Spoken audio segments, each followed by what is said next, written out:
Fabulous.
We're on the record in 231-500-139. Counsel over the state and defense are present. Defendant is present. Some things to discuss. A couple of motions filed last night.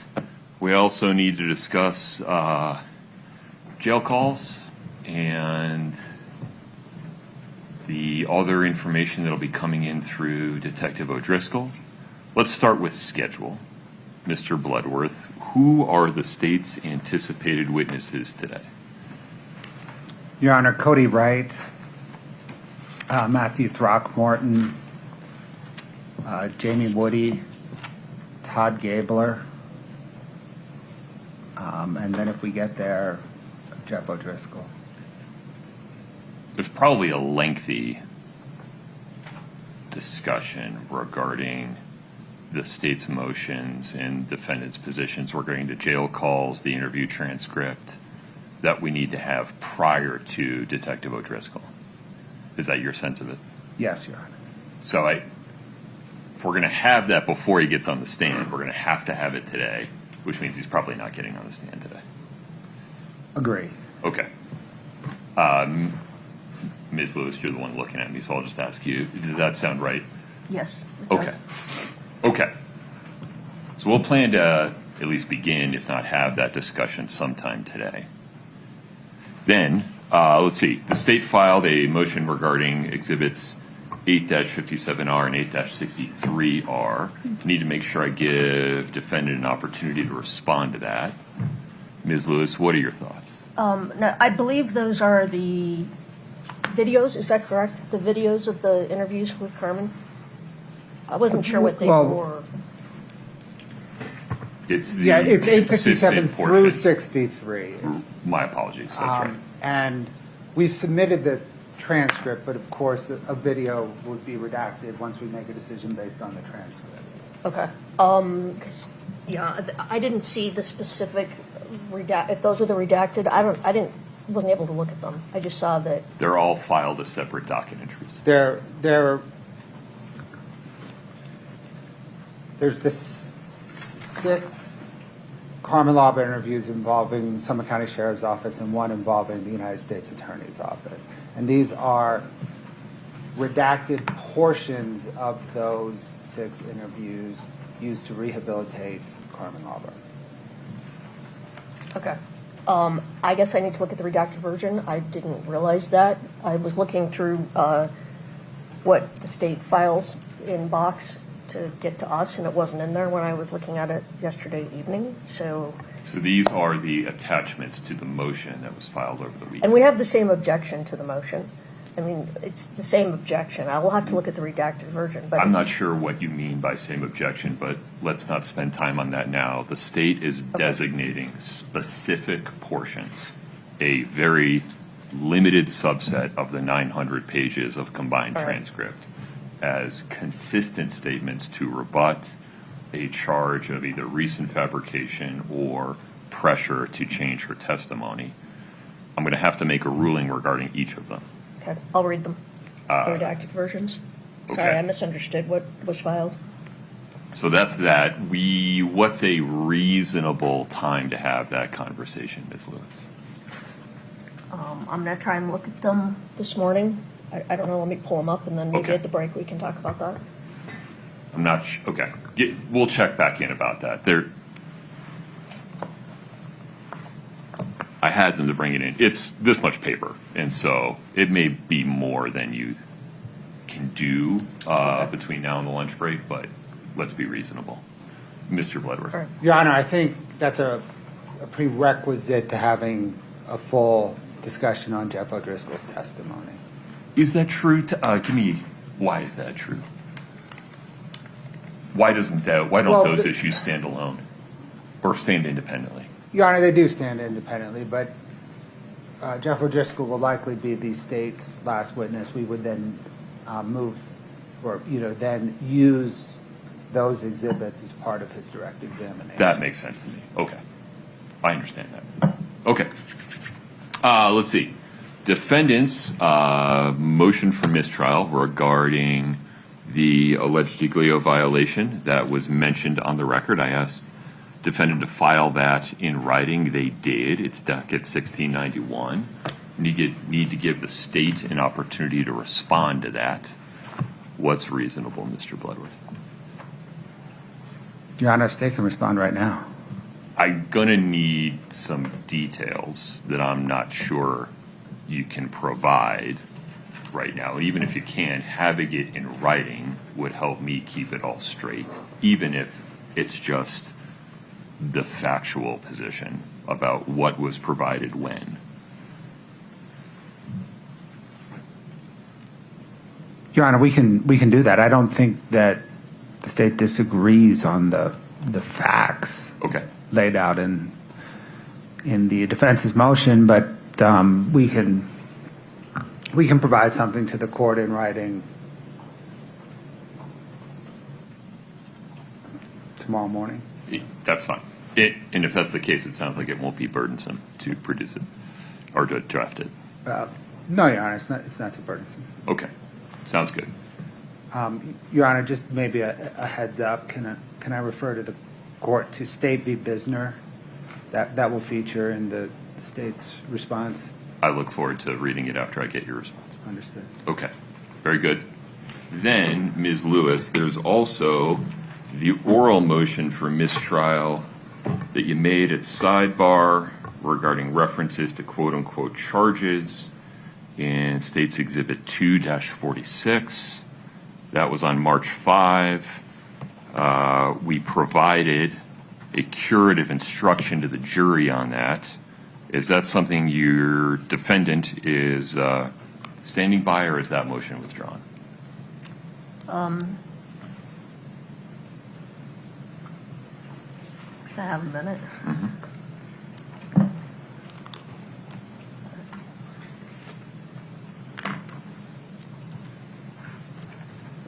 It's 2-46. This is the video, the audio recording, the two-part audio recording that was played. It's a recorded telephone conversation.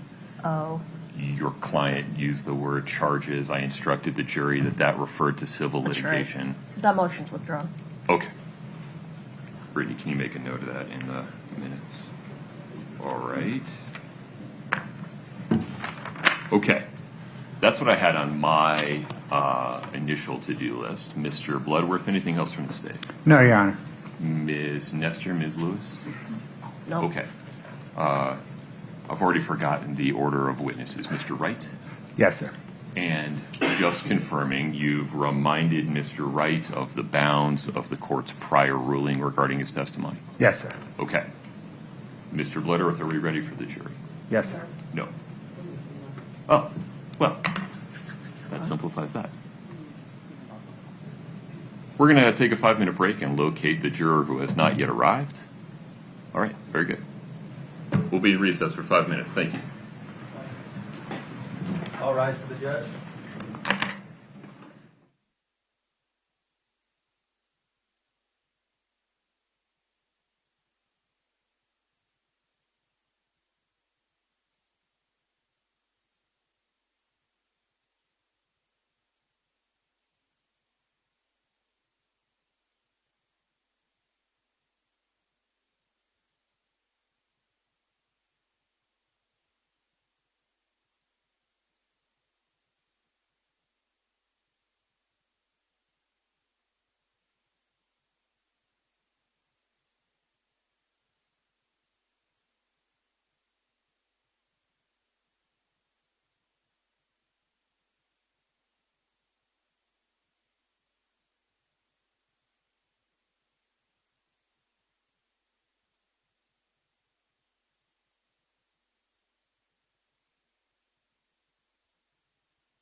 31500-139.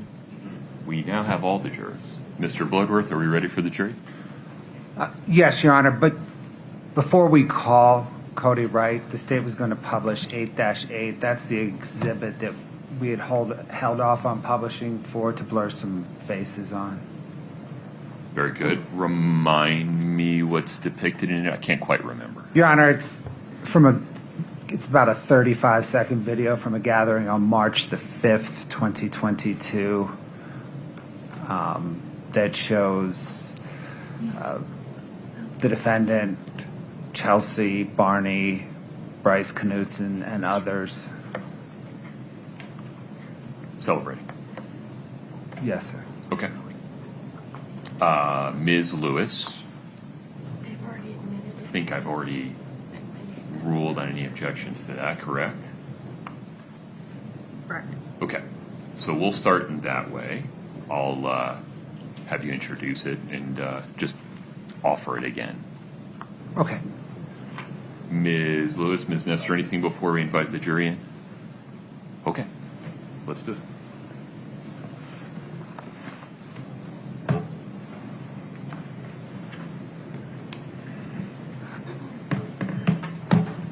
All rise for the jury.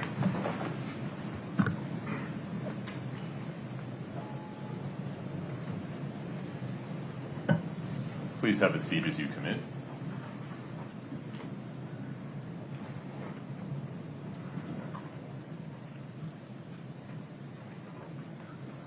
Please have a seat. Ladies and gentlemen, thank you for your patience. We'll continue with additional evidence from the state. Mr. Bloodworth. Thank you, Your Honor. Your Honor, on Thursday, the court took testimony from Chelsea Gibson, who referenced a celebration on March the 5th, 2022, and the state was redacting some children's faces from a video. The state now moves that exhibit 8-8 into evidence and moves to publish it. Chelsea Barney, correct? Barney, did I say Gibson again? Yes, sorry. Chelsea Barney, March 5, 2022. Yes, Your Honor. Very good. Let me get that up.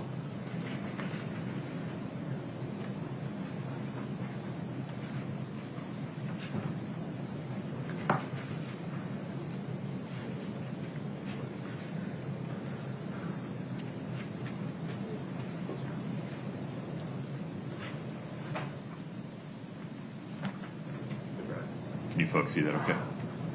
Very good. Scott, please proceed. And it does have some audio on that, John, but it's not coming through, it sounds like. It has some audio, but It's not coming through, it doesn't sound like. all right. I don't know why that is. Scott, let's try again. Your Honor, I'm sorry, we admitted this through Ali staking, not Chelsea Barney. Understood.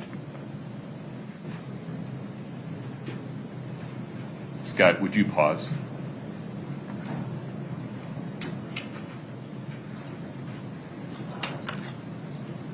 Would you disconnect and reconnect, and we'll just start over? Check the settings on your end, please.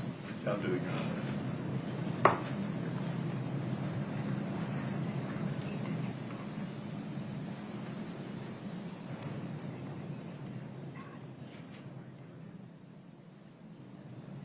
Okay, you can take that one, right? Okay, ready?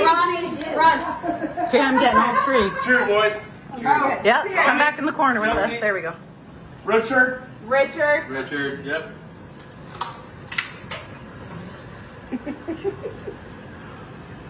Richard. Look, Chachi's still going. Ron, take that all that sexy out of here. Oh!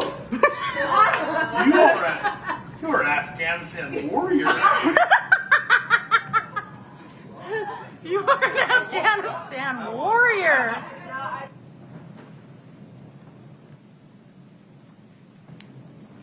Mr. Bloodworth, the state's next witness, please. Your Honor, the state calls Kouri Wright.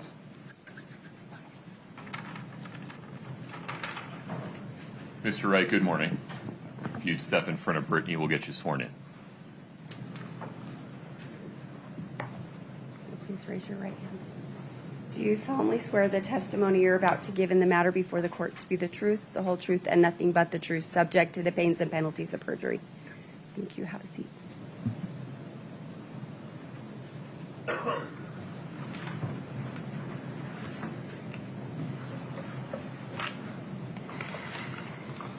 Please proceed. Good morning, sir. What, sir, is your name? Kouri Wright. Spelled W-R-I-G-H-T. Yep, Did you know Eric Richins? I did. How? Eric was a really good friend of mine and also business partner. Met him in high school. He was an acquaintance of my brother. Met him through him. Became good friends through the hunting world. He was a rancher. I liked hard work. He loved hard work. And we became friends almost immediately through that. That led to a lifelong of events together and fun together and work together. We had a lot of good times. Shortly after I met him, he came to work for a family business as a hod tender. Got to teach him what hod tending is all about and hard work that way, which was fun. We both served LDS missions. Shortly after that, came home, continued to work together through that family business. In 2010, we decided that it was time to separate from that business and start our own. We started our own masonry company together, and that was another journey in and of itself. That was fun. Is that masonry company C&E? Yes, C&E Stone Masonry.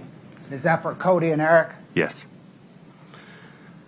And we worked in that masonry company together for almost 12 years, 11 and a half years or so. How often would you see him when running your company together? See him a couple times a week probably. We ate lunch fairly often. In the fall I saw him a lot because we were out in the hills and doing fun stuff, whether it be on the ranch or up in the mountains.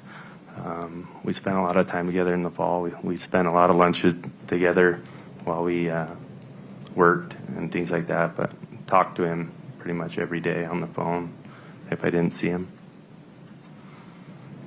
When you talk about spending a lot of time together in the fall, is that hunting? Yeah, we spent a lot of time. About how many days each fall would the two of you hunt together? We would spend the end of August and most of September and sometimes October and sometimes November and sometimes that bled into December, January, and February. But And would you quite a few days. Would you travel together to hunt? Yes. Yes, we went on different trips as well. What was Eric's personality? Eric's feisty. Eric's hardworking. Eric's the life of the party. Eric's funny. Depends where he's at and what he's doing. He can be very fun to be around, very comforting at times, and also he can tell you what you've done wrong and make sure that you knew that it was wrong and that should have been done differently. And so, good personality. What was he like personality-wise in business? Business, he was serious. He took that very serious. That was one of the things that he was very passionate about. He wanted to grow C&E. He wanted to be successful. He wanted to do the best he could with that. He came from a background of hard work and business as well, and saw that and wanted to replicate that from his parents, I'm sure. But he was very serious when it came to business, wanted to make sure that things were done right, and wanted to grow that business. Were you able to interact with Eric and his boys? Yes. What are some examples of that? One that comes to mind was he asked me, I did a lot of baseball growing up.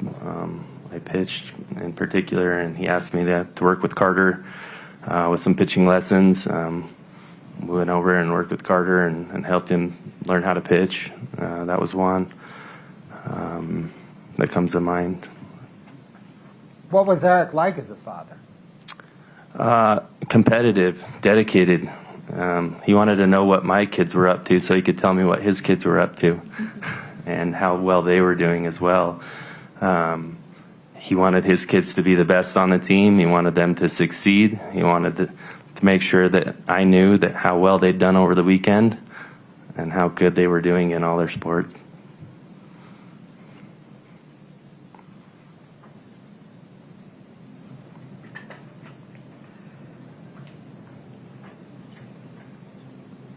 What was your business relationship in C&E?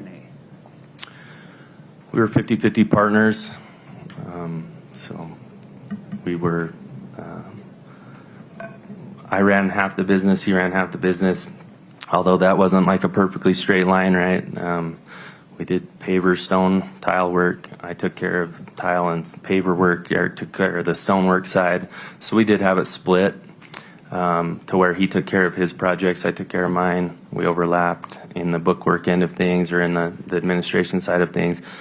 But as far as work went, he had relationships with people that I didn't, and so he would take care of those clients and I would take care of others. How many people did C&E employ in early 2022? Approximately 90.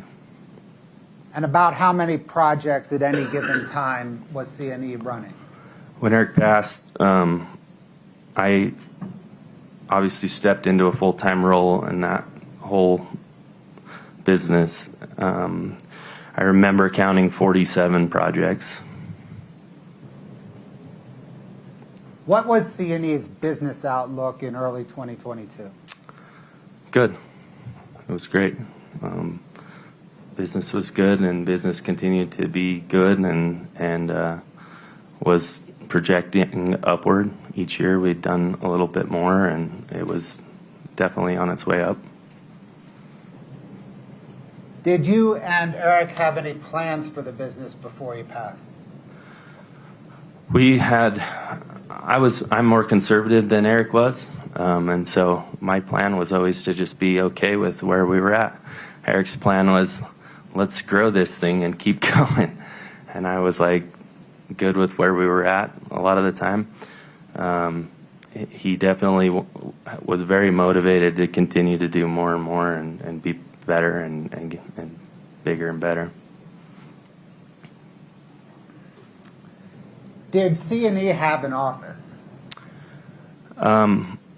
It had my house and a small office at Eric's house. We both had home offices, and so we ran the business from his office and my office at our residential home. Did Eric use a C&E computer? Yes. Did he keep that at his home office? Yes. Did you and Eric have a C&E email account? Yes. How did that work? It was a joint email. If you know him or I, you know that we're not technology people. And so one email was enough to handle.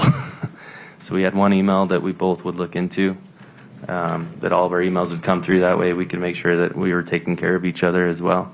That seemed to work, and so that's what we did. Did C&E receive its America First Credit Union bank statements by email? Yes.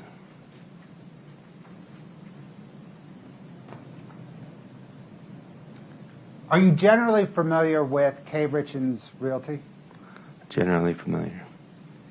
Did there come a time when C&E assisted Kouri Richins Realty? Yes. How did that come about? Eric called me, was distraught. I said that some things had happened in their home that. Object to hearsay. Sustained, please rephrase. Or just keep moving. Your Honor, can we approach? Sure.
Sir, did there come a time when C&E assisted Kouri Richins' business?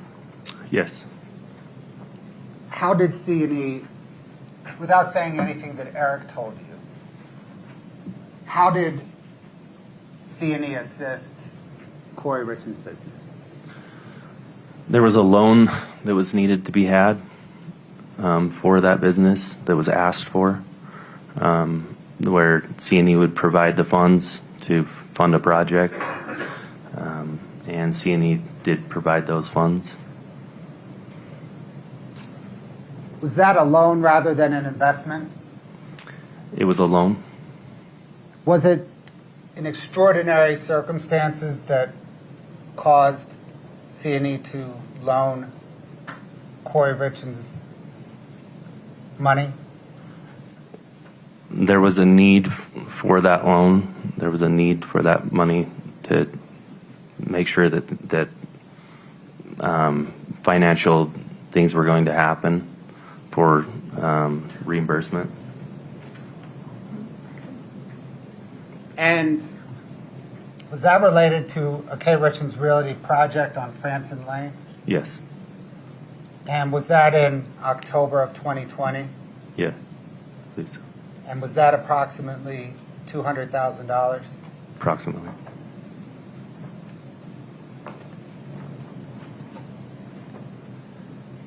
Are you familiar with a buy-sell agreement that you and Eric had in place should anything happen to either of you? Yes.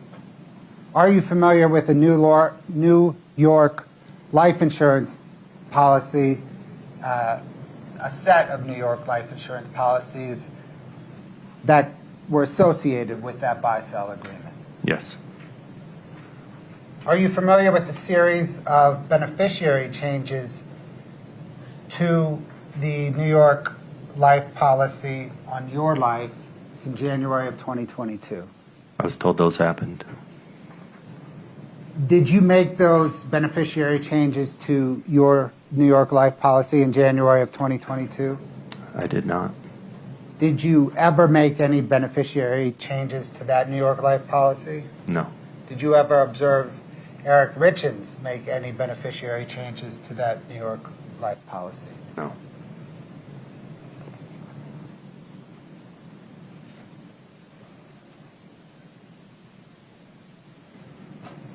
Your Honor, Of course. Your Honor, I'm approaching the witness with Exhibit 8-49. It's some handwriting exemplars I think everyone's familiar with, that I need to lay some foundation on. So can you please turn to tab 2?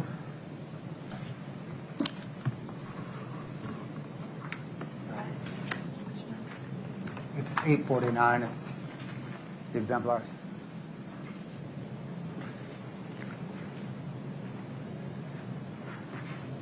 Sir, did you collect those business and haircut receipts from C&E's records?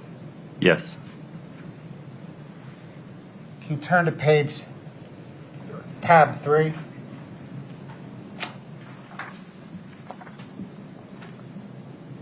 Did you recover those documents from Integrated Solutions?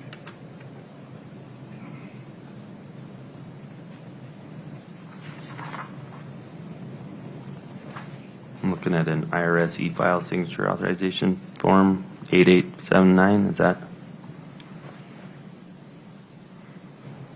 Would you repeat the tab number, Mr. Bloodworth? Tab 3. Maybe just take a look to make sure you and the witness are on the same page.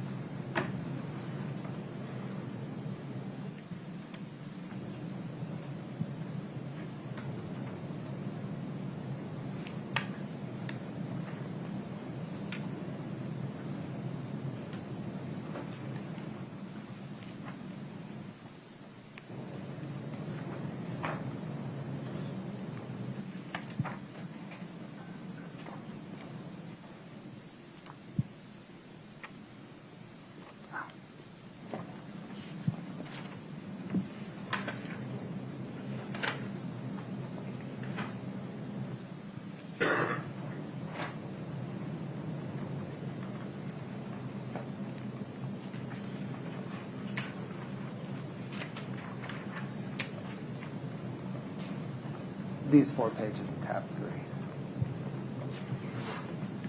Sir, did you collect those documents from Integrated Solutions, those 4 pages in tab 3? We requested any signatures that they might have to be sent. And did they then provide those to you? Yes. Sir, can you turn to tab 7, please?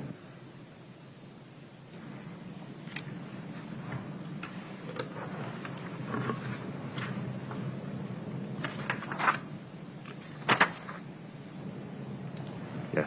Did you request and obtain from Big D Construction those documents containing Eric Richins' signature? Same thing. We asked if they had any signatures and if they could send those over. If they did, provide those for us. And then, sir,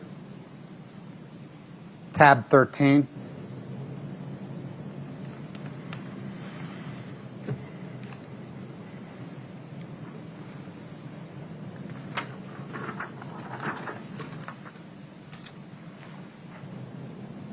Did you request and retrieve those documents from the Ford dealership?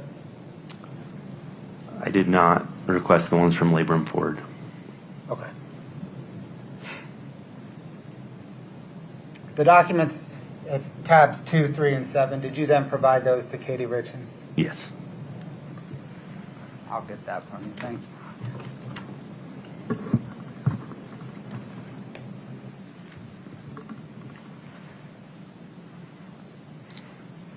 Scott, if you can bring up 10-89, please. Defense Exhibit 10-89.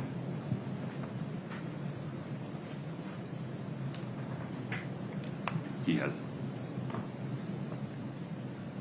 Your Honor, I'm sorry, we don't have it. You should. Mr. Wright, can you see that photograph on your screen? So I can Okay. see it on the Ms. Nestor, can you see it on your screen? Yes, sir. Okay, we'll fix that during a break, Mr. Blevin. Yes, sir. Thank you. Your Honor, can the court publish it? Defense admitted this into evidence with mistaking. Brittany, will you just confirm that that's correct? I don't recall. Yeah, defendants 1089-1089. Trust and verify.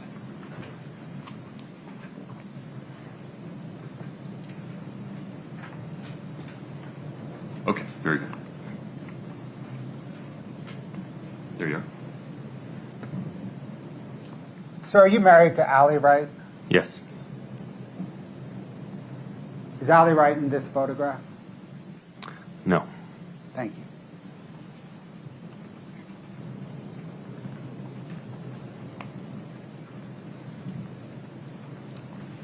Sir, have you ever observed Eric sick or injured? Yes. Can you give some examples, please? Eric had Lyme disease at one point. Saw him when he had COVID. I saw him when he had a cold. I saw him when he had the flu. I saw him when he had back pain.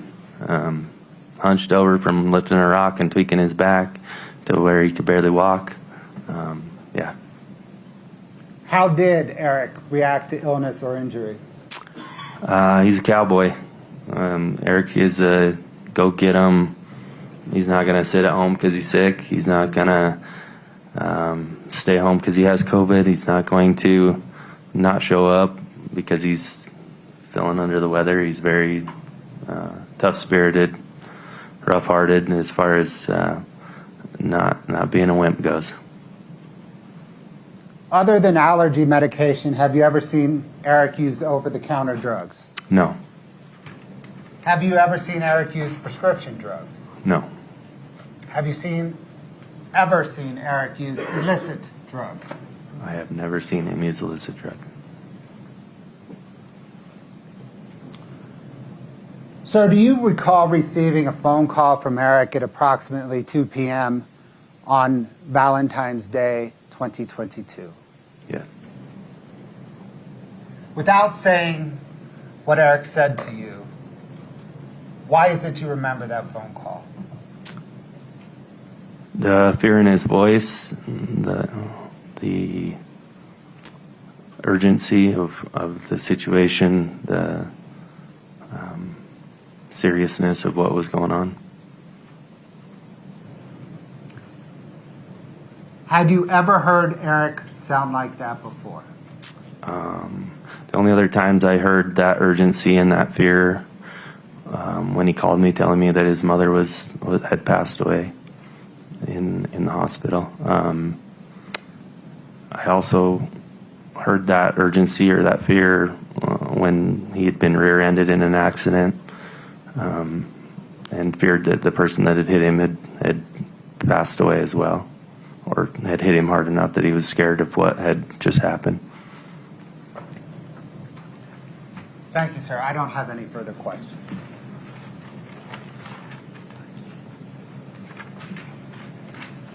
There's more water in that, correct? Ms. Nestor, please proceed. Thank you, Your Honor. May it please the court. Good morning, sir. You and I have met before, but just to remind you, I'm Kathy Nestor, and I'm one of Kouri's attorneys. So I want to talk to you about C&E a little bit. You mentioned that the, excuse me, Your Honor. You mentioned that the company was growing about the time Eric passed away, right? Yeah. Yes? Yes, it was slowly growing. Yep. Okay. And you guys split everything 50-50? Financially and in the administration part of the business, yes. So whatever you made in a year, he made in a year. Yes. So in 2022, how much did you earn that year? Objection, I Your Honor. don't- Relevancy. Would you approach, please?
restate the same question. Yes, sir.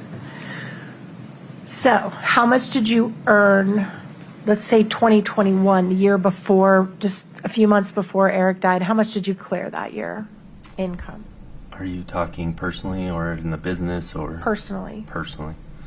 I don't have those numbers in front of me. I'm not positive what that number would be.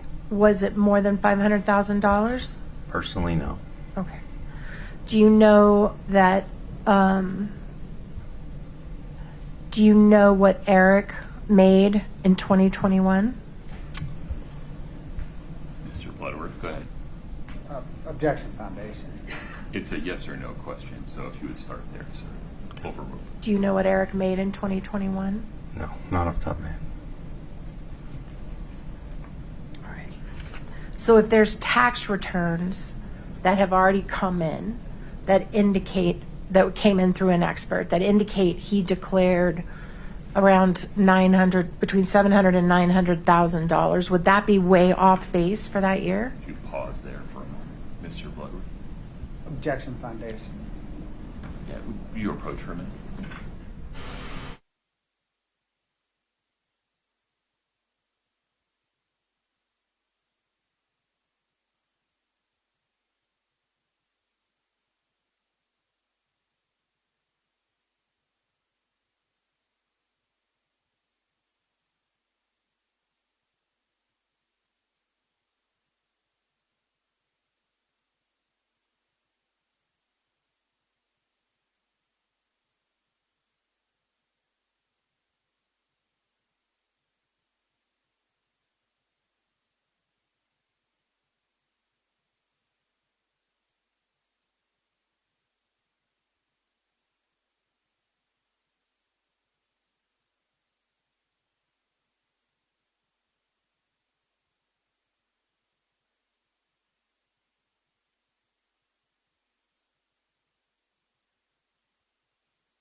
The foundation is sustained. Ms. Nestor. All right.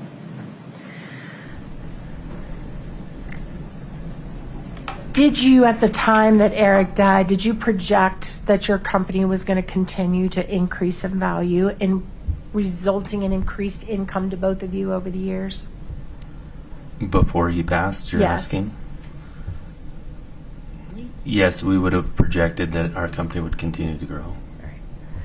And fair to say that you both would be financially secure as long as that continued to happen?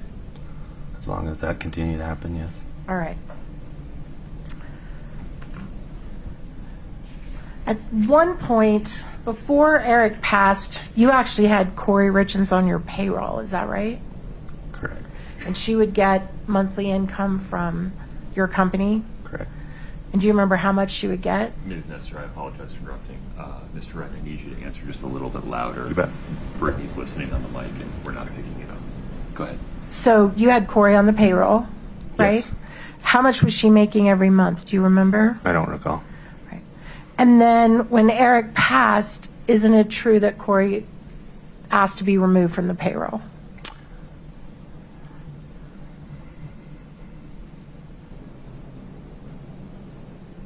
I do not believe she asked to be removed from the payroll. We continued to pay her for some time after he passed. Like a week? I recall it being longer than a week. How long do you recall it being? A couple of months. Okay.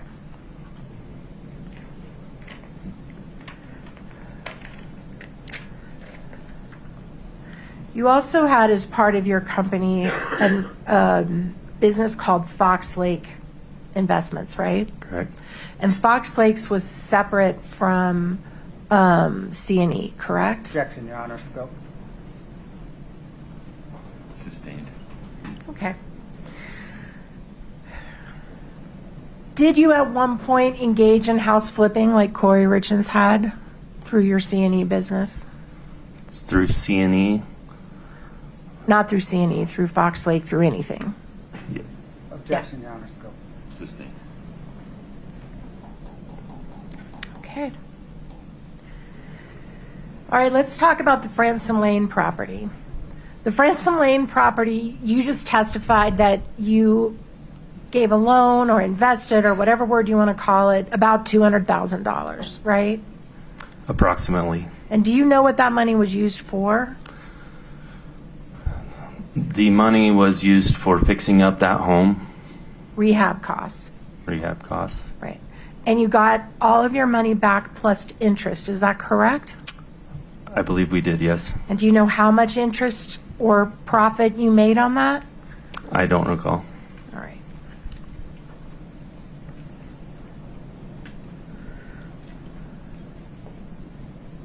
And you talked about a buy-sell agreement that you guys had, and you just discussed that with Mr.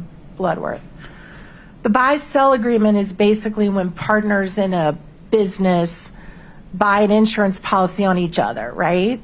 Correct. So that if Eric died, you would get money. If you died, Eric would get money, right? Correct.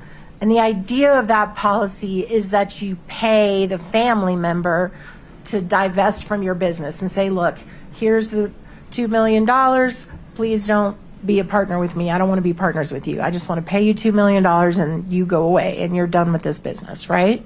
The idea of it is to do whatever the contract states. So whatever is in that contract would be followed. And was it your understanding that your buy-sell agreement would allow whichever person survived the other partner to pay that money to the family, and then the family would not be involved in the business from there forward? In our buy-sell agreement, we had it so that the proceeds would go to the family. Right. And Mr. Bloodworth talked to you about a beneficiary change on the buy-sell agreement, right? Yes. And that occurred on January 1st of Objection, 20. Your Honor. Just foundation, the beneficiary change is on the life insurance policy, not the buy-sell agreement. I think that's what Ms. Nestor meant. That's what I meant. Appreciate the clarification. Thank you. So the beneficiary to the life insurance that backed up the buy-sell agreement was changed on January 1st of 2022. Is that right? I was told that. Okay. And were you in fact told when you learned about this that the policy that was changed was your policy, not Eric's? So the way that I understood that is the policy is on the person who is still alive. And I don't recall exactly the words that they used to tell me that it had been switched. They told me that someone had logged in and switched that beneficiary, and that was to your policy. Yeah, I don't recall the exact words that he used in that moment. Well, think about it. You remember everything else. You don't remember if it was your policy or Eric's policy that it was changed? Your Honor, objection, asked and answered. Your Honor, I'd like him to have a chance to answer it. Overruled. Please answer Ms. Nestor's question. So it's tricky because it's a flip-flop. So I'm trying to think about that in this setting. Give me just 1 second. It's okay. Take your time.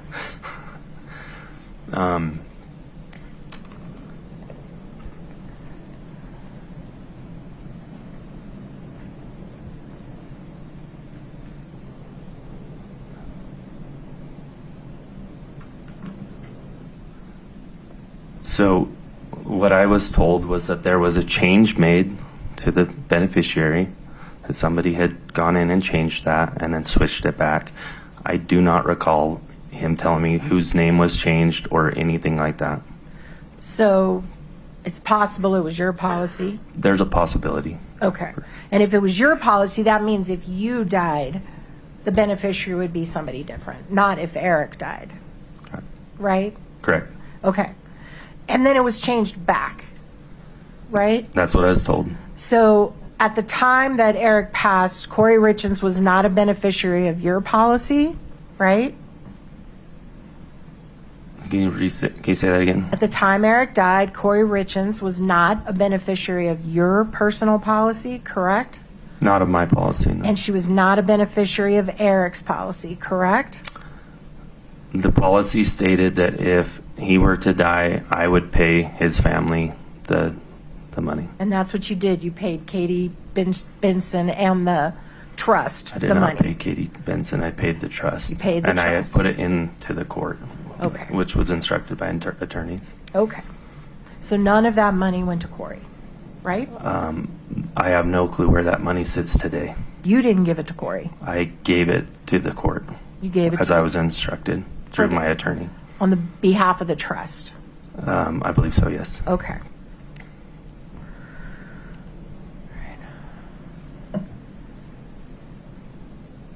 I want to talk about the times that you saw Eric in pain.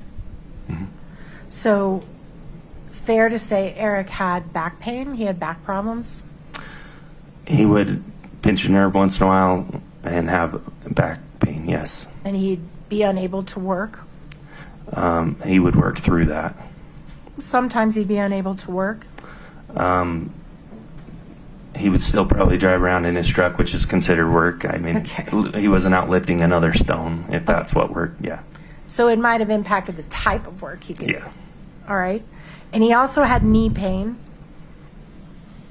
right? Yeah, I mean, yeah, I believe so. Mhm. And he even had knee surgery at some point. I don't recall that. And then he had Lyme's disease. Yes. And did he complain to you about pain in his muscles from Lyme's disease? He would tell me how painful that was, correct. Okay. Now, Mr. Bloodworth asked you if you had ever seen Eric take drugs, right? Correct. And Eric, you mentioned you guys went on a mission together, right? Correct. So it's fair Different to times, but not together. It's fair to assume that you subscribe to the faith of the Church of the Latter-day Saints. I am LDS. Okay, and as part of that faith, you all subscribe that it is not proper to drink or take drugs, right? If you are an active following member and you believe that, then that is correct. And Eric knew that you were of this faith, correct? Correct. And he did not share with you when he drank alcohol, did he? I would hear about it. He didn't share it with you. I've never been offered a drink from Eric. And I'm sure that is a sign of respect to you and your faith, yes? I believe so. To me as a person. And he never shared with you that he used marijuana gummies? He himself? No, he never told me. Okay. Did you ever see him do that around you? No. Okay. And again, he knew that you would not approve of that, right? Under your faith. Eric would be okay telling me some of those things. He would tell me, but in the light that I am his good friend, that he would tell me things, right? But not be proud of that by any means. So he did share with you that he used drugs? No. Objection, Your Honor. It's not a question calls for hearsay. Sustained. Just ask your next question. Did you just testify that he did tell you about things, he just wasn't proud of it? Ms. Nestor. Yes, sir. Sustained. If you'd ask a different question, please. So when Mr. Bloodworth asked you the question if you had ever seen Eric use drugs, your answer was no, correct? You're correct. But you have knowledge that he did. People have told me that. Objection.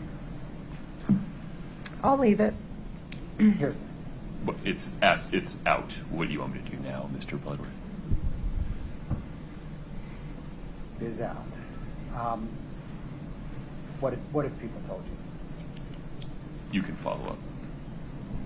Okay, Ms. Nestor, please keep her moving.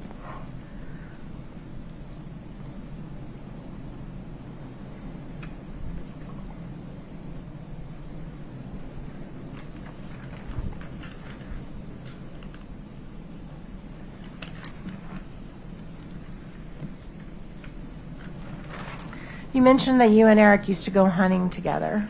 Is that right? Yes. At some point, did you provide information to hunting law enforcement officials about violations that Eric had done when he was hunting? Yes. And was he placed in jail for that? Yes. And you provided that information and testimony against him? No. Okay. But you told the police that he did what they thought he did, right? I was brought in and asked questions that I answered to. And those questions incriminated Eric? Yes, Okay. some of them. And you and Eric kind of had a falling out after that, is that fair? Falling out in what sense? You stopped going on vacations together with your families? We didn't go on vacation with our families very often as it was. So I would say that was not something that immediately happened after that. And your relationship became more tense, more difficult between the two of you? Oh yeah, he didn't like it. Okay. Yeah, he was upset about that.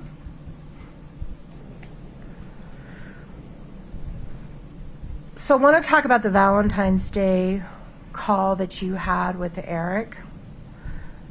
To your knowledge, did Eric work that day? Again, work is everywhere we go. We have our cell phone and we are working. Did you know whether he worked that day? I would assume that he had worked that day, having received a phone call or two or done some sort of management style of work.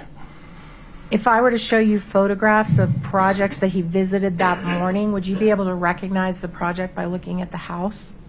I may be able to recognize a project, but I'd have no clue if he showed up there or not, or if he had worked there that day. Okay, can we put up for the witness States Exhibit 3-13D?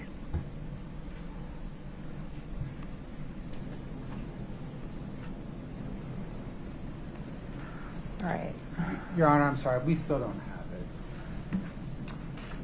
it. You're welcome to use that. Okay, do you see that photograph in front of you? Yes. All right. And that is a photograph and Could you Eric. pause for one moment, Ms. Nestor? Mr. Bloodworth? Objection, Your Honor, foundation. He hasn't even let me get it out of my mouth yet, Judge. Are you about to lay some foundation? Yes, I am. Okay. And so if you lay it before you represent what it is. I will. Thank you. Do you recognize what that home is, the aerial view? Do you know whose home that is?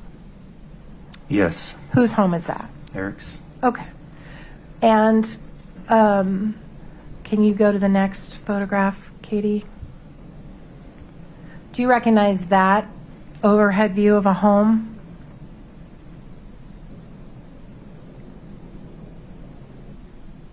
I don't. So you don't know if that's one of the homes that Eric was working on or one of his projects at the time?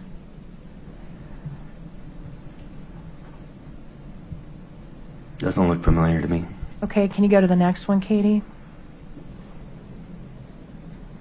What about this very large home? Do you recognize that one? I don't. You don't know if you guys were doing a project on that house? I don't. Okay, you can take it down. On the day that you spoke to Eric Richins on Valentine's Day, he didn't, you weren't aware that he went to a doctor that day? Did you ever know of him going to the doctor, taking time off He told me that he had gone with Carter that morning. to get allergy shots? Something with allergies. Okay, but after you spoke to him, were you ever aware that he went to a doctor to follow up on how he felt that day? Your Honor, objection calls, I think, for hearsay. There's no foundation otherwise. If he had personal knowledge, if Eric took time off to go to the doctor, Please approach.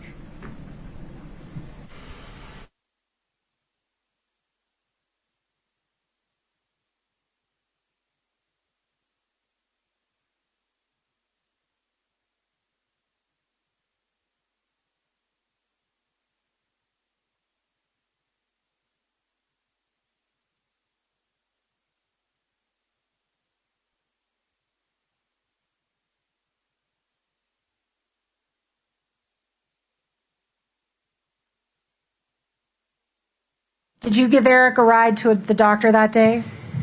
No. Did you give Eric a ride to the hospital that day? No. Did you go visit him in a hospital that day? I did not. Okay. Did he make any calls to you where you could hear in the background there was hospital noises or ambulances or anything like that? No. Did he come to work the next day? Yes. He would have been working.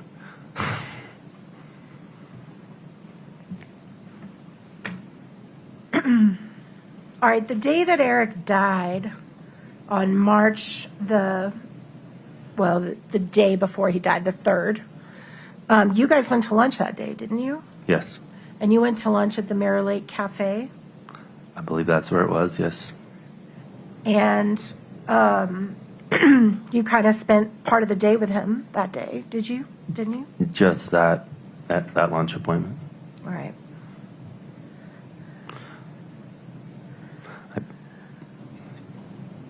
And then you got notice that he had passed, correct? The next morning. And did you send Becky Lloyd to Eric's house to pick up all of his computers? At a certain point, yes. I don't remember when, but yes, she went and picked the computer up. And was that within a day or two of his death? Yes, it would have been within a couple of days. And you didn't clear that with any law enforcement? Didn't, nope. So you picked up his computer, or Becky picked up his computer and brought it into y'all's custody, right? Yeah, it was C&E owned computer that we needed the Did- company stuff from. And did you get into the computer? Did you open it? Did you look for documents in it? I don't know how to turn a computer on half the time. Okay. All right, what about Miss Becky? Did she go into the computer? Your Honor, objection here says go. Do you know whether Becky went into Hold the? on.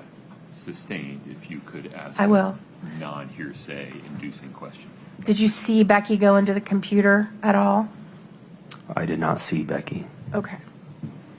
And then at some point, a private investigator came to talk to you about that computer, correct? Correct. And that would be Mr. Todd Gabler. Correct. And Todd worked for the Richins family or the trust. I don't know who he worked for, but I assume that's correct. And you told him that Becky had the computer? Correct. And you sent him to get it from Becky? I don't remember sending him. Did you authorize Becky to give it to him? We would have in that instance, yes. Okay. And in all that time, no law enforcement had gotten the computer first? Correct. All right. And then isn't it true that shortly after Eric died, you also sent somebody to pick up his work truck? Correct. And explain to me what the work truck looked like. Brown Ford 550 flatbed truck. And I noticed you said earlier that work a lot of times involved driving around in that truck, right? Correct. So he spent a lot of time in that truck. He did. And the truck was parked generally in the garage in the back of his house. Is that fair? I don't know where he parked it. But you sent someone named, what was the person's name that you sent to go get the truck? I don't recall who I sent. Okay. Somebody named Victor? I don't recall. Okay. And he went to pick the truck up and took it out of the garage, right? But if it was in the garage, then he would have taken it out of the garage. I don't know where it was parked. Okay. And if the police testified that that truck was not searched when Mr. Richins died, to your knowledge, had anybody sought your permission to search it at all prior to you picking it up? No. Okay. And then you took it into your custody, Yes. and you kept that truck. Yes. You still have it. Yes. All right. He also drove a red truck, is that right? But like a personal truck. Yes. And did the C&E own the red truck? Yes. All right. And at some point, you found out that the red truck was being serviced. Is that right? Yes. How'd you find that out? The Ford dealership called me and told me that it was ready to be picked up. And you knew that that truck was being driven by Kouri Richins at the time? It should not have been being driven at all. Okay, but she had custody of it. It was sitting at her house with instruction that it shouldn't be driven. Okay. And when you With found out... knowledge that it shouldn't be I'm driven. sorry, I didn't mean to interrupt you. I You're thought good. you were done. You found out the truck was ready and you went and picked it up, right? We went and got it, yes, You did? because it had been driven. You didn't talk to Kouri about it. No, You didn't discuss it with her at all. no. You just took it from the dealership. It is a C&E owned vehicle. There is ramifications for an accident for somebody that's not working with C&E. Okay. And so it felt that it would be proper to make sure that the truck wasn't being driven Where's the truck now? in somebody's yard or house, or I don't know exactly where it's at. Did you give it to Katie? I did. You gave it to her for free. I did not give it to her, no. You sold it to It her? is owned by C&E. So did C&E sell the truck to Katie, or did they No. just give it to her? No, it's sitting at their home or their yard or their place. So they had it. So the people who had access to the truck before any law enforcement ever looked at it were you, Katie, anyone in Katie's family, anyone at the dealership. Is that all right? Say that again. The people who had access to that red truck before there was any search executed were you, Katie, anyone in Katie's family, and anyone at C&E that picked it up? Objection foundation. Overruled. You can go ahead. Yeah, I mean, many people had access to that truck. If access is, Okay. they would have to be given the key and given permission to drive it. So when Eric passed and his buy-sell agreement was executed and you gave the money to the court for the trust, then the company 100% became yours, correct? Correct. And is it fair to say that your personal net worth basically doubled at that point? You could say that. Okay.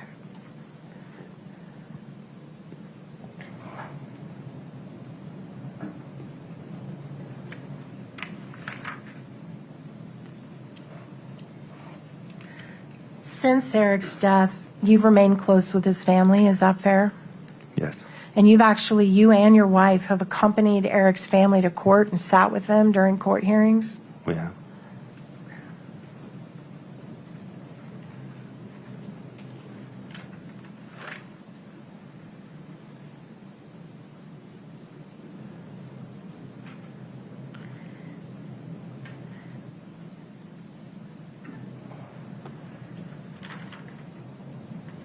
Court's indulgence for just, one question I did forget.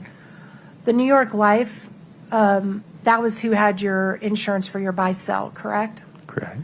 Were you aware of whether Kouri and Eric had personal New York Life policies as well? I don't know. I don't know the answer. to Okay, that. that's fine. Court's indulgence for just 1 minute, Your Honor. Of course.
Only if you know, but were you aware, was C&E paying for a personal life insurance policy for Eric through a company called Auto Owners or Integrated Insurance Solutions? I'm not aware. I don't Okay, know. that's fine. You mentioned that Eric loved hunting, right? Correct. And after you gave your testimony to the Department of Wildlife and Natural Resources, Eric couldn't hunt for a while in the United States, is that right? Correct. But he still could hunt in Mexico. Correct. And are you aware that shortly before his death, he went hunting in Mexico? I am. Do you know when? It would have been in February sometime, I believe. All right. And how often did he Maybe hunt January. in Mexico? Are you aware? Sorry, what? How often did Eric go hunting in Mexico? He went down there for a trip, so I would assume he was hunting every day that he was there. Okay. Are you aware of more than one time that he went to Mexico to go hunting? Yes. Were you aware of them more than 5 times? I couldn't say. I don't remember. Did you ever Not go sure. with him to Mexico? Could I? Did you? Did I? No. Do you know where in Mexico Eric went hunting? A general area. I don't know exactly where. It was a general area Typically, the hunting takes place in somewhere around Sonora, around Sonora. somewhere. Okay. I think that's all I have. Thank you, sir. I appreciate it. Mr. Bloodwood. Thank you, Your Honor.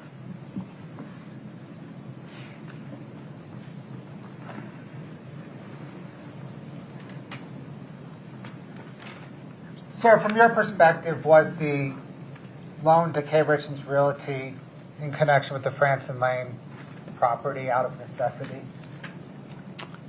Yes. You testified that generally people had told you that Eric did drugs. I want to be specific. Did people generally tell you that Eric would use THC edibles? Object to hearsay. You opened the door, overruled. Can you repeat that? Did people tell you that Eric would use THC edibles? People would tell me that, yes. Did anyone ever tell you that Eric Richins used illicit street drugs? No.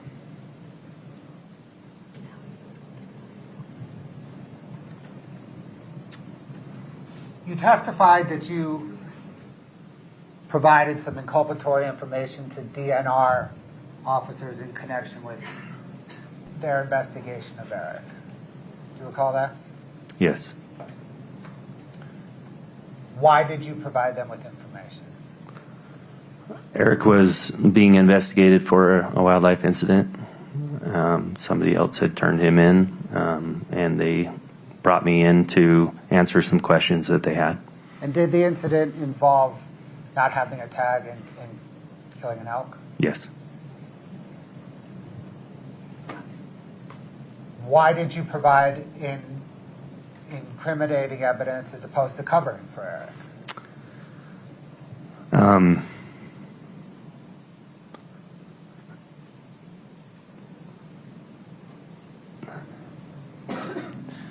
Eric knew what he had done wasn't right, and he was okay to be a big boy and take care of his own stuff. And I was okay to be honest and tell them the truth and allow him to do what he needed to do on his end. Is that hard for you to do? It was extremely hard. I knew what those ramifications were going to be. But did you do it because it was the right thing to do? I did.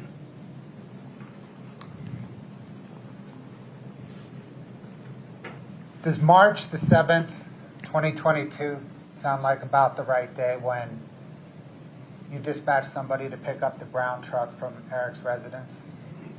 Sounds right.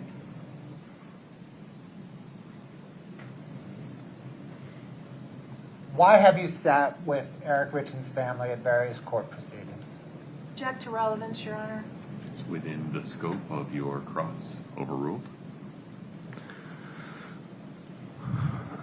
I love the Richins. I loved Eric. He was one of my best friends, and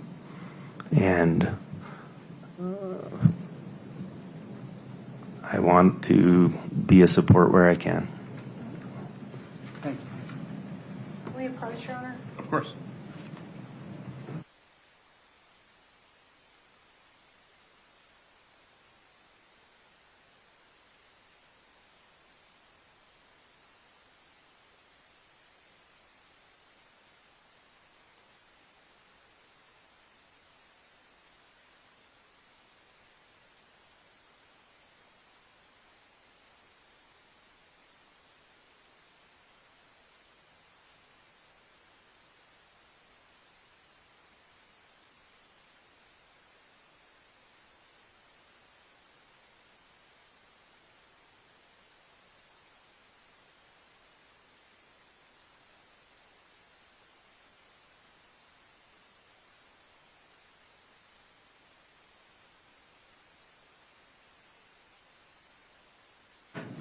Folks, this would be an opportune time for a restroom break. I was about to take one anyways. Please rise for the jury.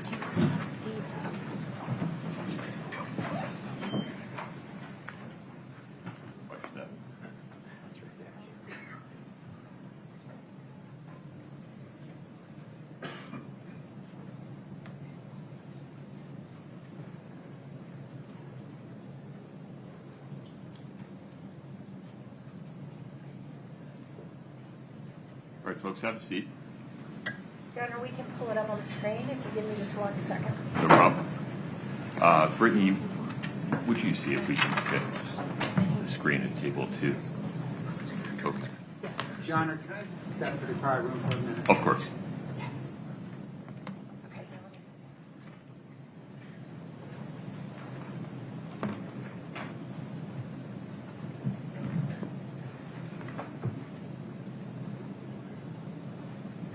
Mr. Wright, I'm not certain, but I think it'll be necessary for you to leave the courtroom for this discussion. So out of an abundance of caution, would you please step into the lobby? Please do not speak with anyone while you're out there. Thank you, sir. Your Honor, we can put it on the screen for you, or do you want me to wait, Mr. Butler? Will you just wait a moment? Yeah. We're just trying to fix his screen.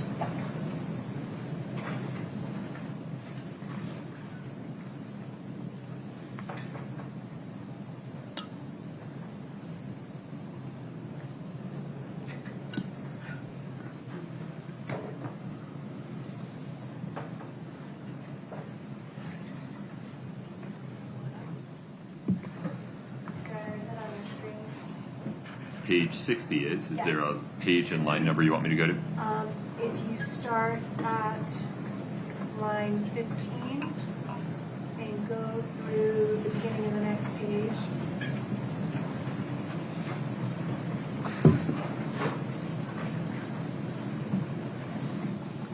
If you can go to the next page for me.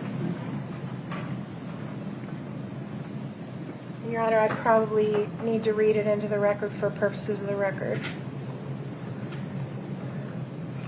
One moment.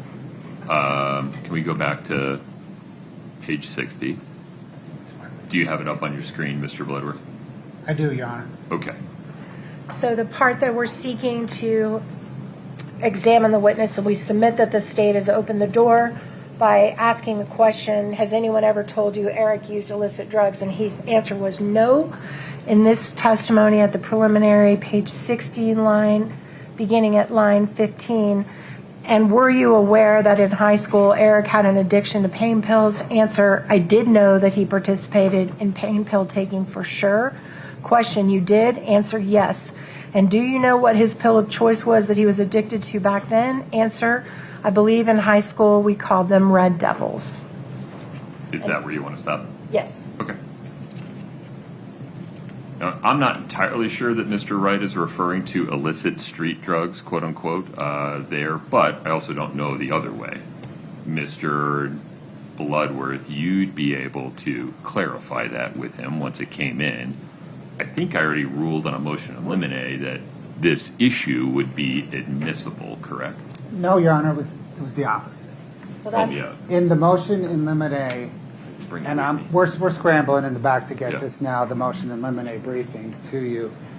But in the motion in limine, Mr. Wright clarified this testimony to say his awareness was from other people. Oh, that's right. Not from observing Eric Richins. So whatever he knows about Eric Richins' high school drug use, if any, is hearsay. Mr. Wright also clarified, it wasn't Mr. Wright that was clarified. Also, the state produced evidence that Red Devils, circa whatever it was, 2020-ish, was a reference to an over-the-counter cough suppressant that kids were taking in high school. So I think the defense is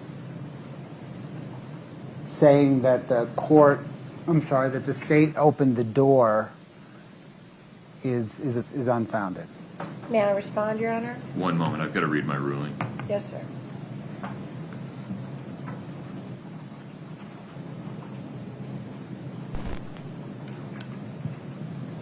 So the ruling was that I deferred ruling on the motion in limine until after the parties have an opportunity to voir dire witness Kouri Wright or provide other evidence outside the presence of the jury to determine whether there is any non-hearsay route to the admissibility of the proposed evidence.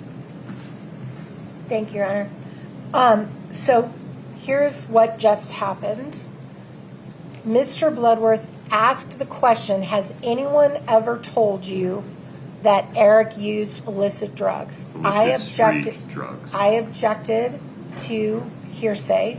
The court ruled that I had opened the door and allowed him to elicit that hearsay evidence. Yeah, in Once fairness, you're skipping the first step. You opened the door and crossed I to just this said topic. that. I just said that. Right, that but you, I want to be clear. Okay. It's not just an allegation that you did.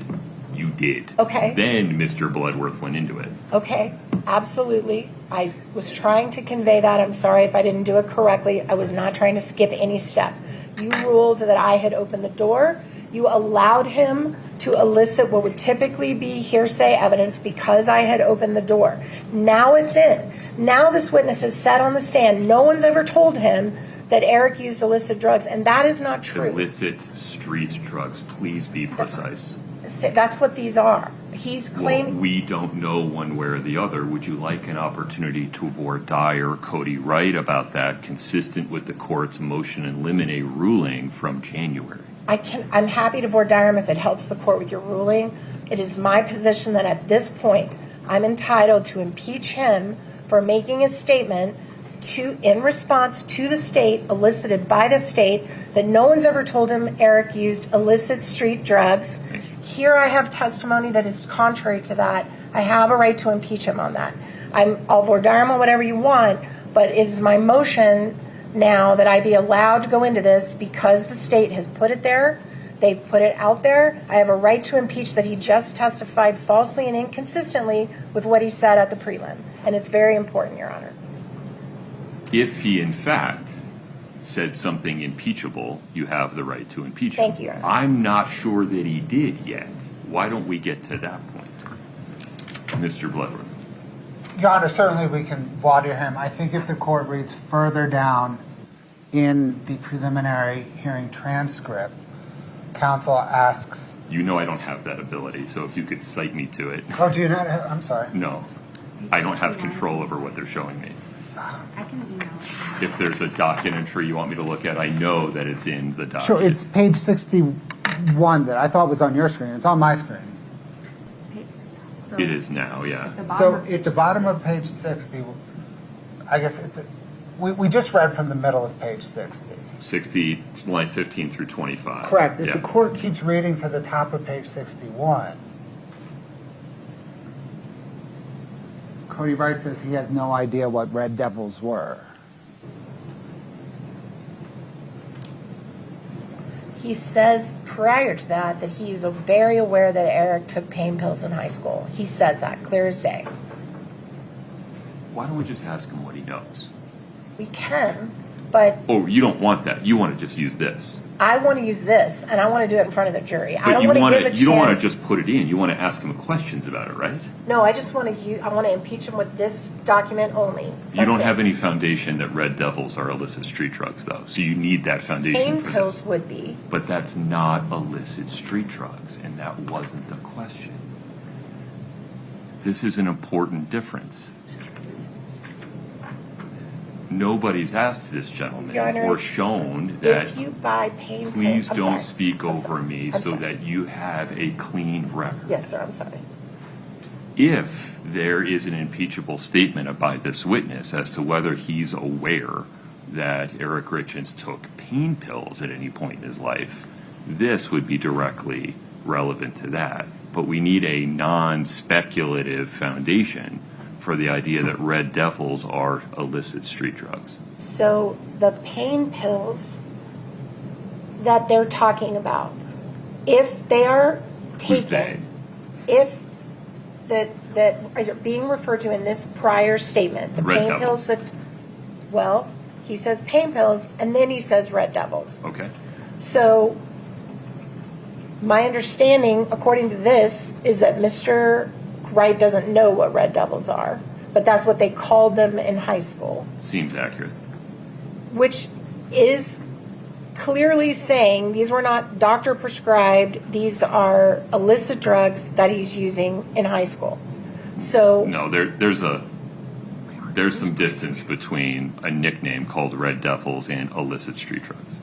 And I don't know what the Red Devils he's referring to are, but it doesn't automatically mean they're illicit street drugs. if you use pain pills without a prescription, that is illicit street drugs. It is not, and you know that to be true.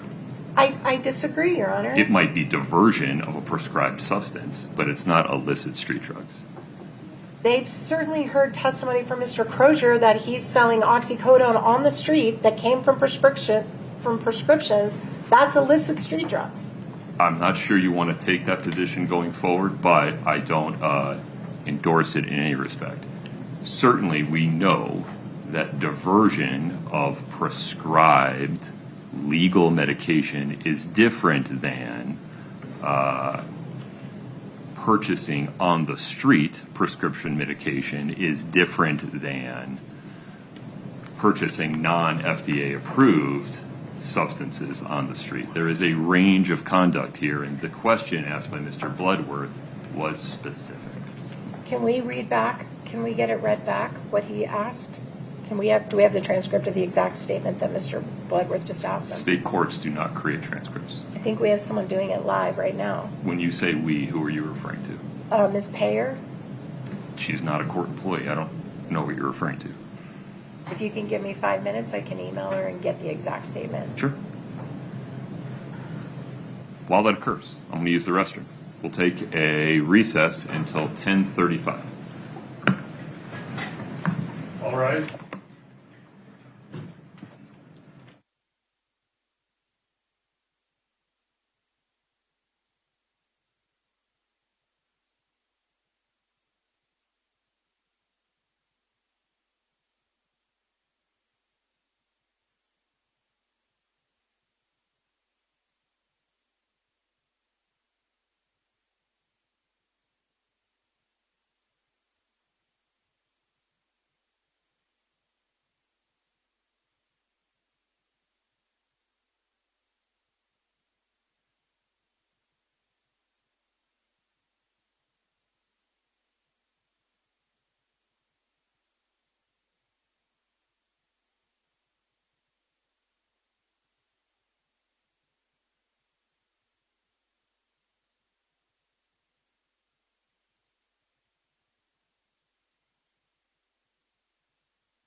All right, counsel, thank you for that break. A little bit more context here for this discussion.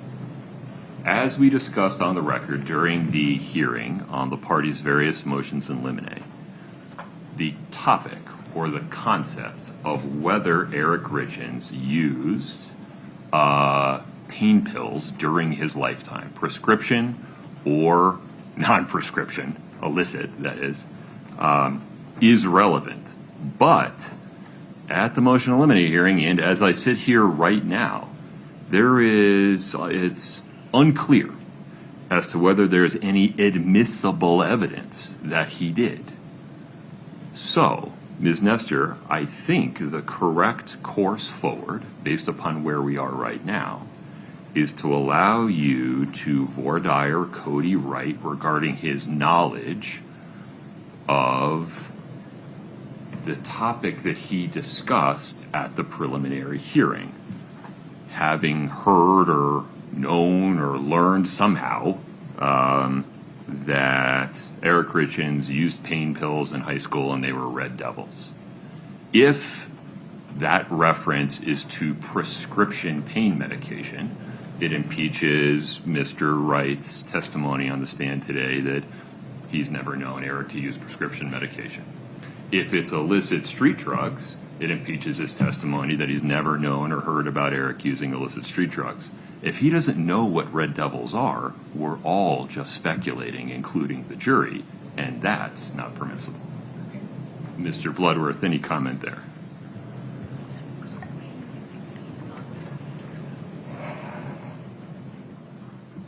Your Honor, I think Mr. Wright's testimony, let me grab the question.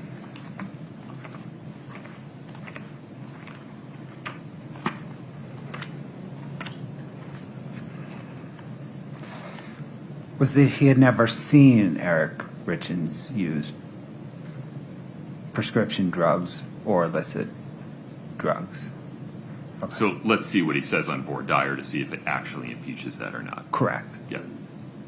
I'm sensitive to the precision of the questions you were asking at various points. Thank you. Okay. Anything further, sir? No, sir. All right. Ms. Nestor, anything before we invite Mr. Wright back in for that purpose? No, sir. I'm going to wait for Mr. Bertram to whisper in your ear. Go ahead, call him back in. Okay, very good. May we invite Mr. Wright back into the courtroom, please? Yes, sir. Okay.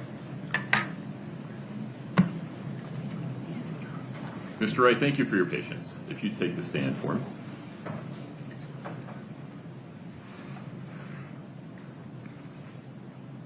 If you'd like a glass of water, you can pour yourself one.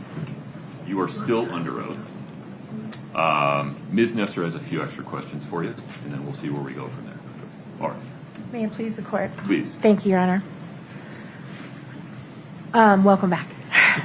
So we want to just dig in a little bit to the question that you were asked on redirect.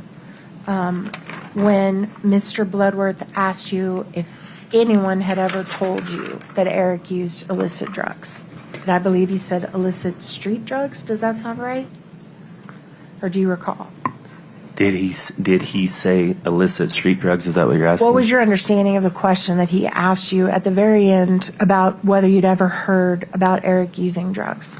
Illicit street drugs. Right. What was your understanding of that question? If anyone had ever told me about him using an illicit street drug. Okay. Now, I'm not in the drug world. I have no clue what most drugs are categorized as.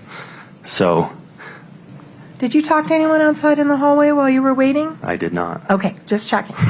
Okay. So at the preliminary hearing, we asked you some questions about whether you were aware that Eric used pain pills in high school. Do you remember that? Yes. And are you aware of that?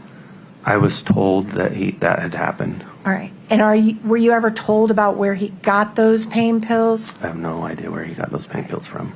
So when Mr. Bloodworth asked you earlier today if you were ever aware of Mr. Richins using prescription drugs, you said no. Your Honor, that's not the question I asked. Pause, Mr. Wright. If you would just object to foundation and restate the question for me. Your Honor, objection, foundation. Let me ask you this way. Sustained. Go ahead, Do Ms. Nestor. Was it your understanding in high school when you had this knowledge that Mr. Richins was using these drugs illicitly? In other words, not with the prescription of a pharmacist? I need you to be more precise in that question. Which drugs are you referring to? The pain pills, sorry. And if you would re-ask it, please. Was it your understanding in high school when you knew about this that Mr. Richins was using his own prescription for pain pills or someone else's? I learned about this later on in life, not in high school. Okay, and what did you learn? And I learned that he had taken pain pills in high school. That's what I had been told. Without a prescription? I didn't get asked if there was a prescription or not. I don't know. All right, and then I think you said in the prelim that you thought they were called Red Devils, is that right? That's what I was told. And was it your understanding that Red Devils were an illicit street drug? I don't know what an illicit street drug entails, but I assumed that the Red Devils were being abused, as that's what high school kids were doing. So people were doing that in your school? I heard that, yes. And did you know what Red Devils? Later on in life. Did you know what Red Devils were? I learned later on what those were, yes. What are those? I believe it's Sudafed. Oh, it's Sudafed? I think. I'm not a drug person. I'm sorry. Okay. Could be pseudoephedrine, maybe. I have no idea. Okay. But that's what I think it is Sudafed being abused. Okay. So when you testified at the preliminary hearing that you were aware in high school that Eric, or you became aware later that in high school Eric abused Red Devils and pain pills, do you still stand by that today? Yes. Okay. All right. Your Honor, do you need more than that? I understand Mr. Wright's testimony on the record. Okay. Okay. Let me just think for 1 second if there's anything else. When you answered Mr. Bloodworth's question in front of the jury that you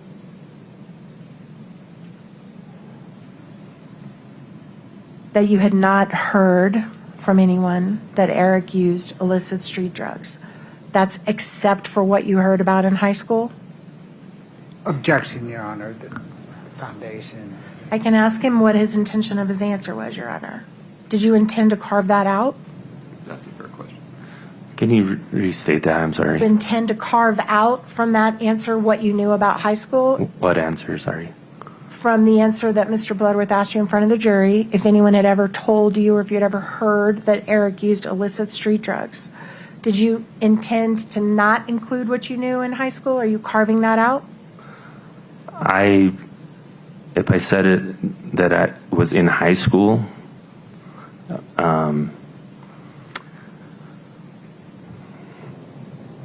what I've been told about Eric is throughout my life. I don't know if it was exactly in high school. I don't know if it was in my early 20s or now. What I've been told over the years is that he had used those in high school, and that's what I know. All right. And so if I were to ask you the question again that Mr. Bloodworth asked you, has anyone ever told you that Eric used illicit street drugs?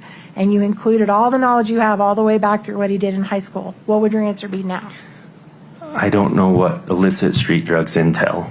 Okay. I've been told of some drugs that he used, and that's what I would testify to, is that I know that he used some drugs, form of drugs. I don't know what they are exactly. I don't know if they're illicit street drugs or not, but that he had used drugs at some point.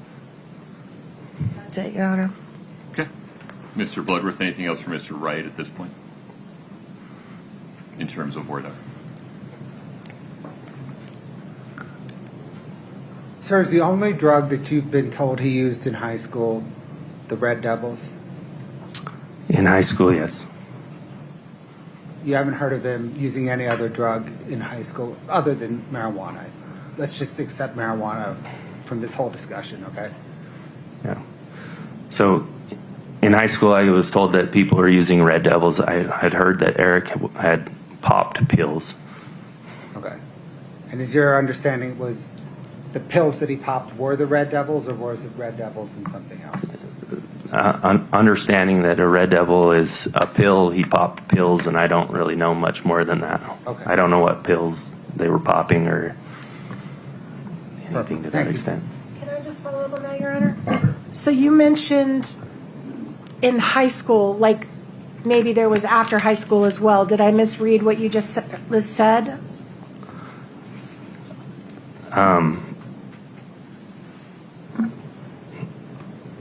I have learned of these things through people over the years.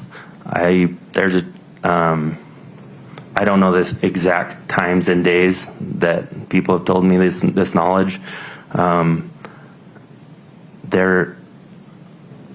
Eric popped pills in high school is what I've been told. Beyond high school, do you have any knowledge if he popped pills?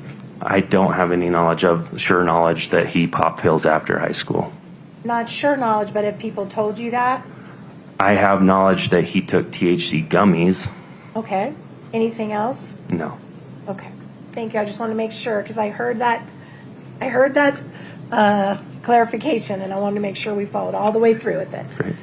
As far as you sit here today, other than what you heard about what he did in high school, and other than knowing about the THC gummies, have you heard from any other person that Eric used drugs in his lifetime? No. Okay, thank you. I just wanted to clarify that. I need to make you take a walk again. Okay. Please don't speak to anybody in the lobby.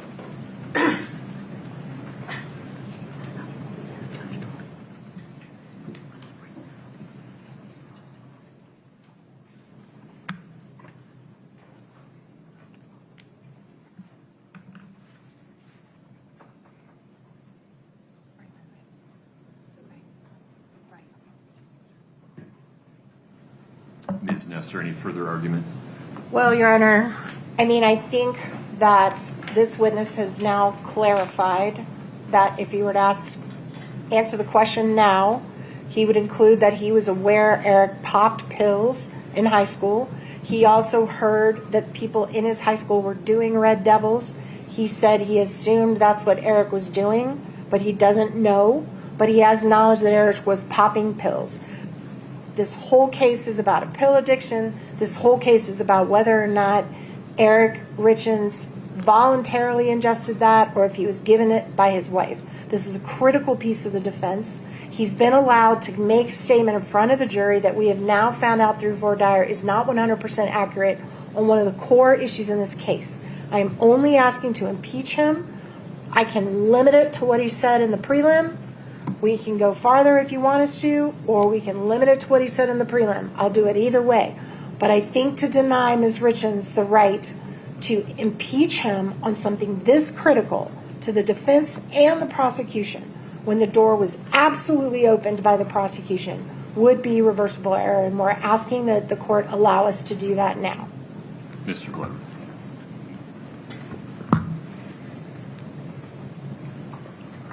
Your Honor, the state disagrees with all of that, including the veracity of some of that.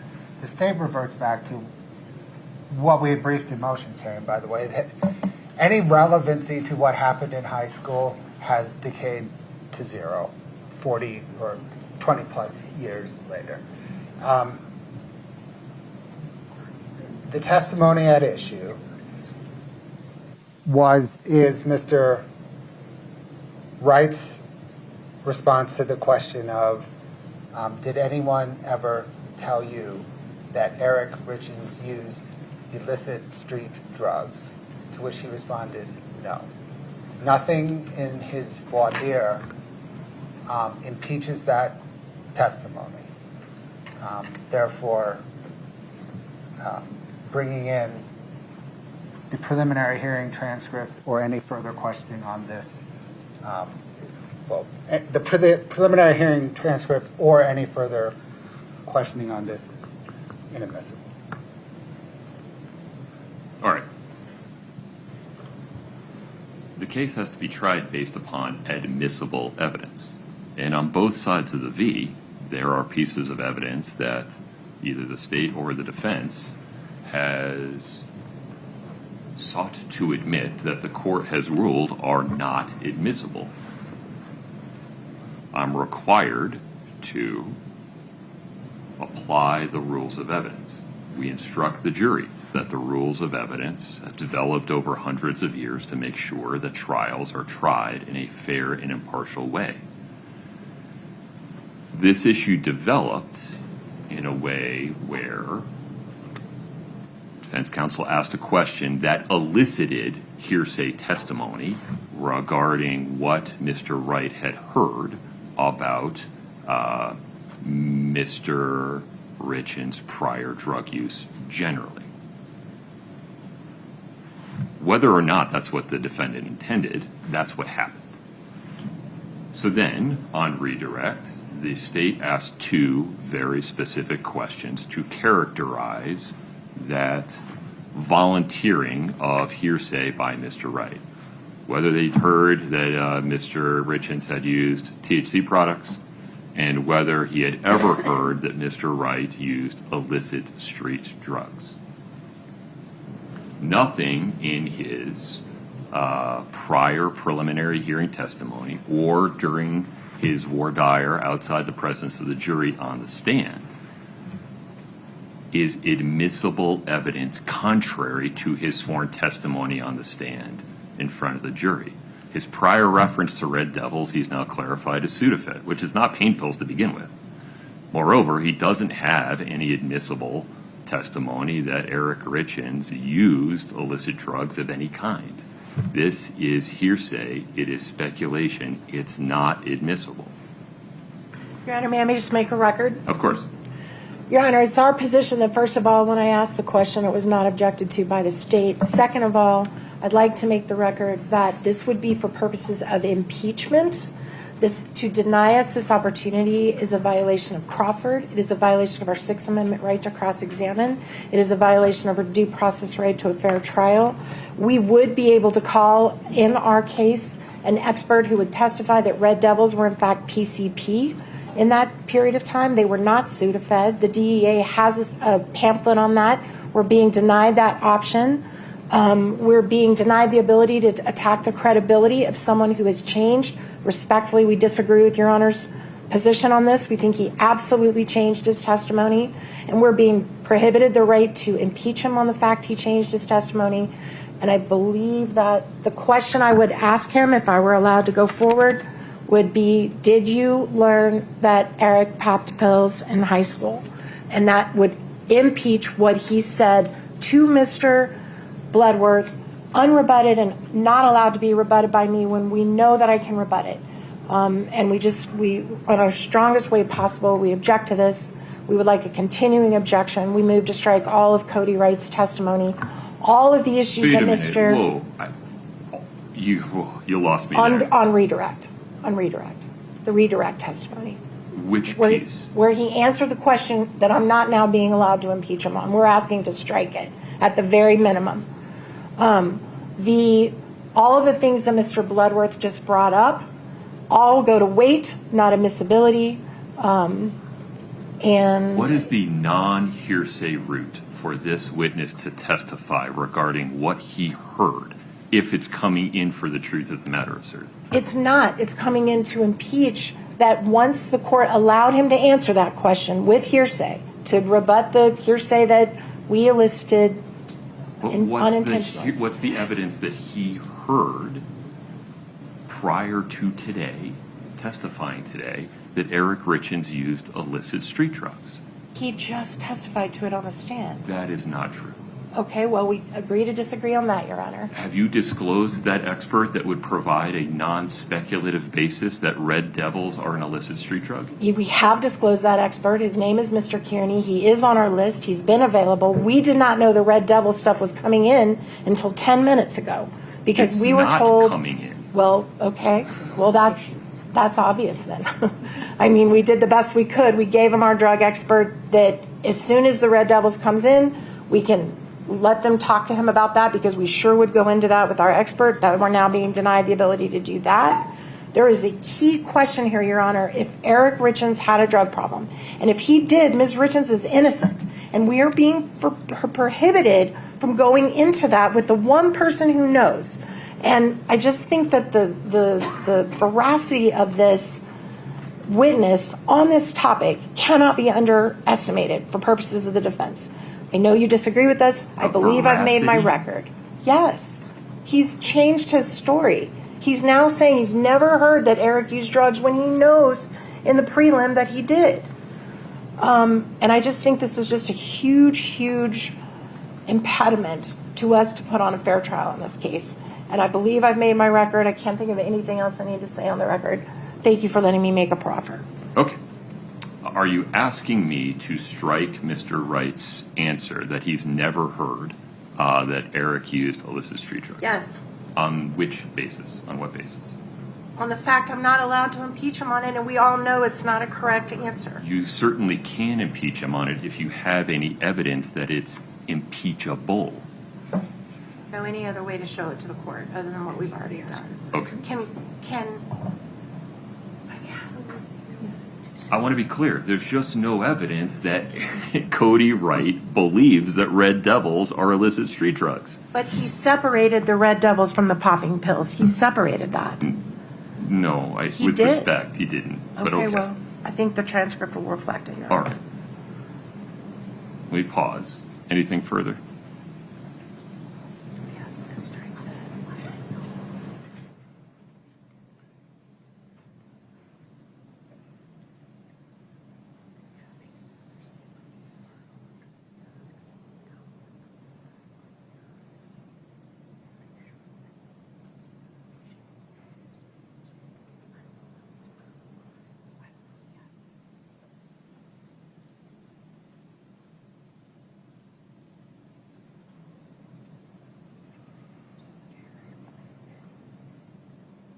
We have nothing further to add, Your Honor. Mr. Bloodworth, a direct question. I need to exercise a measure of humility here. Is the state sure that you don't want to just get this out on the record to insulate the potential of a verdict on appeal?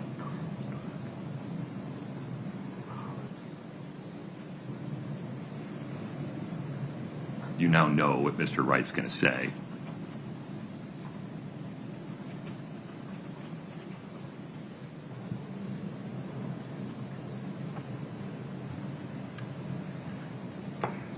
And if you need to confer with your team, I'm happy to give you a moment. Yes, Your Honor, let me take a moment to confer. Can I make a record on one thing, though? Sure. Let me read to the court the expert disclosures it relates to. I don't know that we need to get into that at this moment. I won't be basing anything I do on that. Okay, then. Thank you. Can I step back? Of course.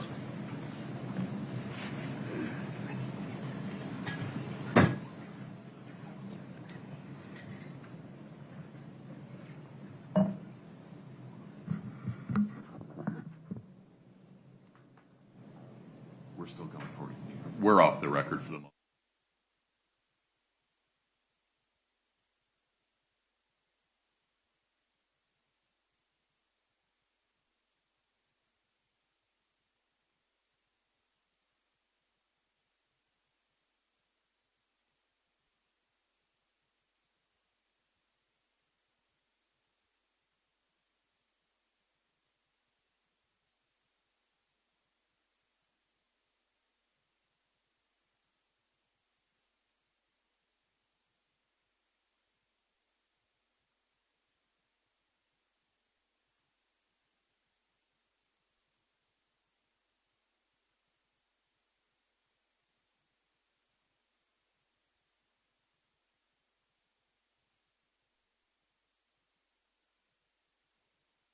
Thank you. Please proceed. Your Honor, the state is comfortable with the court's ruling and the record. Okay. Very good. Court stands on its ruling. Anything else before we invite Mr. Wright back in and the jury? Mr. Bloodworth? No, Your Honor. Ms. Nestor? remember. Did we? I'm not persuaded that Anyway, you've provided a basis to strike Mr. Wright's statement that he's never been told that Eric Richins used illicit street drugs. I understand your ruling. I just can't remember how he ended it with the witness because so much has happened. So, I think you had the witness on recross. I approached before I read. Right. Okay, thank you for helping me remember. Do you have any recross questions within the Can you scope just- of redirect? Can you give me just 1 minute? Of course.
Refresh my recollection because a lot has gone under the bridge and I just had to get back to where we were. I think I do have a quick recross on within the scope of this redirect. Very good. If we could invite the jury back in, please.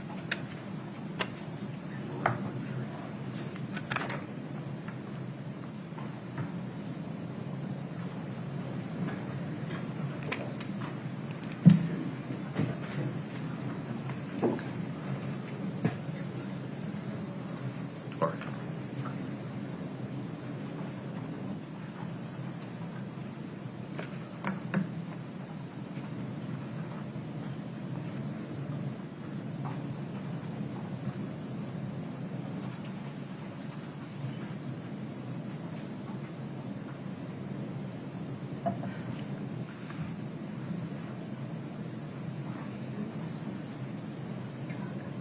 Oh, well, we'll invite him back in. Yeah.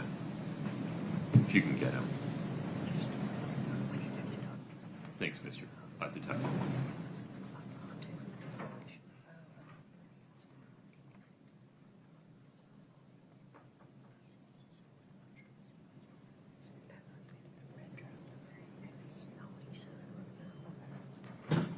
All rise for the jury.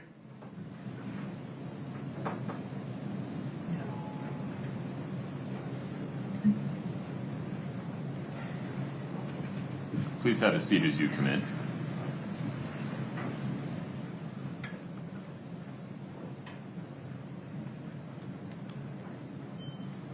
All right, folks, have a seat. Mr. Wright, if you would take the stand again, I'd appreciate it.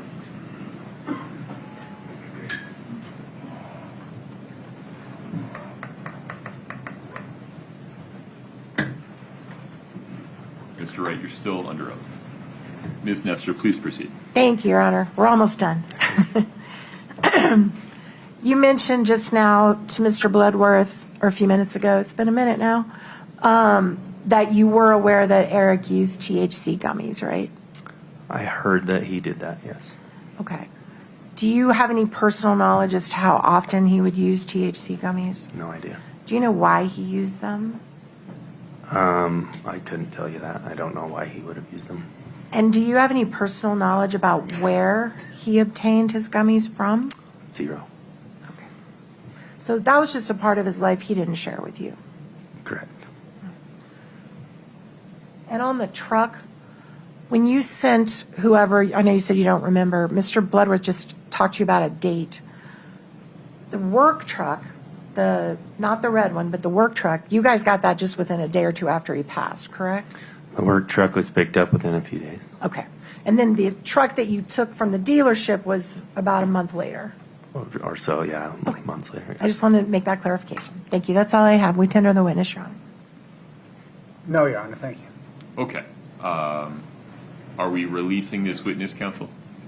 Yes, Your Honor. Okay, sir, you are free to go. You are released from the subpoena. You can talk to anybody you'd like. Thank you. Thank you for your time. Mr. Bloodworth, the state's next witness, please. Your Honor, the state calls Matthew Throckmorton.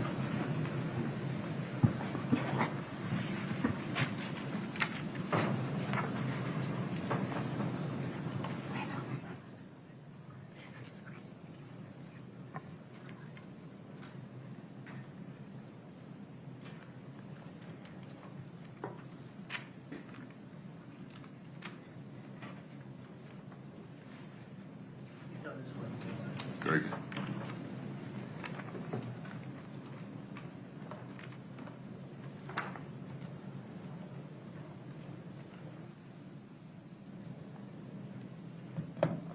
Mr. Throckmorton, if you'd step in front of Brittany, we'll get you sworn in.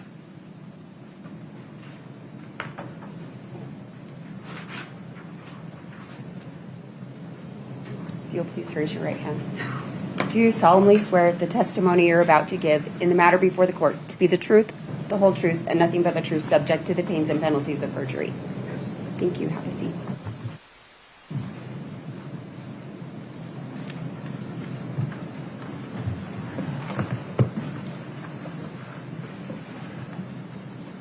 Please proceed. Thank you, Your Honor. Please state your full name and spell your last name for the record. My name is George Matthew Throckmorton. That's Throckmorton. Sir, are you employed?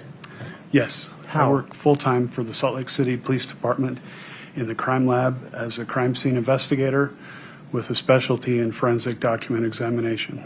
Okay. How long have you been with Salt Lake City as a crime scene? 27 years. And what is a forensic document examiner? Forensic document examiner is an individual who examines and compares writing in an attempt to determine identity, authorship, or authenticity. This includes the examination of handwriting, erasures, inks, papers, basically anything related to documents. So how long have you been doing that, forensic document examination? 30 years. Okay. Did you have any special training that you've done just specifically for FDE? Yes. I apprenticed with my father, George Throckmorton. It's about 4,000 hours of training in casework and study over a 2-year time period.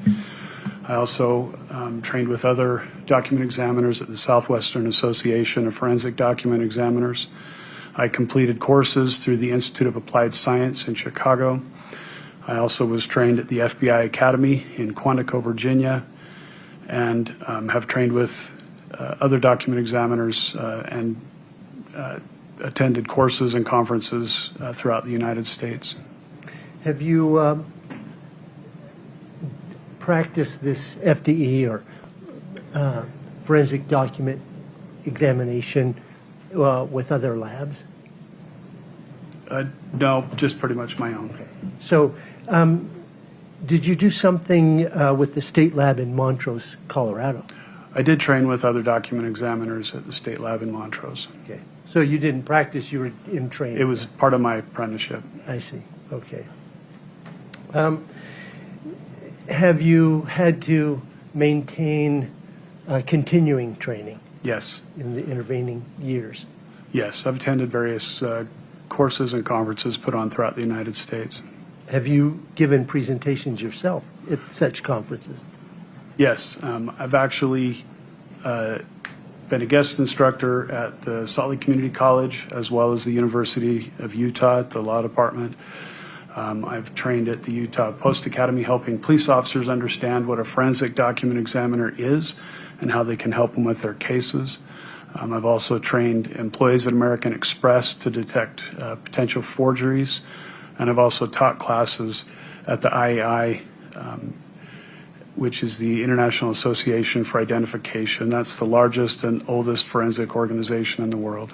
Are you a member of that organization? Yes, I am. Do you belong to a particular section of the IAI? Yes, I belong to the question document section.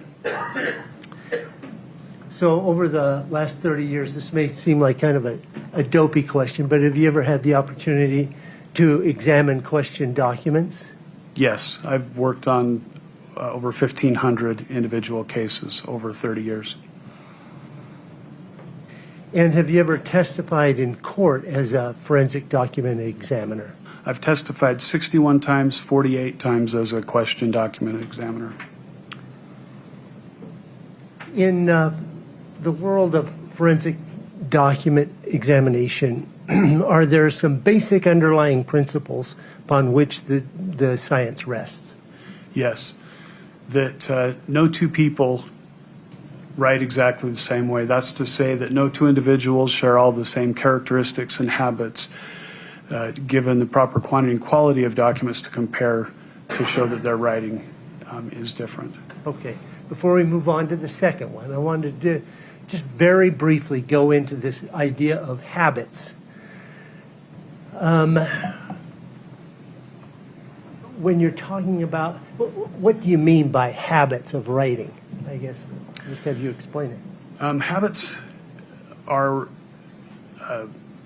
part of an individual's writing where most of the time they really don't even know what those habits are. They're just writing, trying to create either a letter or they're signing their name. And as they have learned to write over the years, they pick up different characteristics and habits within that writing. That could be how they cross the T as the crown at the top of the staff, medium part of the staff, or down closer to the baseline. When they write an ER combination, for example, is the E bigger than the R or vice versa? Are those two letters connected, or is there a pen lift between those two letters? Is the U more rounded or a little more pointed? So they just develop and use these habits as they write different types of things or sign their name. So when we first learn to write, we're writing careful what our teacher is teaching us, and then as we go on later in life, we become more concerned with the content and not the formation of the letters. Those are just subject to habit. That is correct. We learn a textbook style of writing. In school, we're just trying to duplicate what we see. Again, more concerned with making it look like how we see it. And again, concentrating, like you said, more on what it looks like. As our skill level increases, we're more concerned with the content of what we're writing, whether it's assigning our name or whether it's the letter that we're trying to write to somebody. And the longer we write, those characteristics and habits just become muscle memory to us, and we don't necessarily think about how we're writing letters and formations. We're more concerned with what we're writing. Okay, we've talked about individuality. What's the other principle upon which your science rests? That an individual can't make all of the variables the same to make two pieces of writing the same as one another. There's always going to be a natural variation that occurs as we write our name. You're not going to find two signatures that are an overlay. There's always going to be a little bit of difference in how those look or in a body of writing. Okay, so are there studies out there where researchers have looked at these principles? Yes. Okay. Could you very briefly go into this idea of individuality? Absolutely. There was a study done called Cedar Fox out of the University of Buffalo in New York, and the premise of the study was to test the theory that no two people share all of the same characteristics and habits within their writing. And what they did is they had 1,500 participants of varying ethnic backgrounds, age, and gender. The objective was to make it similar to what the population and makeup was for the United States. They had these 1,500 individuals write some handwriting specimens. These specimens were put into a computer.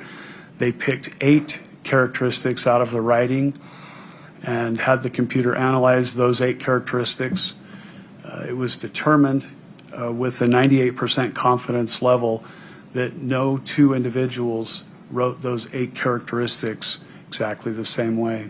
Okay. Are there studies that have looked at the ability of a trained document examiner versus lay people on their abilities? Yes. There's been a number of studies over the years. Cedar Fox also did a study of twins, again, to differentiate if the writing of twins could be seen as it was different one from another.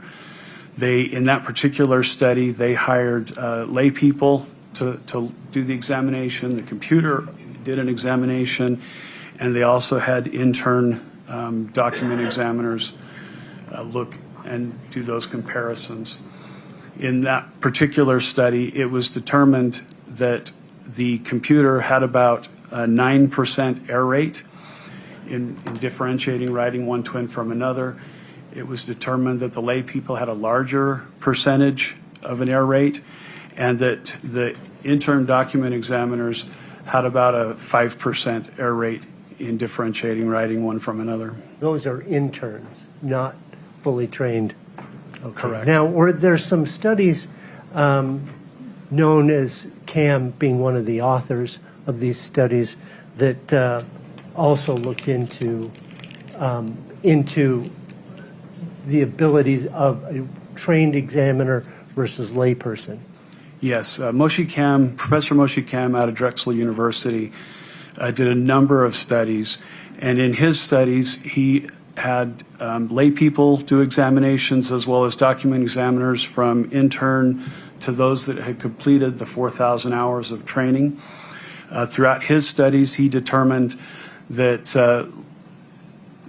that lay people made larger mistakes in doing their examinations, and that document examiners, starting as interns, going to the fully trained, that their error rates were less than the lay people, and that the fully trained document examiners had about a 4% error rate.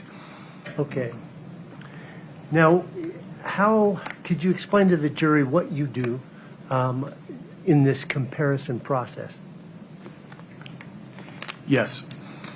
In this particular case, I was given... Just very briefly, generally, you receive question documents and known documents? Correct. I receive a stack of documents.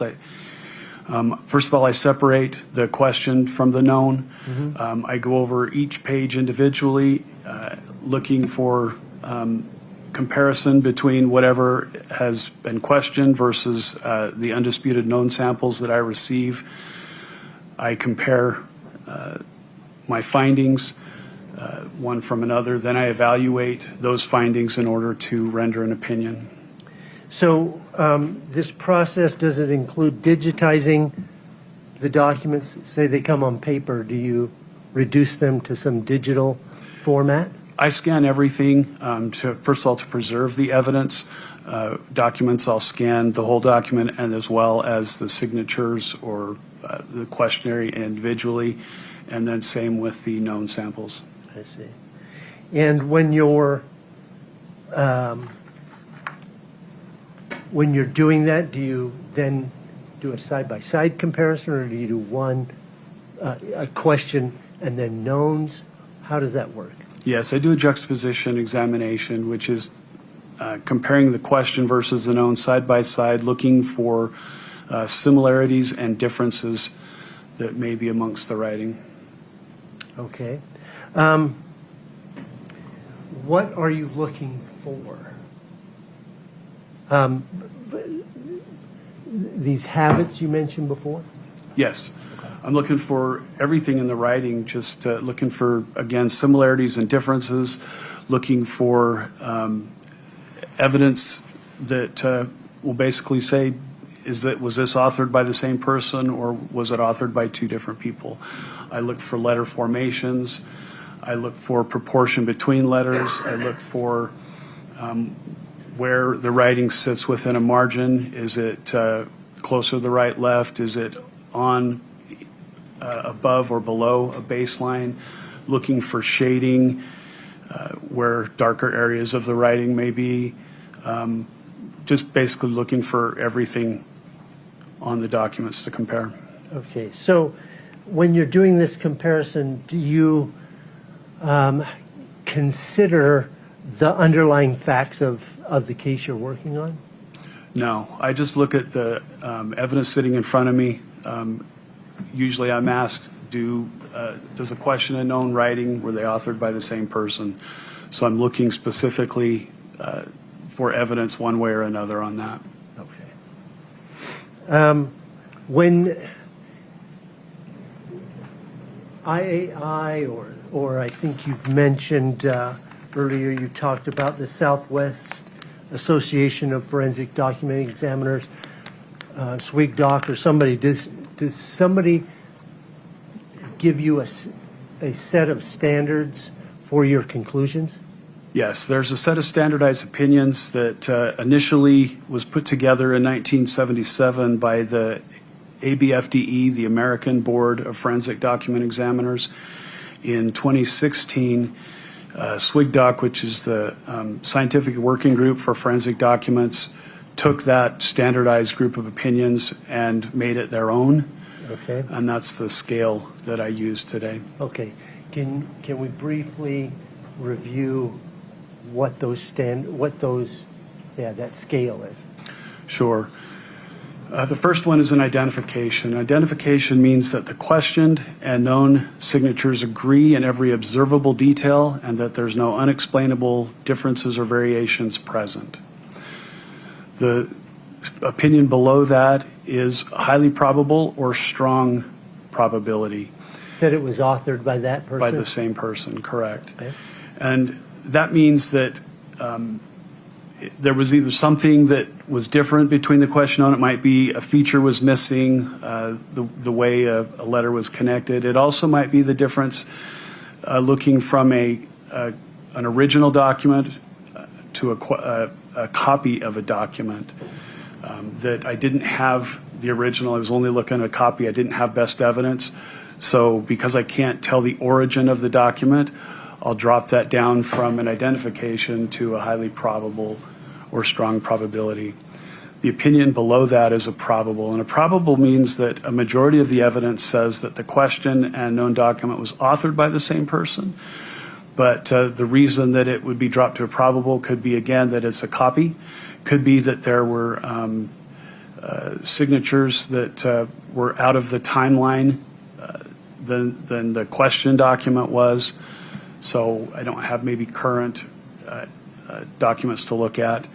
The opinion under that is an indication, and an indication means that most of the evidence says that the question and known were authored by the same person, but again, might be dealing with a copy, might not have as many signatures as I would like to have in doing that comparison, so it drops it to an indications.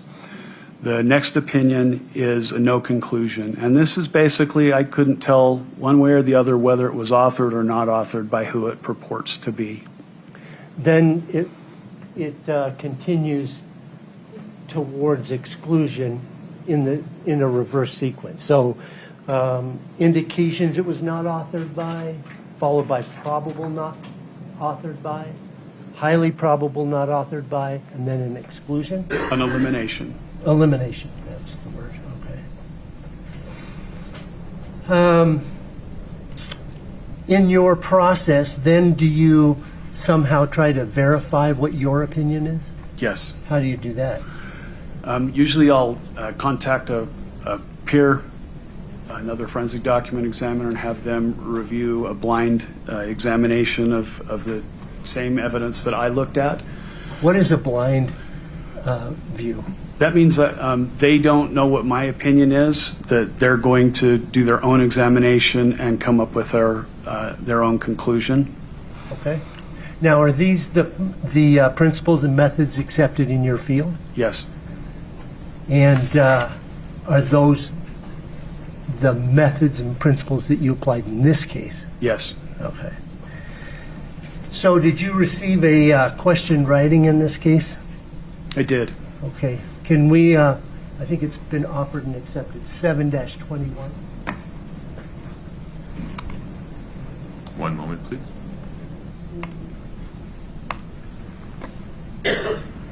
Would you like to publish, Mr.? Yes, please, Okay. Your Honor. 7-21 is published. Okay. Let's just scroll through it from top to bottom just to refresh the jury. Okay. So that's page 2. Let's go return then to page 1. Do you recognize this, sir? Yes, I do. Is this the question document? Yes. Okay. Now, what did you receive? A copy or an original? And if a copy, what type of copy? I believe on this one I had a PDF copy. Okay. Is that a good thing or a bad thing for your purposes? PDF is not the best quality of document. Why is that? First of all, obviously best evidence is the original document. Okay. Next best evidence would be a photocopy of that document. Okay. And then PDF comes after regular photocopy. Sure, but what is it because of when? Is there some limitation on PDFs that, for your purposes? Yes. If I could talk about photocopies first. Sure. A photocopy is a distorted picture of an original document. The problem with a photocopy is it's a picture that is slightly smaller than the original document. There is, the colors are not as vivid or clear. The tones may be less vivid as well. In some cases, in photocopies, writing pen strokes can diminish and in some cases disappear. There's also marks that can appear on the photocopy that weren't on the original document. These are called trash marks. Trash marks can occur from damage or dirt on the scanner glass, as well as wear and tear on the inner workings of a photocopy machine. So it's going to change or alter the evidence a little bit. The PDF has a lot of the same problems with it. The problem with the PDF is there's no default setting. So depending on the software or where it was made, if it was made on a computer with a scanner, or if it was made on a copy machine, or in some cases a cell phone, it changes and alters the document, makes it so that kind of the overall appearance looks good, but if you were to try and enlarge or zoom in to a particular area, it will pixelize and get rid of some of the finer details that you would have in the original or in a copy. Okay. So, in this case, did you receive some known documents? Yes, I did. Okay. May I approach the witness? Yes. I'm handing the witness what has been marked as State's Exhibit 8-49. Can you take a look at that and review it for a moment?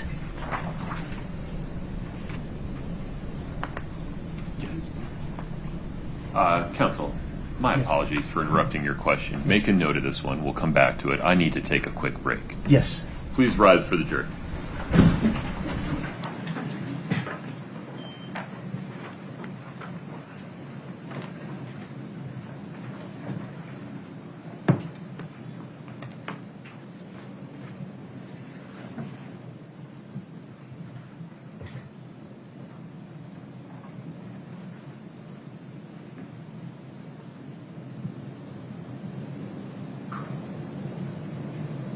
Have a seat, please.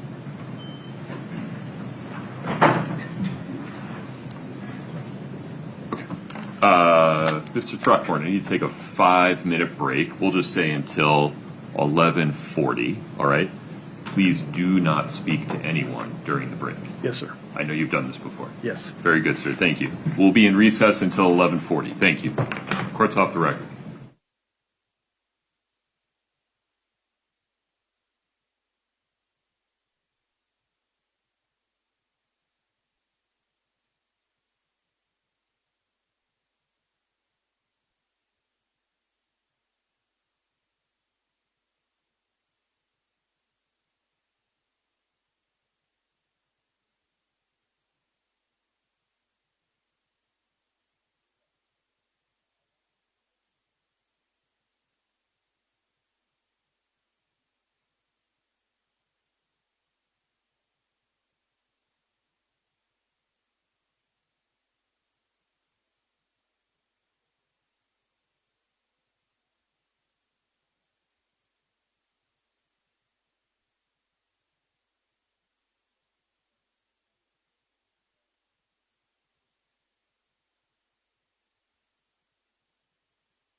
Mr. Burmester, are we ready for the jury? You're, yes. Ms. Nestor, ready for the jury? Yes, Your Honor. Okay, very good.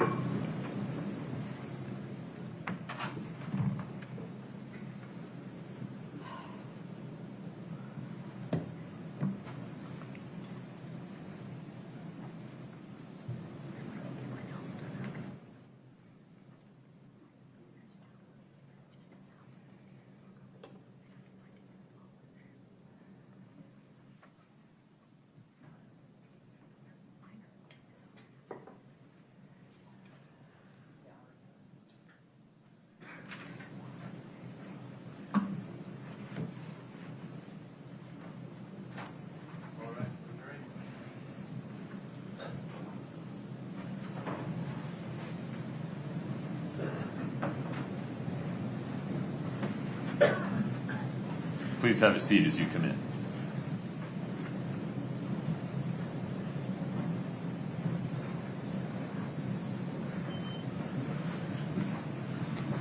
Have a seat, thank you.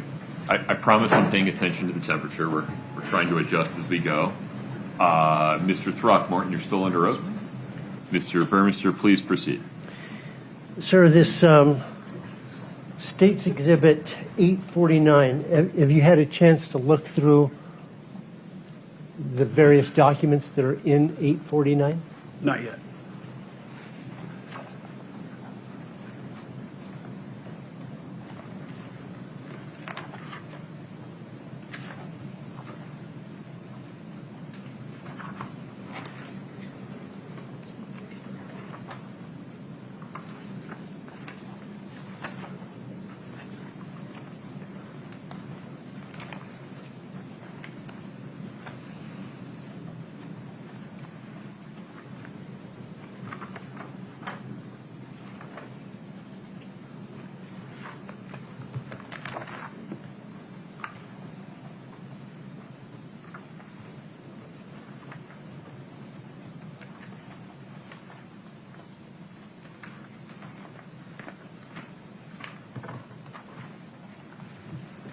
Do those look familiar to you, sir? Yes.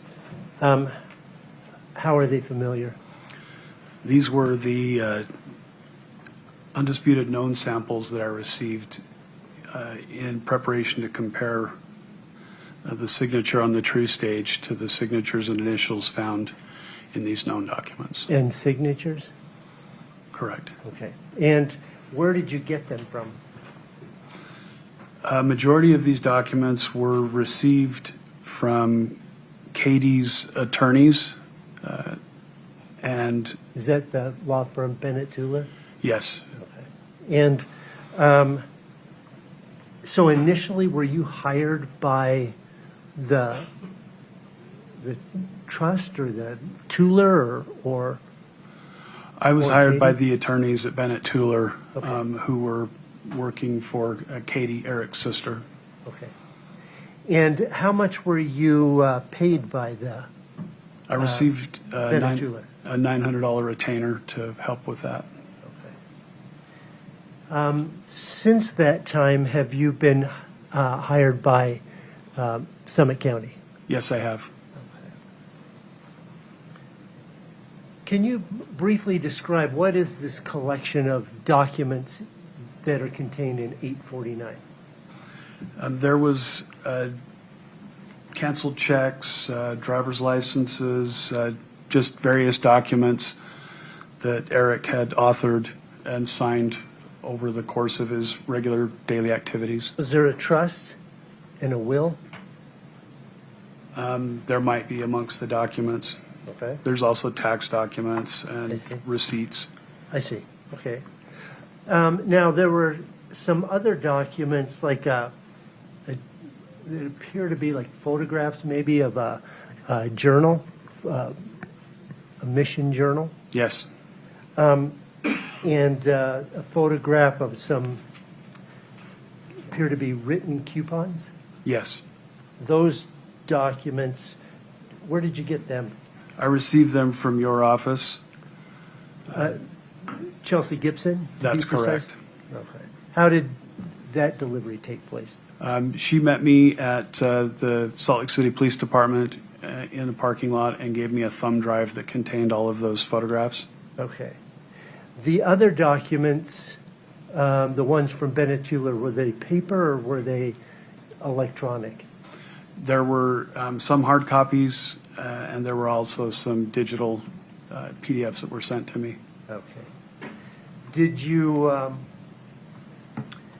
go, well, let me ask this. How many actual signatures of Eric Richins did you receive in all those documents contained in 849? I found that there were 86 signatures and 24 sets of initials.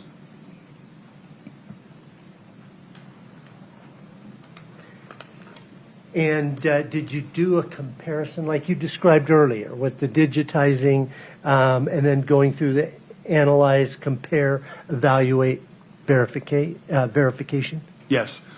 I compared the question signature versus the 86 known signatures and 24 initials, looking for similarities and differences. Were you able to come to a conclusion yourself? Yes, I was. And did you send that out for a verification, a blind, as you said, a blind verification? Yes. To whom? To my friend in Colorado. Her name is Darla McCleary Celentano. And was she able to come to a conclusion? Object to hearsay. Yeah, would you approach for a moment, Mr. Burmester?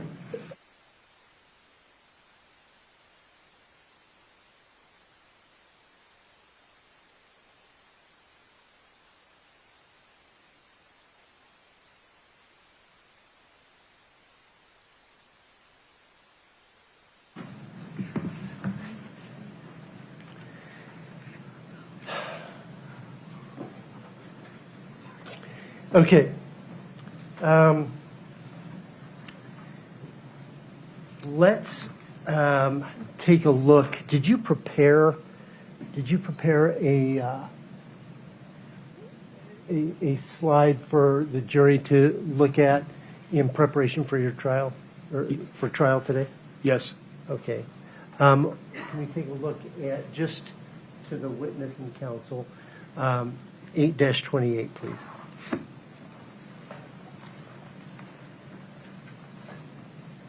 The witness has it. Okay. Do you recognize that, sir? Yes, I do. Would that be helpful in communicating your testimony today? Yes. State would offer State's Exhibit 8-28 and ask for permission to be published. No objection. 828 is admitted and published. Okay. Let's set aside 828. Well, why don't you orient us first? What does 828 show us? 828 is an exhibit that shows the question signature at the top, taken from the true stage document. Okay. And the Q stands for question, 3 is the series of documents, page is page 2, and A is the first signature used on that document. The signatures, the 10 signatures below, are samples taken from the known signatures that I received and initials to compare. Again, K stands for known, 1 stands for the group of documents, P stands for the page, so page 2, and again, A is the first signature on that page that was used. So 849 is all the Ks, and this particular one is from the first tab? Correct. I see. Okay. Now, let's take a look at 7-21, please. This is page 2 of 721? That's correct. Okay. Now, which, looks like there's a couple signatures on this page. What one were you focusing on? The one on the right, the one that purports to be Eric. Okay. And then, so did you take the one from the true stage and then put it into your exhibit? Correct. Okay. And that's the one that we have. We just don't have, you didn't add the date that it was given. That's correct. Okay. All right, thank you. We can go back to 828, please. Were you able to come to a conclusion? Yes. Okay, what was that conclusion? My conclusion was that there was no evidence that Eric authored this signature, Okay. and that he probably did not, and that it appeared to be a simulated forgery written by somebody who was familiar, had access to his writing in an attempt to copy, draw, or duplicate his signature and try and pass it off as a genuine signature of Eric. Okay, I want to, we'll come back to this in 1 second.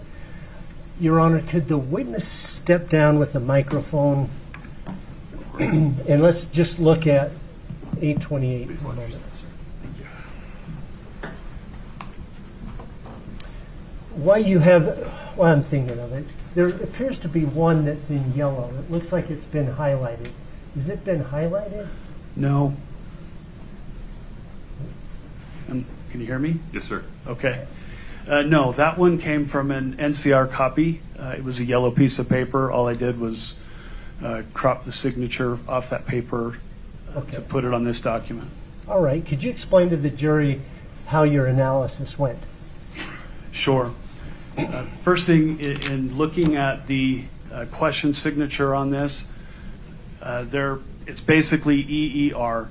And the way that the E is formed starts at the top, comes down, creates the first semicircle, comes to a point, and then comes back down towards the baseline. When it gets to the baseline, it shoots off to the right. Then a line comes down towards the baseline, continues up to create the second E, which is leaning a little further over. This E is not as defined, a little more loosely made. When we get to the second portion of the E, it shoots over to the right to start the letter R, which creates a kind of a triangle formation there, then goes up and creates kind of an arc, more square than normal, comes back down towards the baseline towards the baseline, and then shoots off over to the right and terminates. A couple things that stuck out to me on this signature. This is what's called a one-stroke signature. That means that the writing instrument starts and continues all the way through to the end. There are no pen lifts. As well, within the signature, the things that stick out again is their pen lifts are not found here.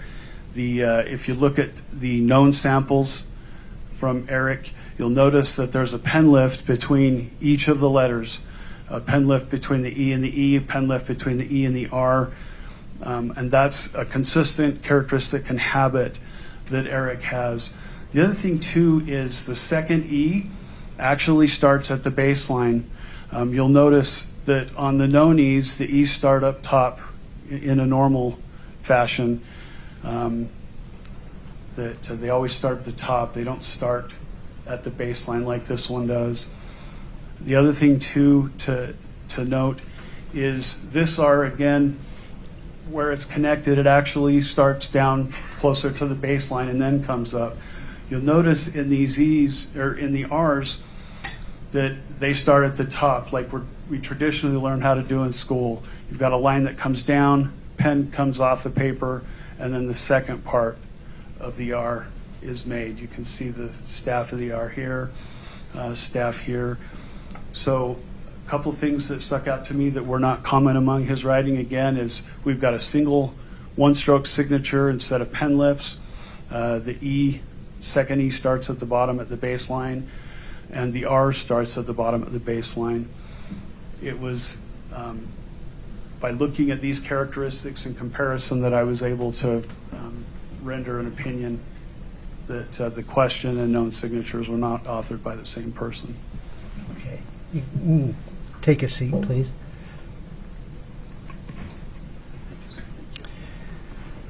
Now, your opinion was that it was probably not signed by Eric Richins. Why probably not as opposed to elimination? Because I was dealing with a photocopy, that the true stage was a photocopy of a document. Basically, I'm missing evidence. So as a conservative opinion, instead of an absolute elimination, it's closer to a little weaker than that. So it was a probable as well. I couldn't identify who the author of that signature was. In the case of a simulated forgery, the author gives up their own habits and characteristics to try and copy, draw, or duplicate somebody else's. So because I was not able to determine who was authoring this, basically I came back to that there was no evidence that Eric did it, but I couldn't determine who actually authored it. Okay, so your final conclusion then is also that there is no evidence, that you could find nothing in the knowns that would support the question document was signed by Eric. That's correct. Okay. That's all the questions that I have for this witness. I have off. It's in front of Ms. the jury, Nestor. of course it's accepted. May it please the court. Almost good afternoon, good morning still, sir. Good morning. My name's Kathy Nestor. I'm one of the attorneys representing Kouri Richins. Okay. So I want to first talk about your, I guess we call it your curriculum vitae, which is a fancy way of saying your resume, right? Correct. And I reviewed that, that you gave to us. And can you tell me, sir, is there a difference between a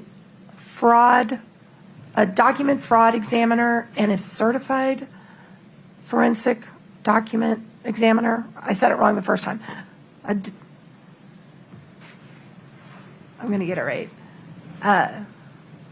Forensic document examiner is your title, correct? That's correct. And is there a difference between a forensic document examiner and a certified forensic document examiner? Certified examiner is somebody that belongs to an organization that they pay and that they recognize him or them or her as part of their group. It's not just payment, they also take a test, right? It depends on the organization. And in fact, there was an organization, there's an organization that accredits these organizations, and it's called the Forensic Specialties Accreditation Board. Is that right? Do you know what that is? That's one of them. And they are people who accredit these organizations to certify people, right? Yes. And if you go to one of these accredited organizations, and I'm going to just read some examples and see if you're familiar with them.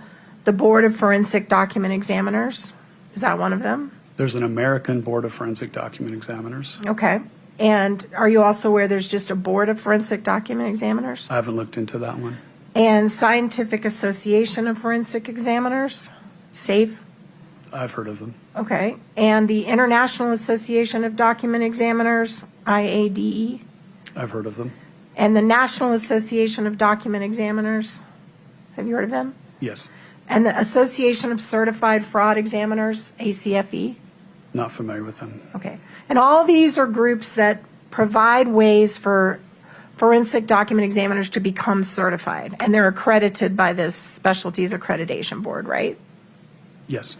And the way that they become credited, certainly they have to pay a membership fee. You're right about that. But they take an exam, right? I assume so. And they're given a bunch of samples that are peer reviewed by others to see if they agree that their analysis are good, right? Correct. That would be the process. And they do an oral board where they answer questions and respond to like on the spot testing of their skills. Objection, Your Honor. Foundation. Is that, he Well- said he doesn't know. Well, so far, there hasn't been a foundation problem. Ask him whether he knows, which I think is what you're doing. And it appears to me by your answers, you know about all of this process, right? There's a lot of organizations out there that people can join, even people that haven't been properly trained. Right. And by being certified by any of these organizations that are accredited, that's an extra security and assurance to your customers and your clients that you've been screened, you've been vetted, and you've been certified that you're good at what you do, right? It can be. And you've never, ever done that in your whole career, have you? No.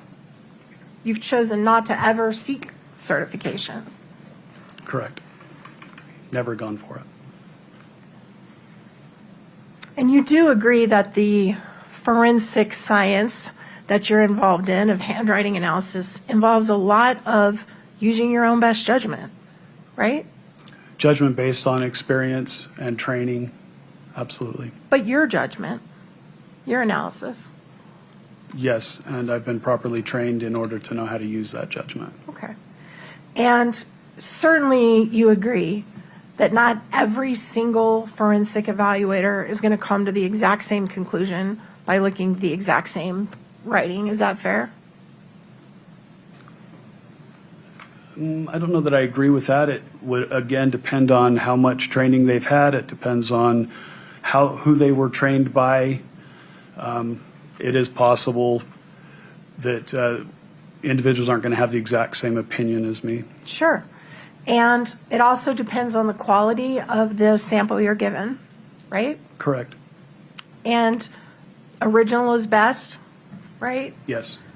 One copy later after the original is a little worse, right? There's about a 1% to 3% distortion rate from an original to a first generation photocopy. And do you know which generation photocopy you were given? I have no idea. You know how many times it was photocopied? No. Do you know how many times it was faxed?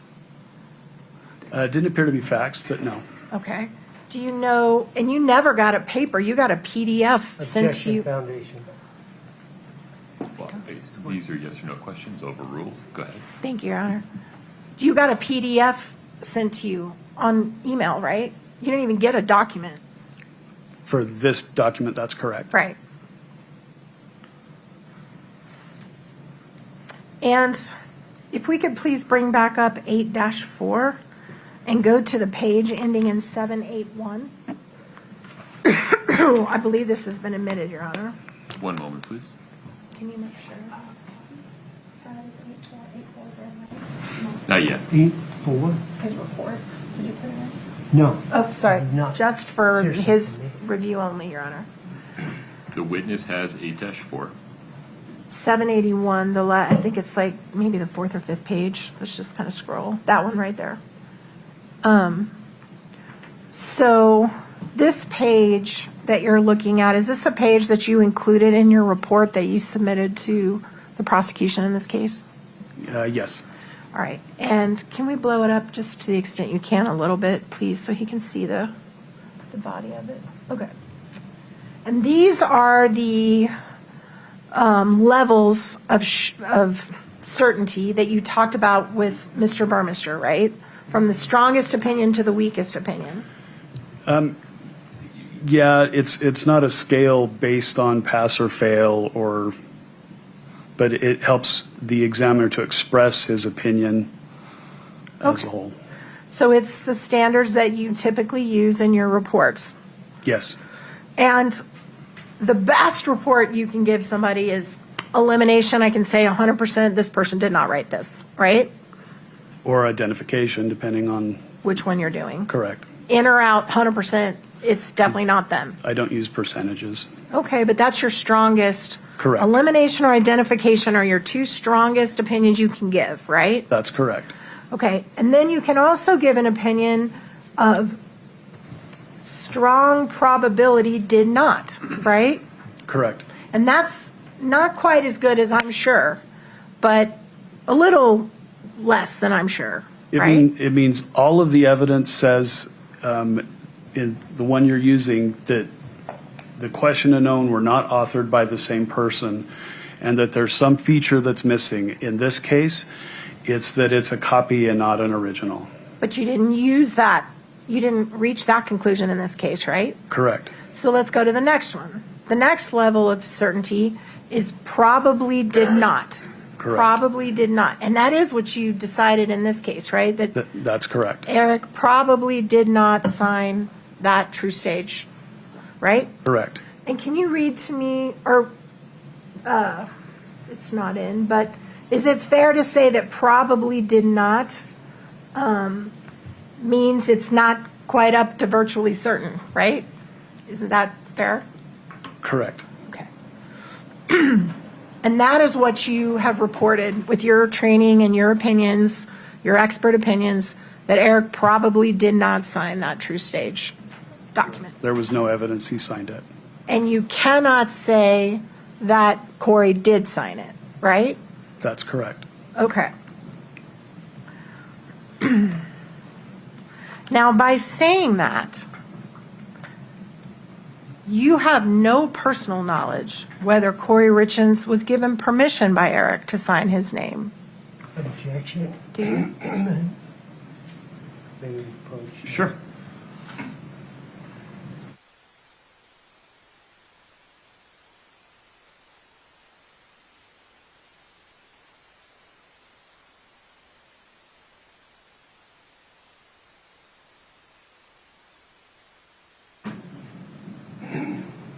So just to repeat the question, you have no knowledge and you weren't given any information to suggest one way or another whether Kouri had permission to sign her husband's name to that. Correct. So you don't know that. I was not asked that, and that was not part of the examination. And I see you're a married man Yes. on your wedding ring. Yep. And does your wife ever sign your name on anything? Objection. I think we're a little bit beyond the scope of this gentleman's expert testimony here. Go ahead with your Okay. next question. Sustained. And is it my understanding from your resume that you no longer do forensic document examinations for the Salt Lake City Police Department? That's correct. When did you stop doing that? 2020, I believe. And is that the reason you stopped connected at all to an internal affairs investigation against you for falsifying documents? No. Did you, in fact, were you submitted to an internal affairs investigation for falsifying documents? Objection, Your Honor. Can we approach, please? Sure.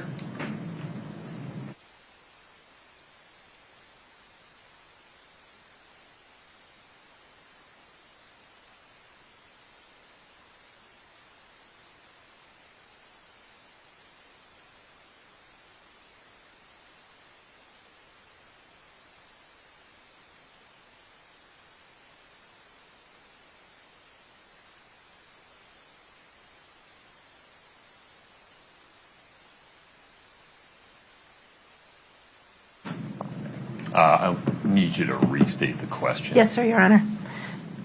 Were you subjected to an internal affairs investigation for falsifying documents? Yes. All right. And were you ultimately exonerated? Yes. And was the person who accused you of doing that a law enforcement officer?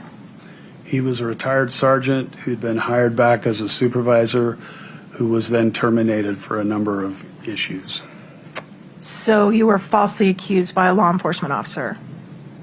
I was falsely accused by somebody who had been a law enforcement officer, but not at the time they made the complaint. Thank you for that clarification. Are you aware that the whole science of forensic science of, I'm sorry, just 1 minute.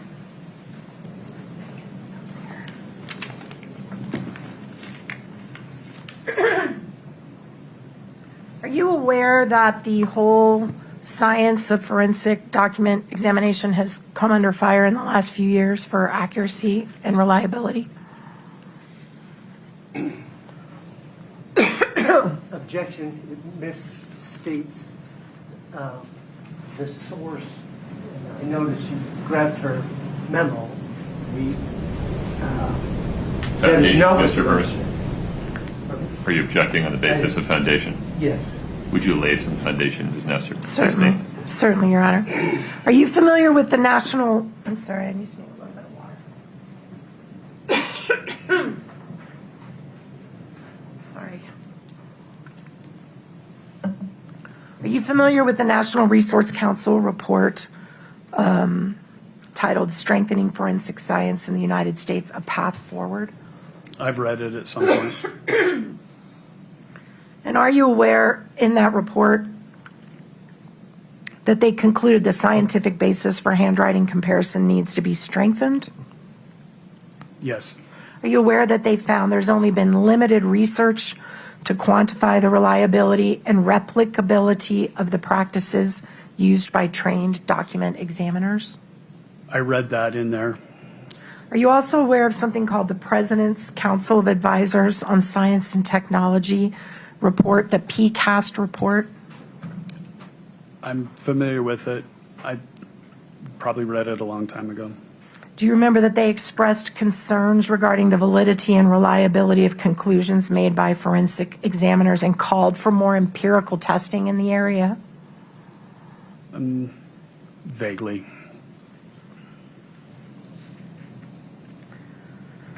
You talked about an error rate, is that right? Yes. And remind me, what is the error rate of non-certified forensic document examiners? The same as document examiners that have been properly trained. Do you know that for a fact, or are you assuming that? I'm assuming that not all document examiners are certified, Fair. and that the error rate, if they've been properly trained, apprenticed with the 4,000 hours that are required, that their error rate should be the same, Which is what? is less than 4%. So 4 out of every 100 times they're wrong? 4% of the time they may make an error in their judgment. Are you aware that the National Institute of Standards and Technology issued a report from an expert working group for human factors and handwriting examination, which found multiple problems with the reliability of handwriting analysis? I haven't read that.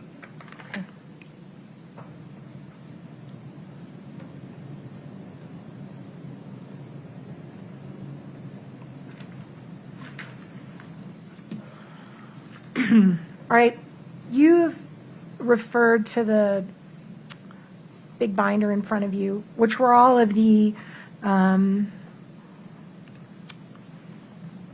handwriting samples that you reviewed and included in your report. Is that right? Yes. Right. Is that in?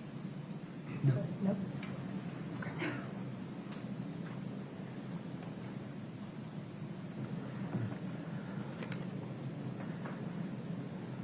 And you relied on all of those documents in concluding whether or not, making your decisions about whether Eric's probably did not sign that document? Yes, I reviewed all 200 pages. Okay.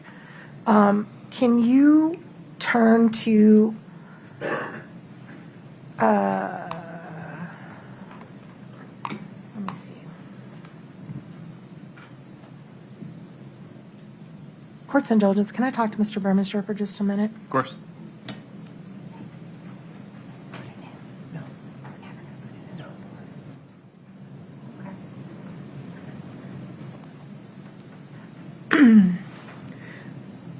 Looking over the documents, did you include a document? I am so sorry, my throat is fried. I know it's annoying to listen to. Give me just a second.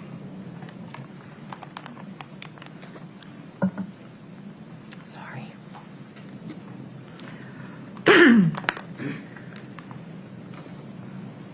Looking at the documents that you relied upon, was one of the documents titled the My Princess letter? I did review that, yes. Right.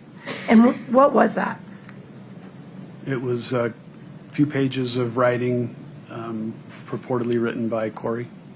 By Kouri? Or sorry, no, by Eric. I apologize. Where did you get that letter? This exceeds the scope, Your Honor, that is not in 849. Your Honor, I'm allowed to go to anything he looked at to form his opinion. Yeah, I just need clarification for a second, if you'd approach.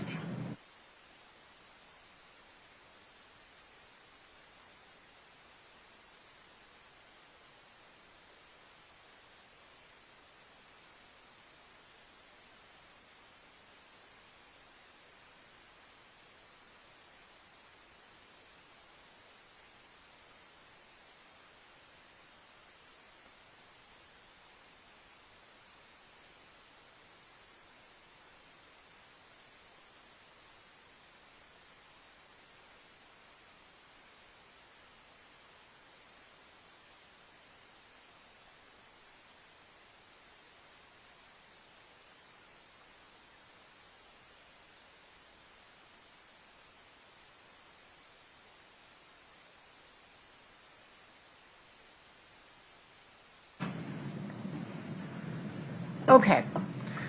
Oh, my voice came back. So on the My Princess letter, that is something law enforcement gave to you to review in making your opinions, correct? It was given to me as a question document, not a known sample. And you were to review it to see who you think wrote it? That's correct. And can we pull up for the witness only MT4?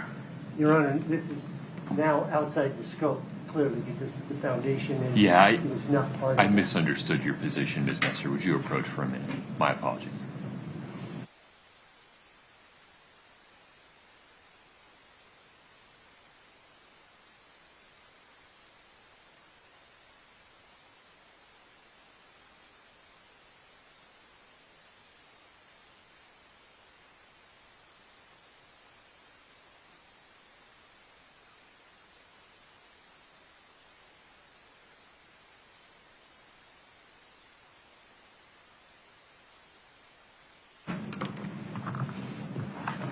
When you were looking at the Eric Richins handwriting samples to compare them with the True Stage signature, had you also already reviewed this document? No, This came after?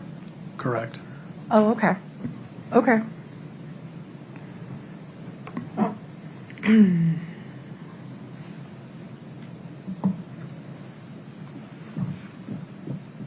Were you asked to look at any other insurance documents to determine whether or not they had forged signatures on them?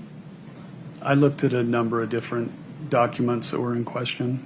Okay. And did some of them include insurance documents? Other policies besides the True Stage? There were other documents, but I don't have recollection of how they were related. So how many documents total were you asked to look at and decide who signed them or who didn't? Your Honor, can we just clarify if it's a question or a known document? I'm lost. That would be helpful if you could provide a little specificity there. So just to be clear, there's documents that are called question documents where you're looking at them to decide who you think signed them, right? Who was the author? Yes. And then there's known documents where you know for sure through some way they've been validated that that's an actual signature that you can compare, Correct. right? So how many documents, questioned documents, were submitted to you for your opinion in this case? Between the civil and criminal, probably half a dozen or so. Okay. And the only one that you're here today giving an opinion on is the True Stage document? That's correct. He's given it, no, I'll just.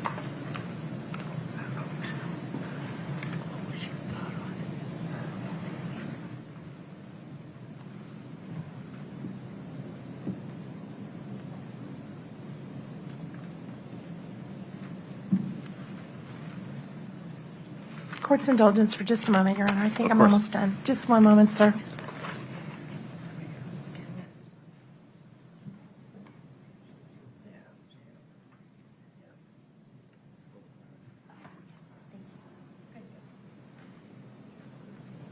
Okay, last one. Were you ever asked to look at any closing documents for the Midway Mansion to determine the veracity of the signatures on those documents? Not that I'm aware of. Thank you. That's all I have, Your Honor. Within the scope of cross, Mr. Burmester.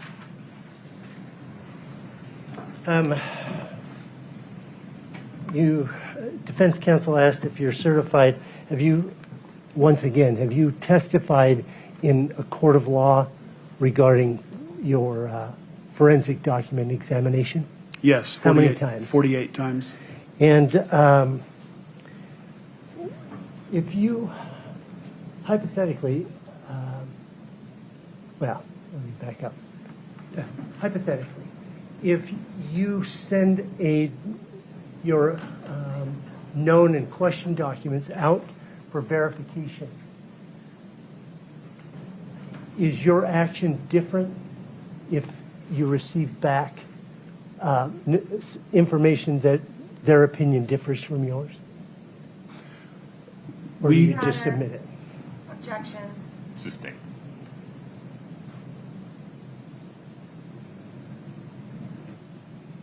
The fact that you received a PDF is reflected in your ultimate opinion, is that correct? Yes. Okay.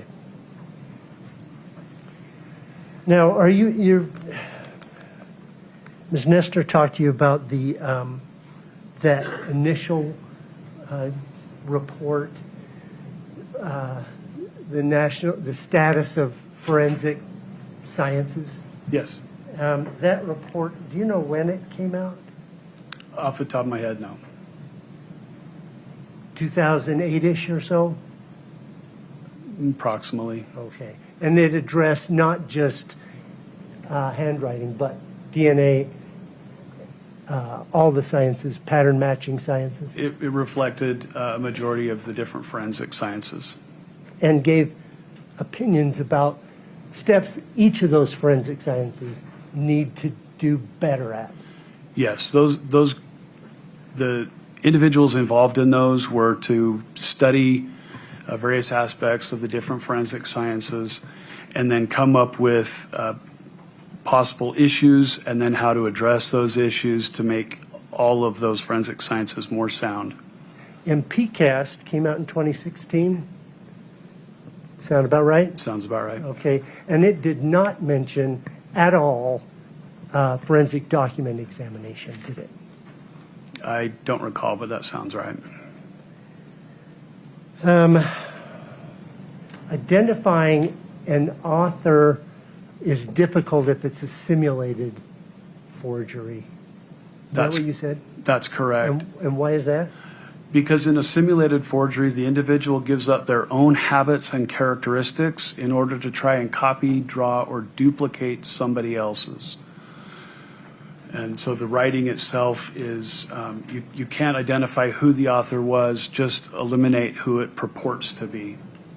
Did you find any evidence at all that Eric Richins signed the True Stage document? There was no evidence whatsoever. Thank you. Just very briefly. Talked about if it's a simulated forgery, people give up their own way they write to try to write like someone else, right? Yes. What about people who are intoxicated or under the influence of drugs or alcohol? Does their signature change? There are a number of factors that can affect how a person writes.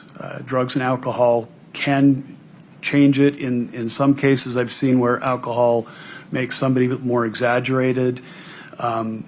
Other things that can affect writing is stress, the writing surface, the writing instrument that they use, chronic pain, medications that they may be taking. There's a lot of factors associated. THC, being stoned? Haven't done specific studies in those, but anything that can affect motor skill could potentially alter how a person writes, but it won't change their characteristics or habits. Okay, thank you. That's all I have. I have nothing. Okay. May we release this witness, counsel? Yes. that would be Yes, the Your Honor. state's request. So you're free to go. You can talk about the case with anyone or no one. It's up to you. Sounds good. Thank you, Take care, sir. sir. You too. Counsel, is now an appropriate time for a lunch break. Yes, Your Honor. Ms. Nestor? Yes, sir. Okay, ladies and gentlemen, we'll take a break until 1:15. During the break, as always, please do not discuss the case with anyone. Don't let anyone discuss it with you. Please do not read, watch, or listen to any report or any coverage of the case of any kind. And please don't do any research of any kind about the case. Enjoy your lunch break. Please rise for the jury. Oh, May I ask for an additional 15 minutes, Judge? yes, Is that okay? that's fine. Just doing that. 1:30. Thank you, Judge. Thank you, folks.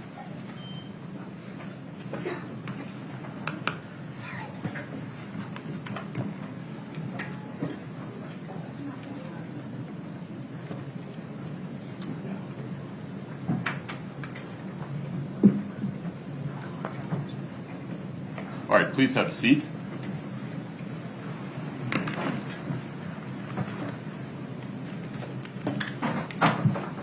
Mr. Bloodworth, anything on the record before we recess for lunch? No, Your Honor. Ms. Nestor, Ms. Lewis, Mr. Ramos? No, sir. No. All right. Folks, if you would make your way out of the courtroom or just stay quiet, I need to do a detention hearing in another case right now. Thank you. Can you just clear the table here? No. Thank you.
00139. Mr. Bloodworth, anything before we invite the jury in?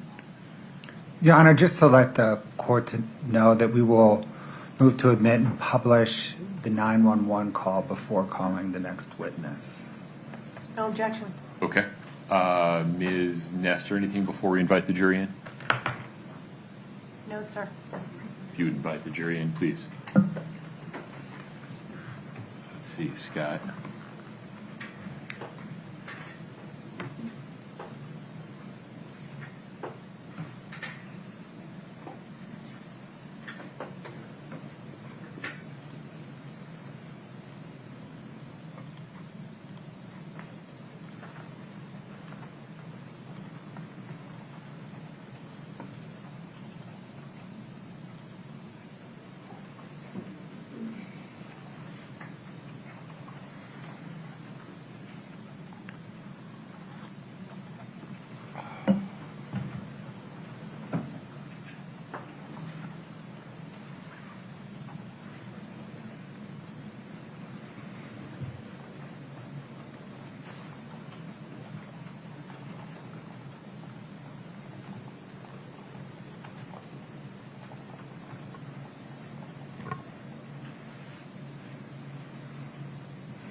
Please have a seat as you come in. Thank you.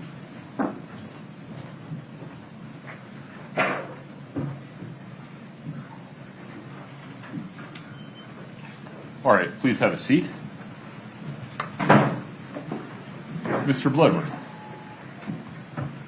Thank you, Your Honor. Your Honor, the state moves to admit and publish State's Exhibit 2-40D, the 911 call. Any objection, counsel? No objection. Okay. Scott, let's give this a try. 911, what's the address of the emergency? My husband's not breathing. He's cold. Okay, what's the address? 282 Willow Court. 282 Willow Court?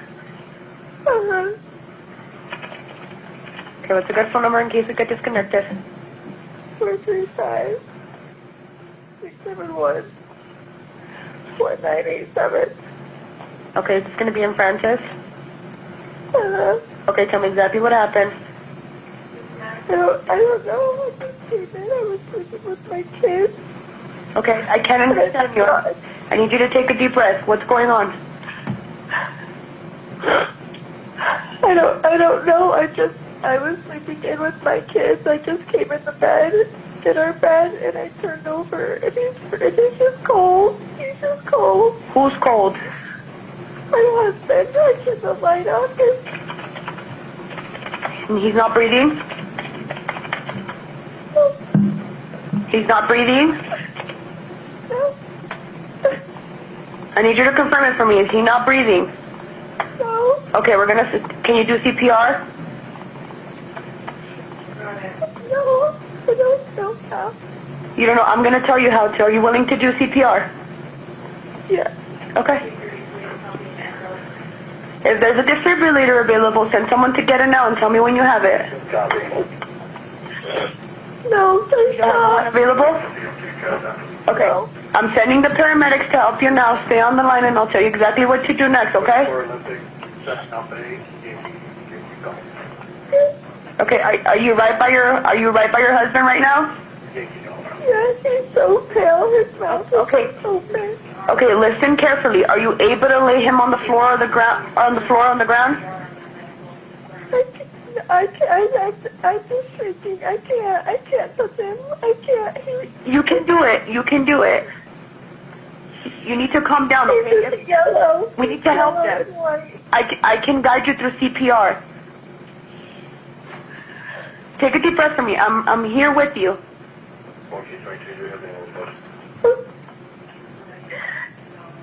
He doesn't have a pulse. He doesn't have a pulse? No. There's no pulse.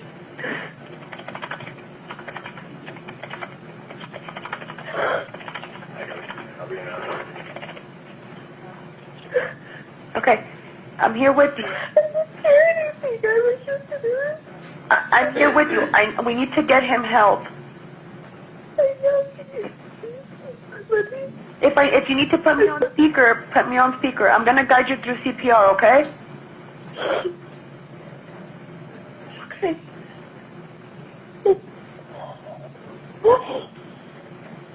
Tell me when you've done that. Okay, I'm ready. You ready? Okay, he's on the floor? He's on the bed.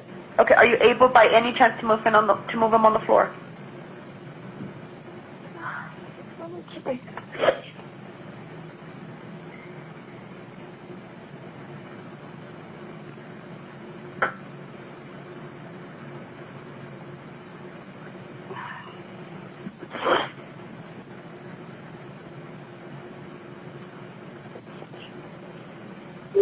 These spots on it. I don't know what's happening. I don't know what's happening. I'm here with you. Are you not able to move him to the floor? Go out. Don't come in here.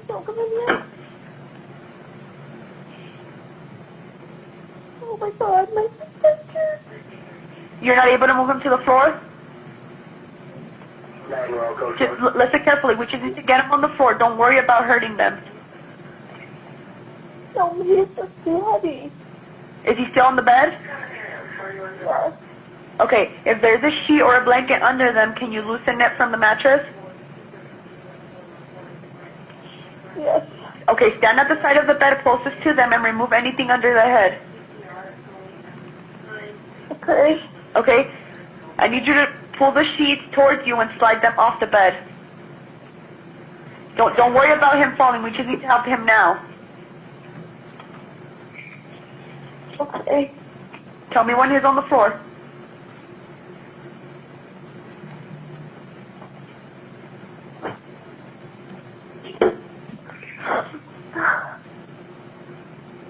I can't move it. It's a dead weight. Like it's just... You're not. If he has sheets under, pull them to the floor. Don't worry about hurting him.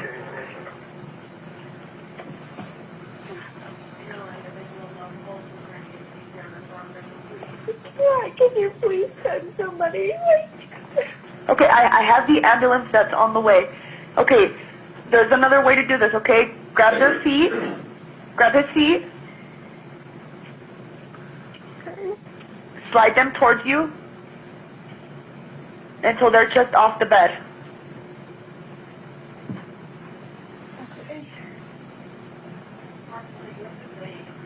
How old is your husband? 39. 39? Yeah. Okay. Okay, were you able to pull his feet off the bed? Absolutely. Okay, now grab the arm closest to you and pull the rest of the way off the bed.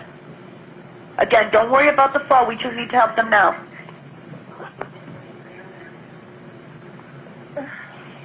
I have the ambulance on the way. I just need you to do this, okay, so we can get the help for him. Okay. Once they arrive, they'll take over. We just need to start CPR now. You are doing great, okay? I just need you to get him on the floor. Okay, he's on the floor. You got him on the floor? Yeah. Okay, listen carefully, okay? Make sure that there's nothing under his head. Is he laying flat on his back? Yeah. Okay. Okay, just listen carefully and I'll tell you how to do chest compressions, okay? Place the heel of your hand on the breastbone. This is in the center of the chest, right between the nipples. Put your other hand on top of that hand. Okay. Okay. Start pumping the chest hard and fast, at least twice per second, and 2 inches deep. Okay. Okay. Start counting out loud so I can count with you. Okay. We're gonna count 1, 2, 3, 4. Okay. Let me know when you're ready. Okay. 1, 2, 3, 4. 1, 2, 3, 4. Count out loud so I can hear you. I'm counting with you. 1, 2, 3, 4. 1, 2, 3, 4. 1, 2, 3, 4. 1, 2, 3, 4. 1, 2, 3, 4. 1, 2, 3, 4. 1, 2, 3, 4. 1. If it's easier for you, am I on speaker? Yes. Okay. 1, 2, 3, 4. Do you know if the front door is open? No, it's locked. It's locked. Are you? I need you to go. Is there anybody else within the home, or is it just you? It's all my kids. Okay. Are one of them old enough to go unlock the door? Yeah, it's unlocked. It's unlocked now? Yeah, he's here. He's there. Okay, we need to keep doing CPR.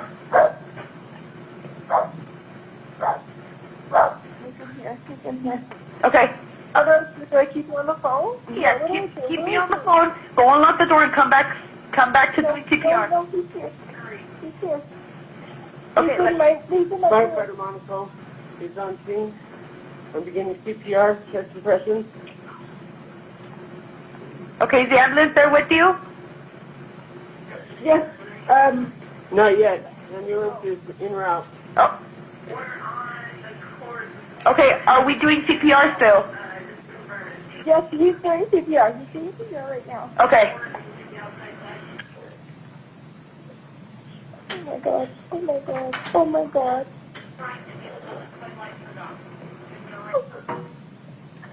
What kind of vehicle do you have outside? Me? I don't have a vehicle outside. White Toyota 4Runner.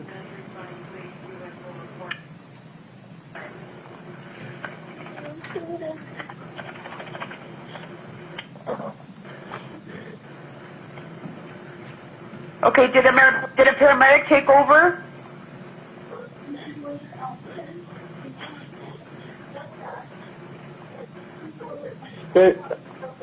Paramedics haven't arrived yet. We're in the back bedroom.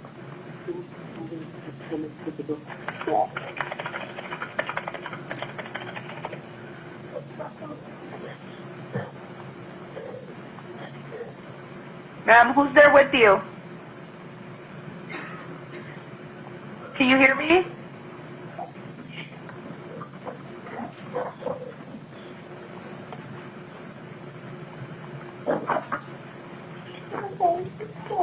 Okay.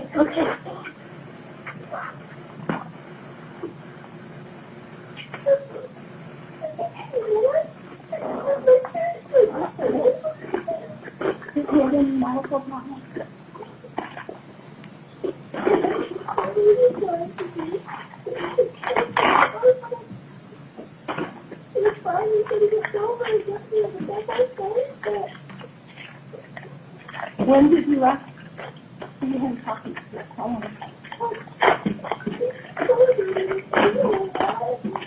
I'm sorry, what? Okay.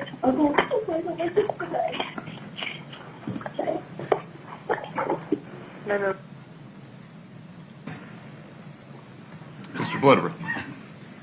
Your Honor, the state calls Detective Jamie Woody.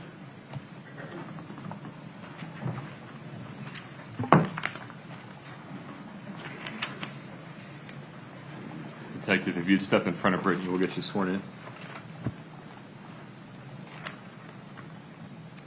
Do you solemnly swear the testimony you're about to give in the matter before the court to be the truth, the whole truth, nothing but the truth, subject to the pains and penalties of perjury? Thank you. Have a seat.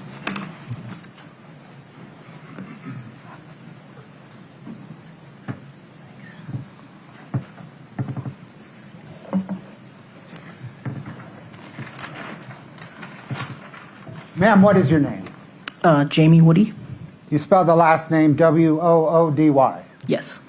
What do you currently do for a living? I am a deputy at Summit County Sheriff's Office. Were you a deputy with the Sheriff's Office in March 2022? Yes. What was your job then? I was a detective. What is your job now? I'm a canine officer. In March of 2022, were you assigned as the lead detective in connection with Eric Richins' death? I was. Prior to this case, were you ever lead investigator on a death investigation? Yes. Had you assisted in death investigations? Yes. What was your prior experience with death investigations? We would show up and see if they were basically attended or unattended, expected or not expected. About how many death investigations did you participate in? A handful. Prior to this case, did you have any experience with poisoning investigations? No. Did you have any experience with digital forensics? No. Did you have any experience with forensic accounting? No. Prior to this case, what was the biggest case you had investigated as a lead investigator? Rape case. Were most of your assignments prior to this case sexual assault and special victims cases? Yes, they were. Were you called to Eric Richins' home in the early morning of March the 4th, 2022? Yes. Why? To do a death investigation. How is it that you caught that call? I was just the on-call detective. And is that just random, essentially? Yes, it is.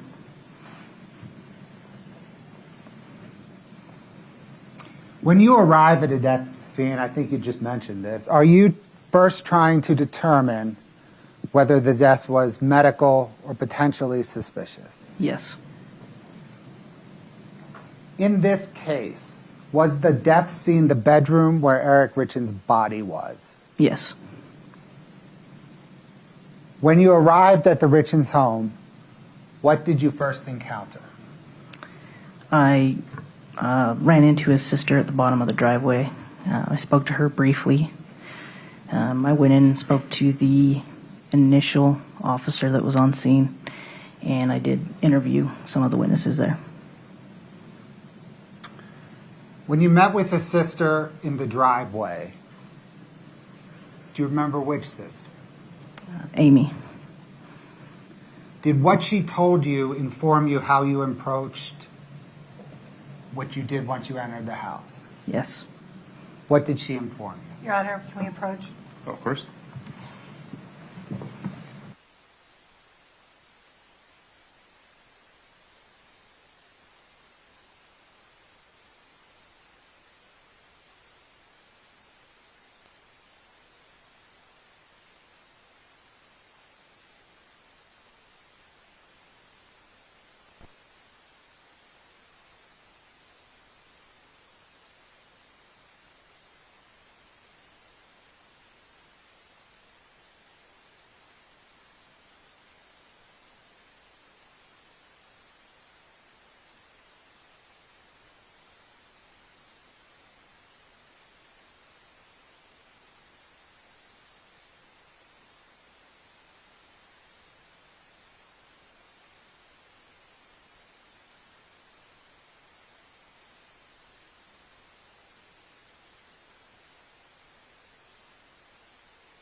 Ladies and gentlemen, there's a legal issue I need to work a little bit on. If you would stand up, stretch your legs, take a walk. All rise for the jury.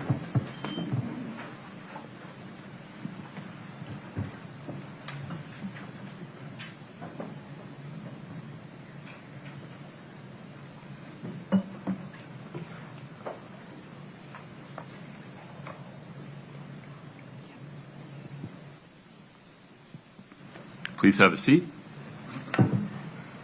We're still on the record. Excuse me. Detective, you're still under oath. That chair sucks. I apologize. Mr. I'll Blood. just ask the question. Yeah, ask your next series of questions. Let's see where we go. When Amy met you in the driveway, did she say anything that informed your investigation? Yes. What did she say? She told me that Eric had said to her that he thought Kouri was going to kill him. Then did you go into the house? Yes, I did. Ms. Nestor, were there any questions about anything else that Amy said to her that you'd want to ask? Yes, Your Honor. Let me pull up her report really quickly.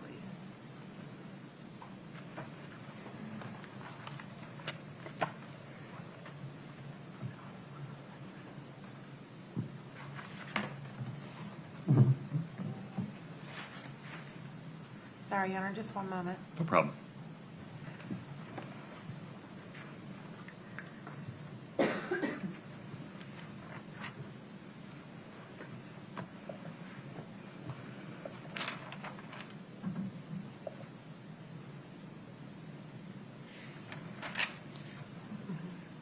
got it. Just one second.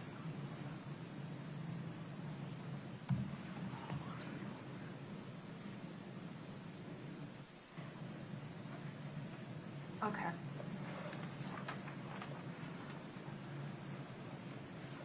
Let me put this up so I get it exactly right.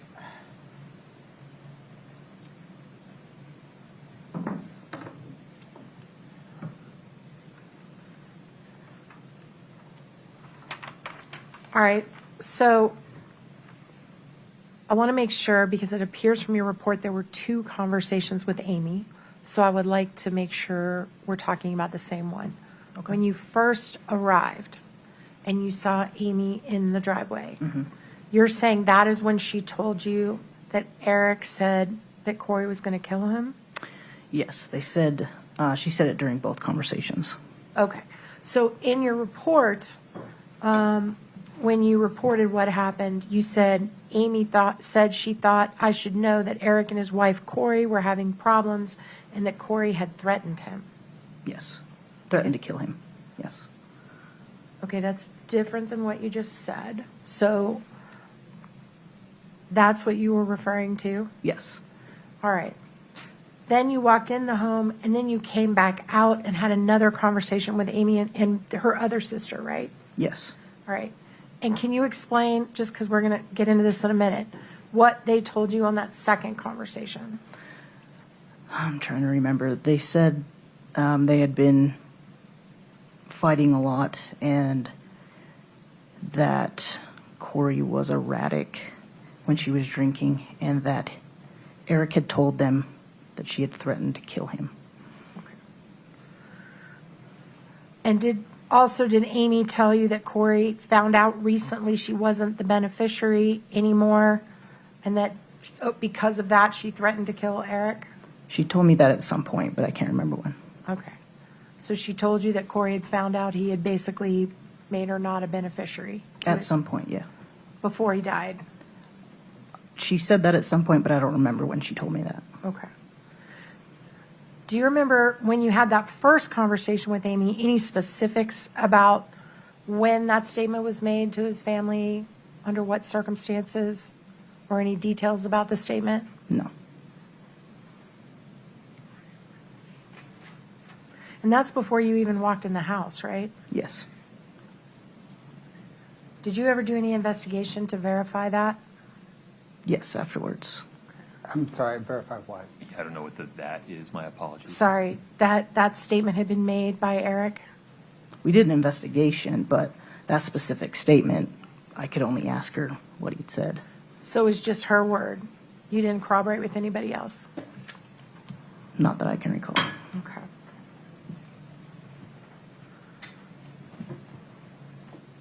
And what about that statement changed the way you behaved when you went into the house?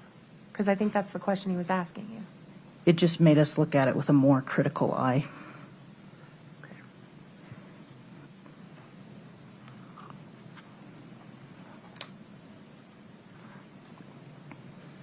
All right. I think that's all I need from her. Would you approach for a moment Yes. just to make sure I have the same Yes. understanding you do?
Counsel, I appreciate the discussion. Mr. Bloodworth, are we ready for the jury?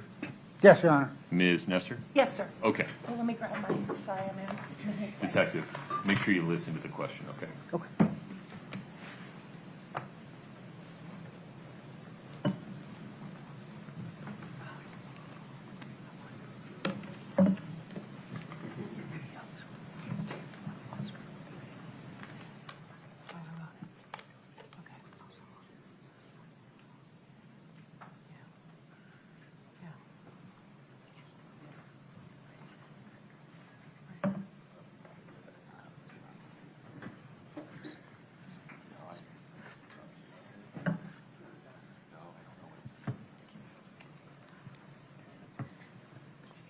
Brittany, can I switch out? This one's bad. It's getting red.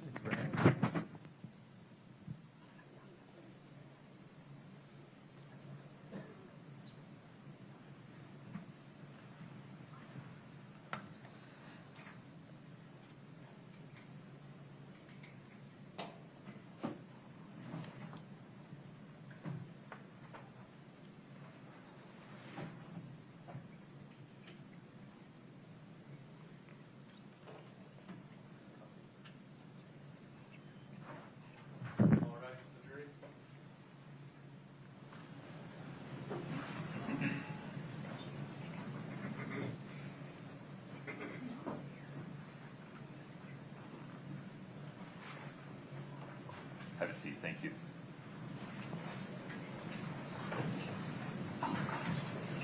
Have a seat, thank you. All right, we're on the record. The jury is present. Detective, you're still under oath. Mr. Bloodworth, please proceed.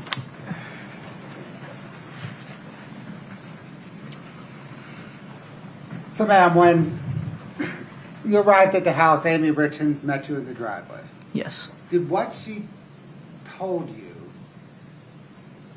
suggest that Kouri Richins may have been involved in Eric's death? Yes. After you spoke with Amy in the driveway, what did you do next?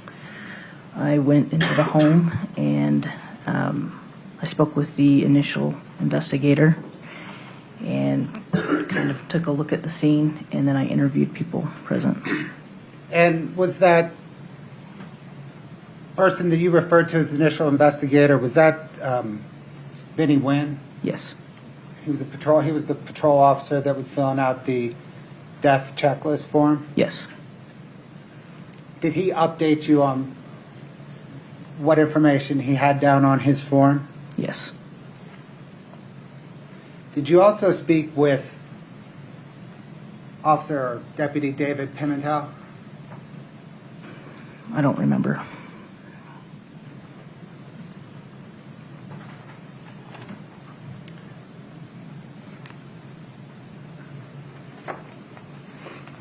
Did you speak with Kouri Richins? Yes. What did Kouri Richins say about what happened the night of Eric's death?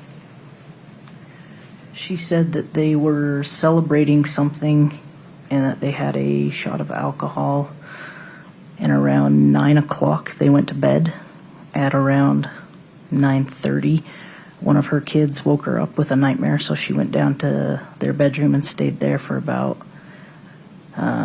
while until about 3 o'clock, and then she came back to her own bedroom. She said when she got there, Eric was in the same position. He was really ghost white. He was cold, and when she nudged him or moved him, he was heavy. He didn't appear to be breathing, so she called 911. Did Kouri Richins say anything about Eric Richins' health or using medication? Yes. She said that he was a very healthy guy. He ran marathons. She said that he had been complaining of chest pains that night, but he had had COVID twice, and that he currently had Lyme disease, but he didn't like taking anything for it. He had pain pills prescribed, but he didn't take them.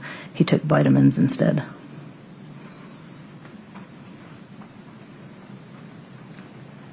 Did Kouri Richins say anything about Eric using street drugs? No.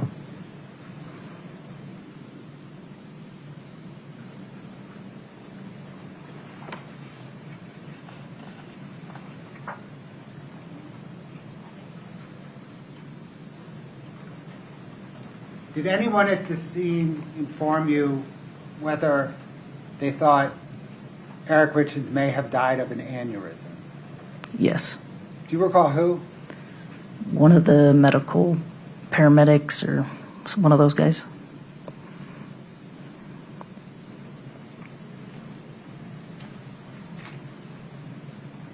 When you looked around the death scene, did you see any evidence of illicit drug use? No. Did you see any evidence of drug paraphernalia? No.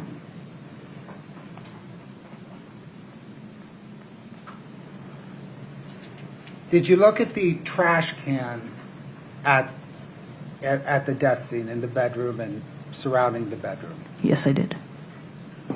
Did you find anything in those trash cans? No, they were empty. Did you ask Kouri Richins about why they were empty? Yes. What did she say? She said her housekeeper had emptied them. Did you ask her housekeeper's name? I did. How did she respond? She said she couldn't remember her name.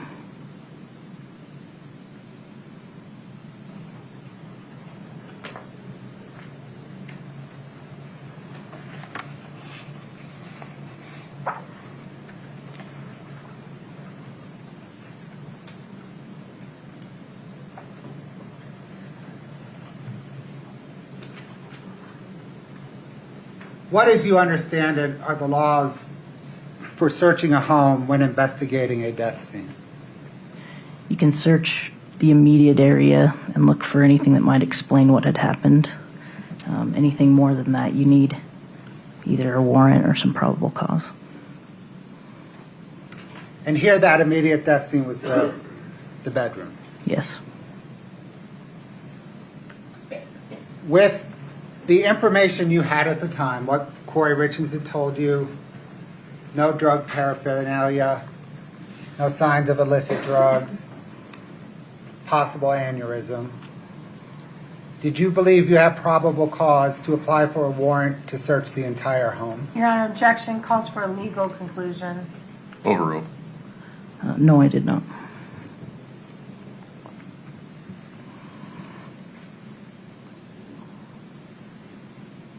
And you asked for consent to search beyond the immediate death scene. Yes. Did you ask for consent to search beyond the immediate death scene? I did. We asked if we could search the kitchen garbage.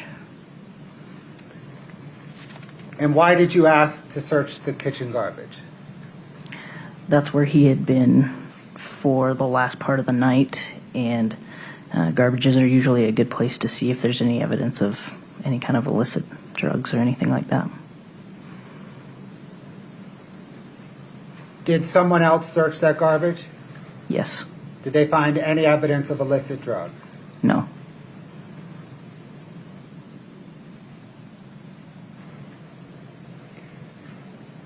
Beyond the garbage in the kitchen, did you ask for consent to search the rest of the home? No. Why not?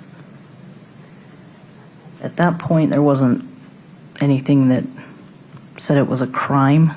I didn't know what I'd be looking for, and I wanted to be mindful of a family that was grieving.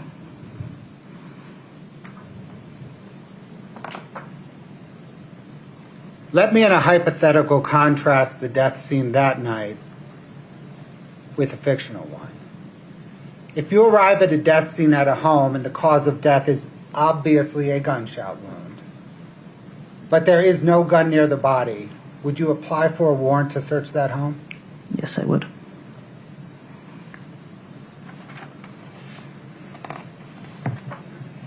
In the 2 weeks following Eric's death, did you gather Eric Richins' health records? I did. Why? I wanted to see if there was a reason or a medical reason for his death. And who provided you his health records? His sister, Katie. Did you then provide those health records or information from that health record to the medical examiner? I did. In the 2 weeks after Eric's death, did you also gather Eric's will, trust, and power of attorney papers from Katie Richins Benson? Yes.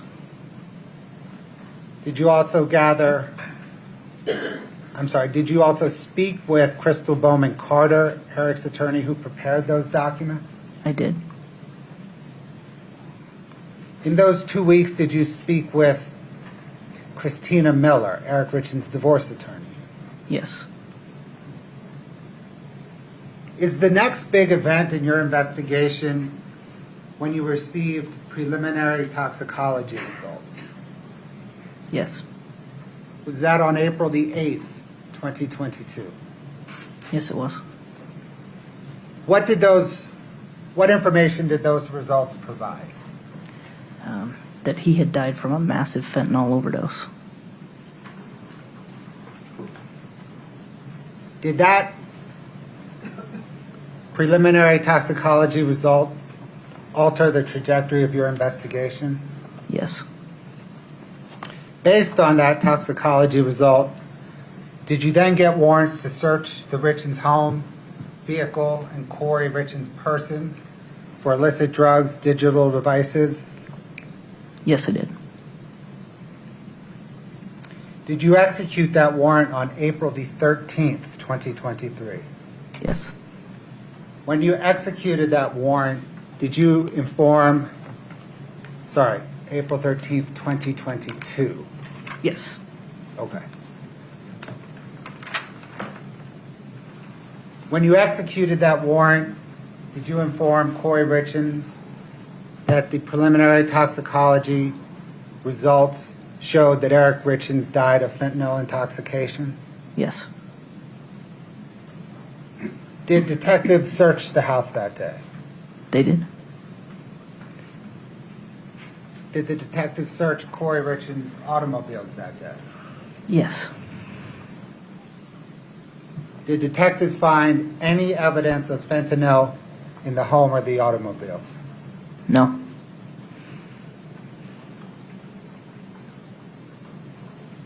Why did you seek through the warrants to collect Kouri Richins and Eric Richins' digital devices? I wanted to see if there was a source for how they got the fentanyl, if he was texting or anything like that. Or if she was? Yes.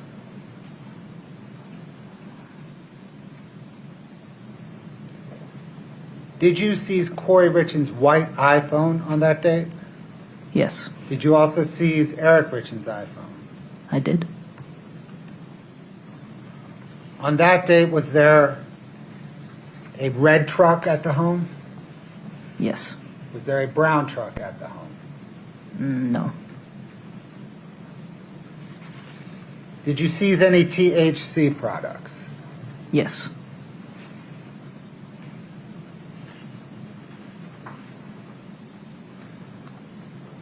On May the 2nd, 2022, did investigators send those THC products to the state crime lab for testing?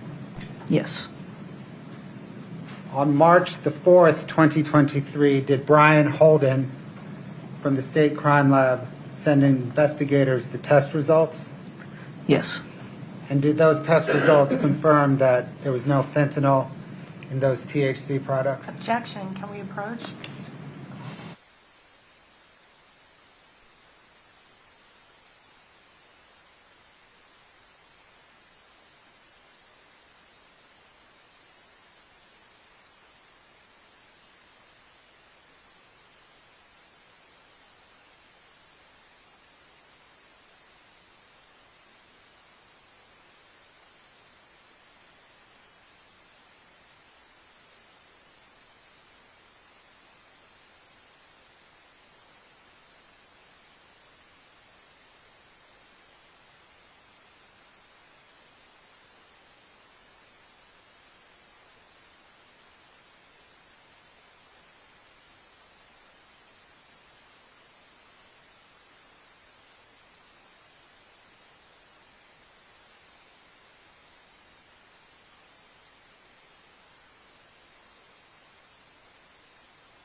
Ladies and gentlemen, thank you for your patience.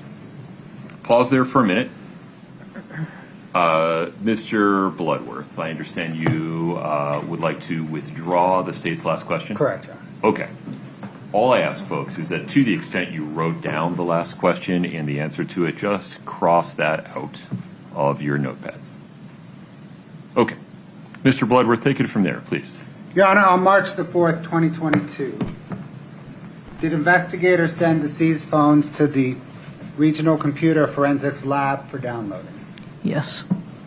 Did those phone downloads return from the RCFL in July of 2022? Yes, they did. Did investigators then begin searching through the phone downloads? Yes. Were investigators primarily searching for information on both Kouri and Eric Richins' phones regarding where the fentanyl could have come from? Yes. Did investigators find information on either Kouri or Eric's phone about where the fentanyl came from? No. Was that search complicated by deletions in Kouri Richins' phone? It was. Is it fair to say that between waiting for state crime lab results, download results, and sifting through digital information, that from late spring of 2022 through the fall of 2022, that the investigation wasn't advancing very much? Yeah, that's fair.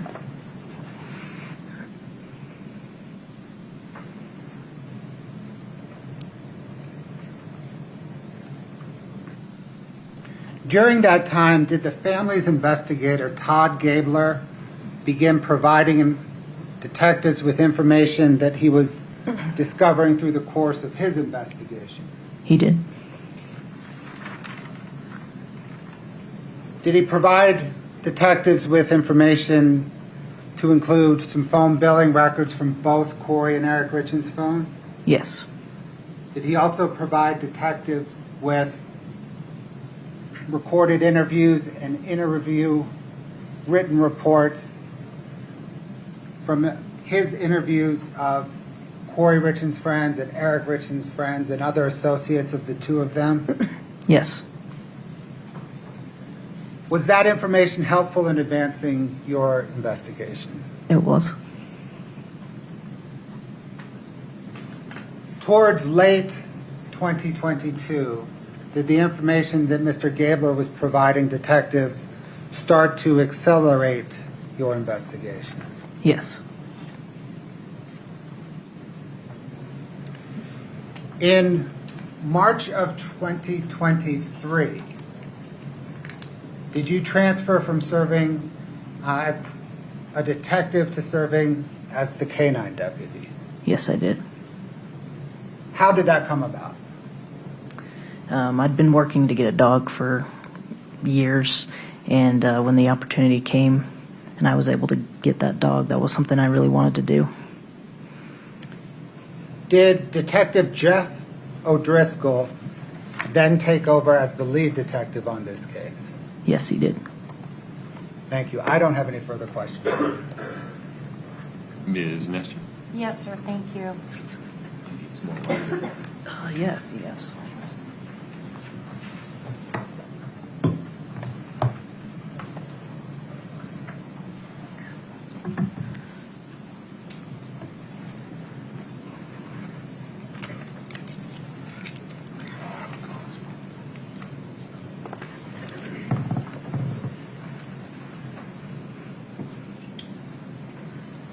Good afternoon. Afternoon. What's your title now? Just deputy. Deputy. Yes. I want to make sure I call you the right thing. Deputy Woody. Yes. We've met before, but it's nice to see you again. Thank you. All right, I have a few questions for you. So when you responded to the home, is it fair to say that before you walked in the door, as you told Mr. Bloodworth, you had reason to believe that could be a murder crime scene? Yes. Okay. And I know that you hadn't had many of those yet, but Correct. You've definitely responded to overdose calls, right? I have. Okay. So when you went in, and I don't even know if this is part of your typical death investigation, so if it's not, please advise me. But did you have any crime scene tape with you available? I don't remember. Did you put up any crime scene tape to keep people from disturbing a scene? No, we had somebody posted at the bedroom door. Right. And eventually that person left later in the morning.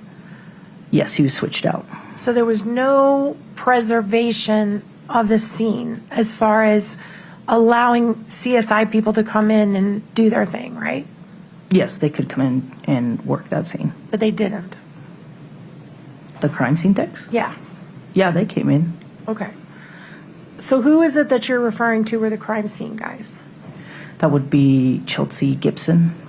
Okay. And then we had somebody from the medical examiner's office as well. Sure. Perfect. Other than Chelsea and the medical examiner person who we have heard testify in this trial, was there anybody else there helping you investigate the scene? There was a patrol deputy. Who was that? I believe, I can't remember which officer it was. Okay, that's fine. So between the four of you, the only area that you searched was the area immediately around the body and then the kitchen trash can, right? The bathroom that was attached to the bedroom as well. All right, did you have consent from Ms. Richins? Did she cooperate with you on that? Yes, she cooperated. And she gave you consent to search the kitchen? Just the garbages, that's all we asked for. That's all you asked for? Yes. All right. And you mentioned that she told you that she couldn't remember her housekeeper's name. Did you ultimately confirm that a housekeeper did come that day and clean the house? I can't remember. If I gave you the name Norma Garcia, does that refresh your memory? No. Okay. So you don't know if you ever confirmed that or not? I can't remember. I don't recognize that name, though. Did you or any of the other three search the large trash cans that were out in the back, in the garage? No. And did anybody search Mr. Richins' vehicles that night? No, we didn't search any vehicles.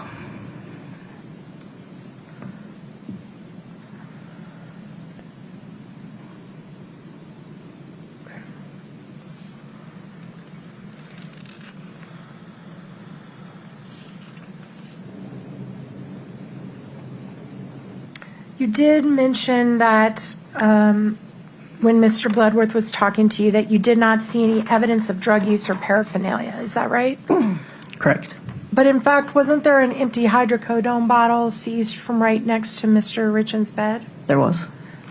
And do you know what happened to that bottle?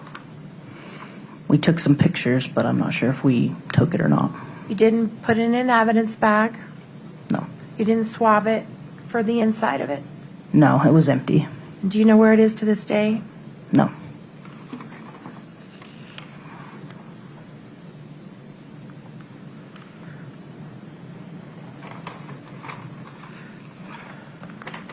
You talked with Mr. Bloodworth about the fact that in order to go outside the immediate area of the body or anywhere else where you get consent, you'd have to go to a judge to get a warrant. Is that right? Outside of the immediate area, yes. Right. And nowadays, when I first started practicing law, this was different. This has changed in the many decades that I've been doing this. But now you can actually call a judge on the phone and get a warrant, can't you? You can do an e-warrant. Right. Over the email? Yeah, online. Okay. That did not exist when I started practicing law. So did anybody try to get an e-warrant that day to look anywhere else in the house? We didn't really have any idea if there was a crime that was committed or not. So even with all your experience and your training, there was nothing about that house that day that indicated to you it was a crime scene sufficient to even get a probable cause warrant? Correct. Okay. You also mentioned that you gathered some health records from Mr. Richins' sister, Katie. I did. And did you ever subpoena those same records from the actual doctor?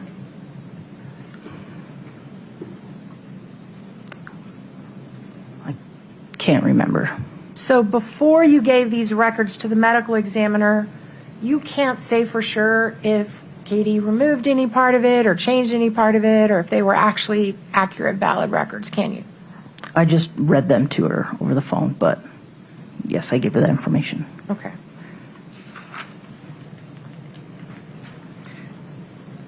And Mr. Bloodworth talked to you about the search on April 13th of 2022. You were basically the person in charge of that search, right? I don't know if I would say I was in charge. I don't have any rank, but yeah, I was there. Okay. And when that search happened, is it totally fair to say Kouri Richins did not know that search was imminent? Meaning she didn't know that it was going to happen? Right. I have no idea. And as a matter of fact, she was seized and detained as she was driving away from her house, right? She was. And she was held in a police car while you guys did at least part of this search. She was only held there till I could explain it to her. So how long was she held in the police car until you could get to her and explain everything? I believe they said it was 10 minutes. Okay. And when you got there, you explained to her what you were doing, right? Yes. How would you, well, strike that. She was obviously very upset when you saw her. Yes. And is it fair to say that she was under the impression that this was related to them taking her house until you explained to her that it had to do with Eric's death? I don't remember that. You don't remember her talking about, is this them trying to take my house?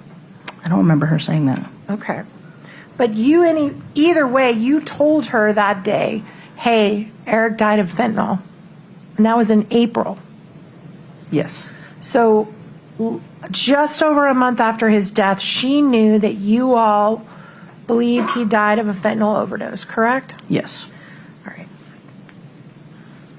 Have you reviewed the website searches that the states tried to put into evidence in this case?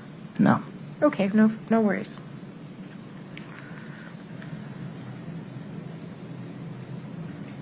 To your knowledge, did any of your 4 team members on the day of the death go downstairs or upstairs? Not to my knowledge. When Ms. Richins told you on the day of the death when you first responded that she had come back to the bed and found that her husband was cold to the touch, did you ask her if she went anywhere else in the house before she laid down? I don't remember. Did you ask her if she went to the bathroom? I don't think I asked that specifically. And I know you like dogs. Did you notice there was a dog in the house? They must have had it put up when I was there, because I never saw it. Did you ask her if she let the dog out before she went to bed? I didn't even know there was a dog. Did you ask her if she went to the kitchen and got a glass of water? Nope.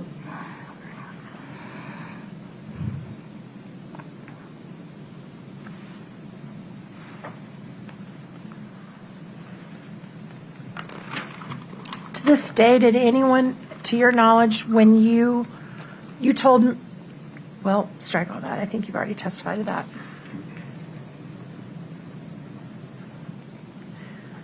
You did mention that you went through everybody's phones, is that right? Or Eric's and Kouri's phones? Yes, we did downloads. To what extent did you look through Eric's phones? I mean, there was a couple of investigators just trying to figure out what it all meant. It was all pretty confusing. So what exactly did you look at in Eric's phone? Your Honor, objection foundation, that I think there's a disconnect between you and investigators and who was in the phone. Would you lay a little foundation Sure. for whether this person ever looked through the phone? And this may be my fault. I thought you testified that you were looking through the phones. It wasn't you personally? I looked through some of the downloads at some point, yes. Like the Celebrite downloads? Or what type of downloads? They would have been like call records, call logs. And those are the ones you got from Investigator Gabler? Yes. Okay. So you never actually looked through the guts of what was in the phone? No. Perfect. That was my mistake. Thank you for clarifying that.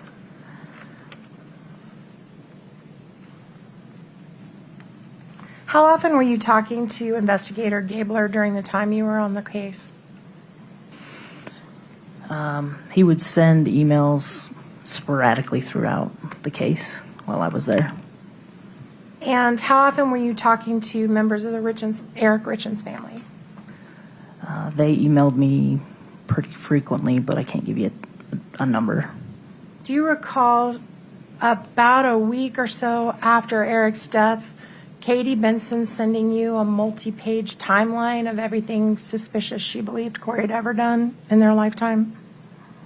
She did send a timeline at some point. Going back years?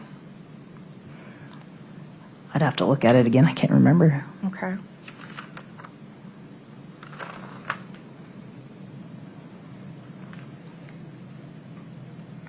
Do you remember, as part of this investigation, did you do any investigation into whether or not in Summit County there were reports of fentanyl being found inside marijuana?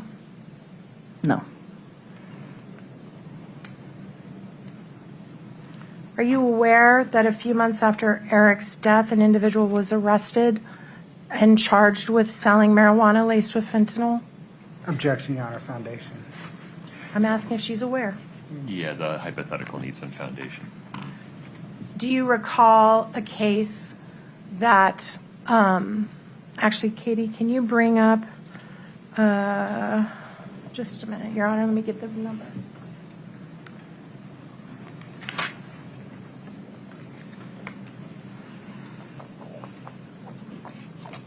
TG1.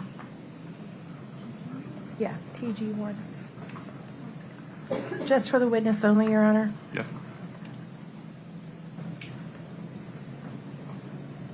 Can you go to the last page and see who signed it?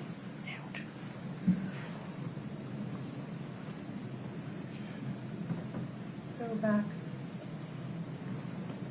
Counsel, would you approach for a minute? Yes, Your Honor.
Okay.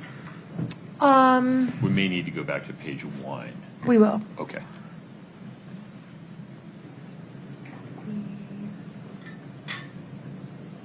It may have to be page 2, Your Honor. I'm not sure page 1 will refresh your recollection. Take control, please. Do you recognize the document that's in front of you? No. Are you, okay, then that's fair, take that down. Did you ever provide to investigator Gabler, the private investigator, reports from cases where people were being arrested for dealing fentanyl in Summit County? That doesn't sound familiar. So that if he got those, they did not come from you? I don't believe so. That doesn't sound familiar. Totally fair.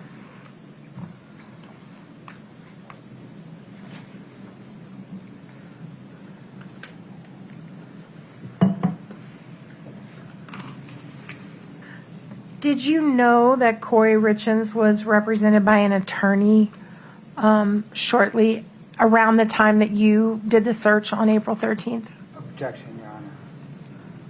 Relevance? Relevance, yeah. Sustained.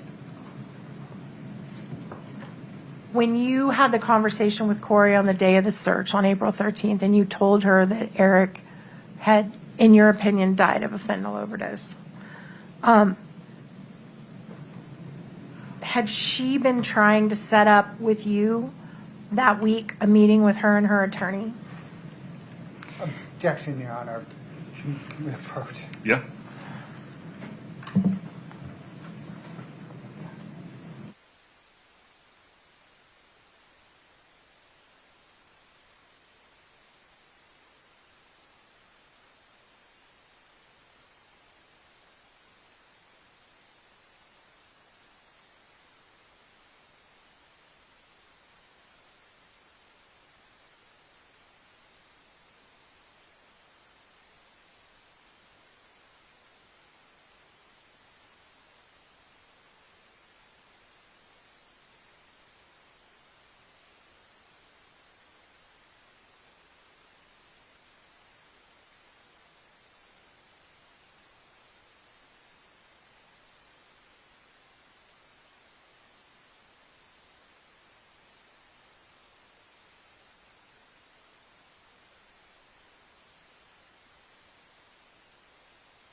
When you interviewed Kouri on the day of Mr. Richins' death,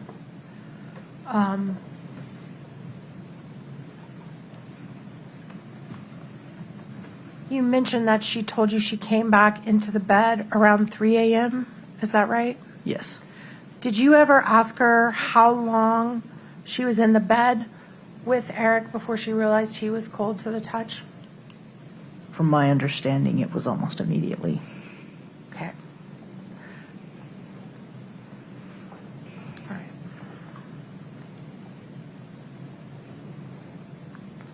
And you reviewed the 911 call that we all heard here today, right? You listened to the 911 call. I haven't today, and I don't remember listening to it. Okay. You never listened to the 911 call? I might have at some point, but I don't remember it. And she certainly, Kouri Richins never told you, hey, my husband's a big drug addict. He's probably overdosed. Check for drugs. She did the opposite, right? Correct. She told you he was pretty healthy. Yes.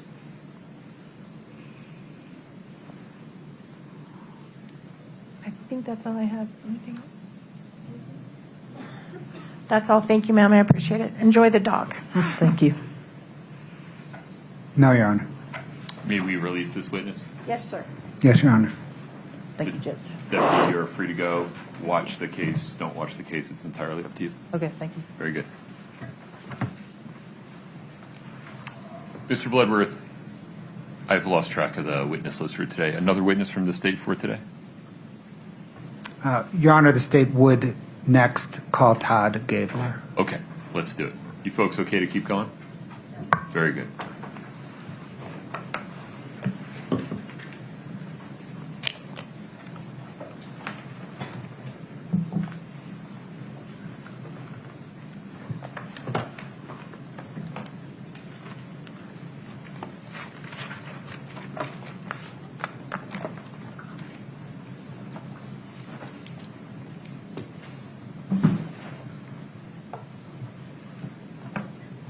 A brief point of privilege. Everybody just stay put for 1 moment. This will make sense in a moment.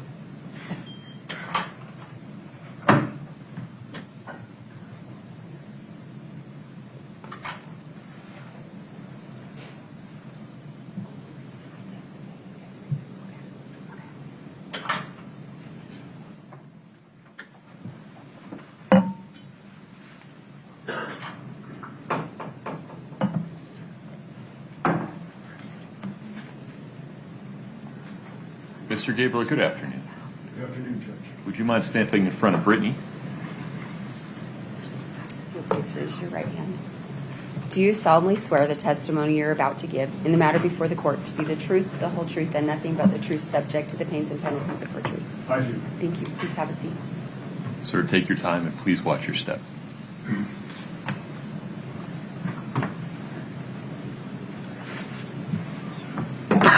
Thank you.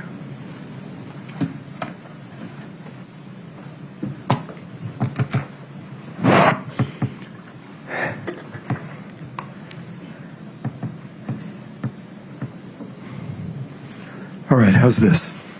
Sound great. Great. Mr. Bloodworth, please proceed. Sir, what is your name? My name is Todd Gabler, Gabler. You appear to be recovering from something. Yes. Would you mind just at a high level explaining? On January 13th, I underwent a 5-level PCLF. That's a posterior cervical laminectomy and fusion.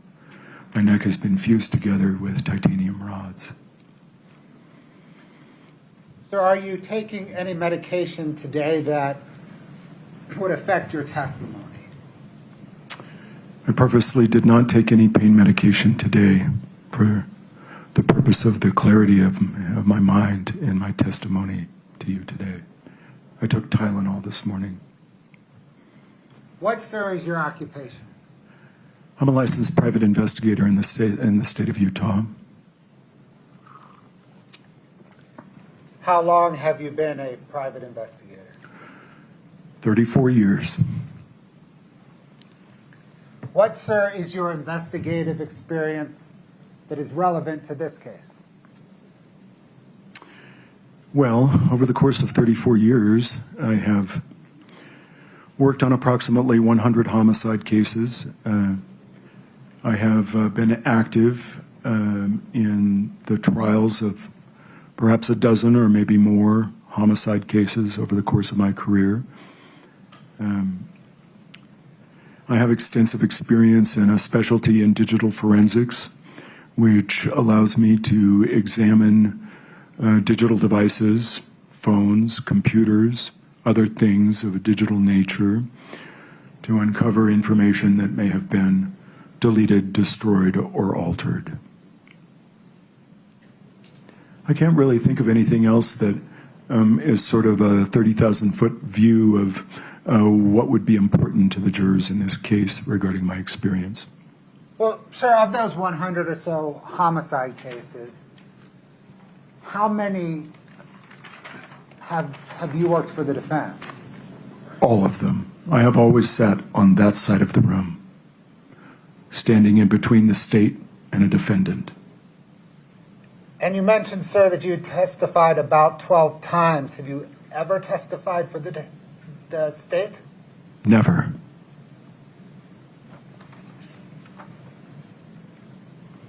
Did there come a time shortly after Eric Richins' death when the estate of Eric Richins hired you as an investigator?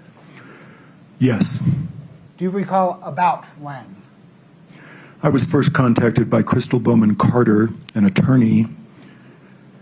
I believe that would have been early to mid-March of 2022. She asked that I contact her client, Kouri Richins Benson, regarding the death of her brother, Eric. She gave me a broad sketch of what she knew about what had occurred regarding Eric's death. And it was a very short conversation, very professional, very to the point. And then it was a few more weeks before I first spoke with Katie and Clint. That's Kouri Richins Benson and Clint Benson at their home in Summit County. That was April the 1st, 2022.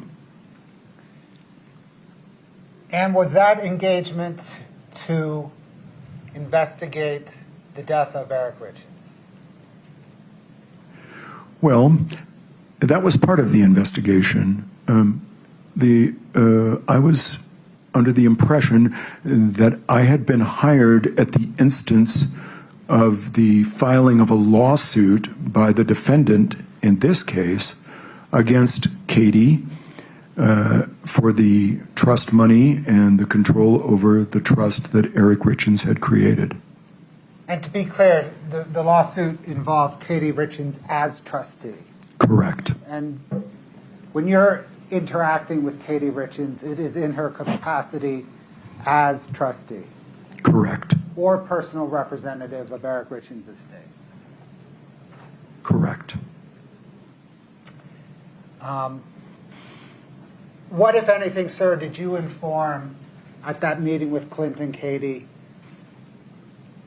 What, if anything, did you inform them of how you conduct investigations? Right. So I talked with them about some of the various facets of an investigation, how it would proceed.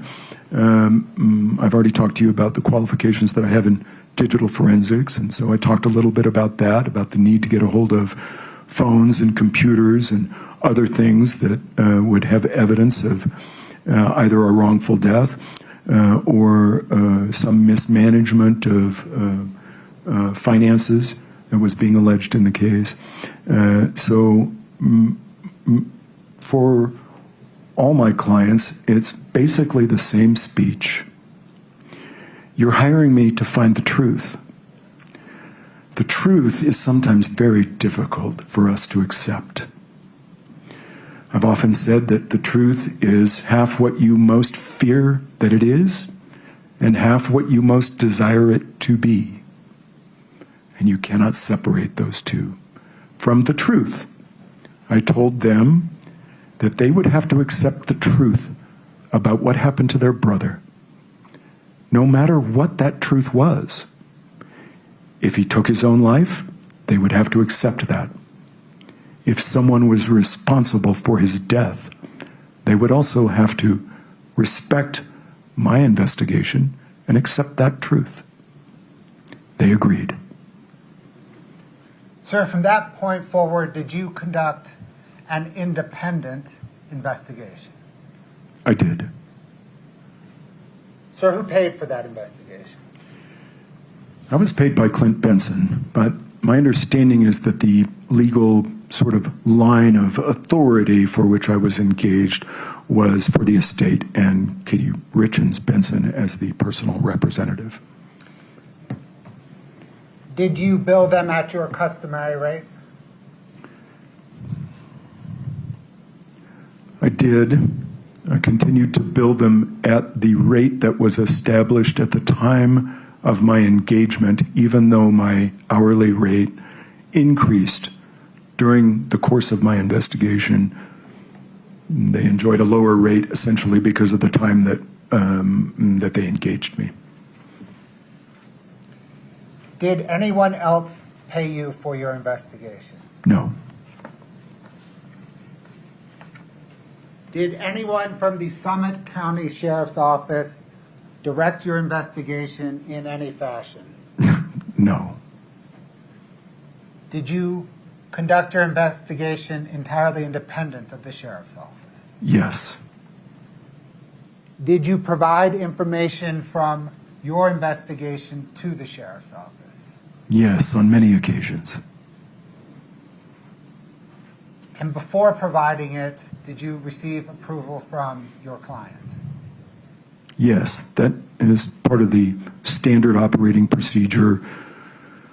It would be a crime for me to, under the Utah Private Investigators Regulation Act, to have any file materials go to anyone else but my client without my client's permission.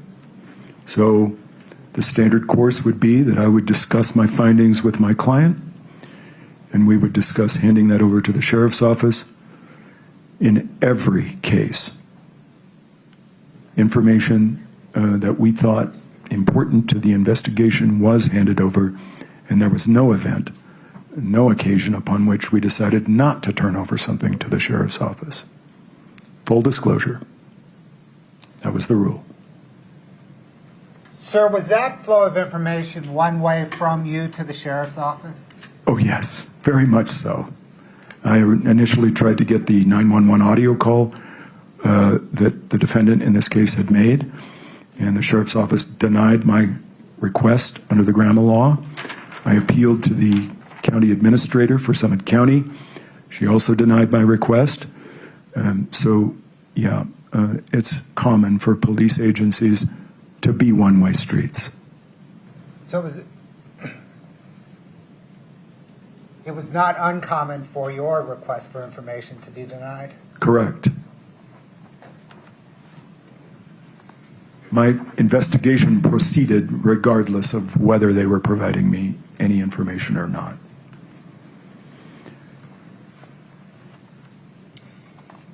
Did you have contact with the Summit County Attorney's Office before Kouri Richins' arrest? No. Did anyone from the Summit County Attorney's Office direct your investigation in any fashion? Never. Did you conduct your investigation independent of the County Attorney's Office? Yes.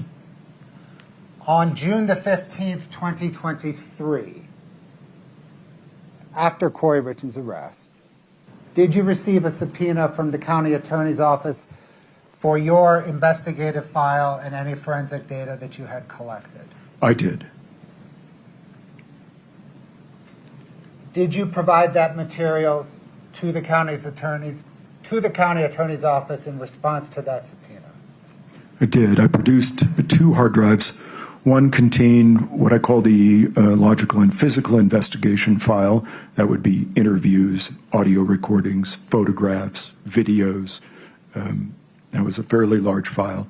And then the second hard drive that I provided a few weeks later was all the computer forensics, the digital forensics, the examinations of the C&E computer, a clone of Eric's iPhone, and some other digital data. Did you begin your investigation with a hypothesis? Yes. A number of hypotheses appeared clear to me in this case. My investigations are hypothesis testing exercises. That's just a fancy way of talking about something that we all do every day. We look at a situation and we evaluate what that is. Is there evidence that supports our hypothesis that that is what it is? Well, if we're looking at a red light, our hypothesis may be that traffic should be stopped, and we look around for data to verify that hypothesis, that indeed there are cars that are stopped at that red light. In this case, it was clear to me that 2 hypotheses needed to be looked at. Number 1, Eric took his own life as a matter of accidental overdose. Number 2, Kouri Richins surreptitiously had Eric ingest a massive amount of fentanyl and killed him So, as the case proceeds, and I see new data, I see phone data, I see computer data, I interview people, I look at documents or things or other devices. All of that data gets fed into one of those two hypotheses, both of those hypotheses. Does this confirm it? Does it deny it? Does this evidence make it more likely that this hypothesis is true or less likely that this hypothesis is true? Does this evidence preclude the possibility of one of the hypotheses being true? So that hypothesis testing continues throughout the investigation, and sometimes a permutation of the hypothesis comes along. We have to change the hypothesis just a little bit to allow some of the data to fit that hypothesis. Not large permutations in this case, pretty straightforward, two competing hypotheses. Sir, you just mentioned that in testing your hypotheses, you conducted some interviews. Yes. What, sir, is your process for conducting interviews? So my process is to always have a recording device active for any of my interviews whenever possible. This eliminates any possibility for me to be biased or unclear in my reporting of what was said during that interview. It also protects me in a liability scenario if someone were to allege that I had done something improper or had offered them material for their cooperation, anything like that. That would all be protection for me by recording that contact.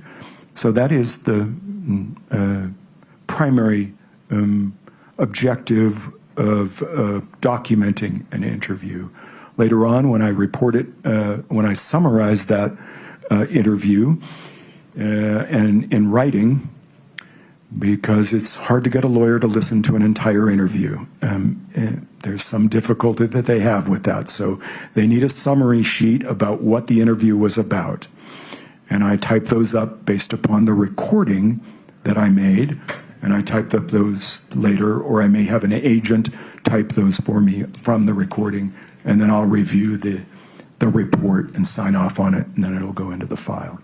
So that would be my process with respect to an interview, all interviews. Approximately how many interviews did you conduct in this investigation?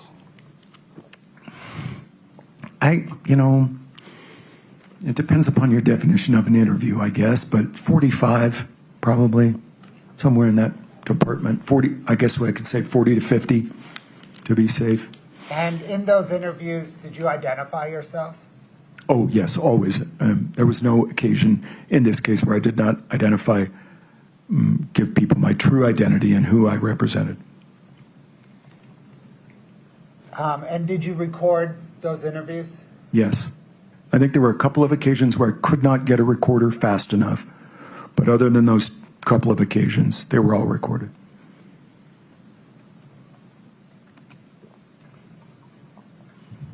Who, for example, are some of the people that you interviewed? I interviewed friends and associates of Eric's. I interviewed friends and associates of Kouri's. I interviewed a number of people involved in Eric's business and personal life. I interviewed family members, both the Richins family, and I attempted to interview family members of Kouri's family, but was not successful in gaining their cooperation for an interview. So that was generally who I interviewed. And was the purpose to test your hypotheses? Well, yes. I'm interested in getting those interviews done from as many people as I possibly can from both sides of the camp so that I can get the largest possible data set to feed into that hypothesis testing scenario. Did you pass your interview recordings and written reports along to the sheriff's office? I did. Sir, as part of your hypothesis testing, did you analyze Kouri and Eric Richins' cell phone billing records? I did. How did you obtain the records? Eric and Kouri's cell phones were being paid by C&E Stonemasonry. They were Verizon accounts. And I obtained the the billing records from C&E, from Allie Wright, with the authorization of Kouri Wright. There were 2 productions of telephone records from C&E. The first one was for the period of January 2022 through May of 2022. The second production was May of 2022 through February of 2023.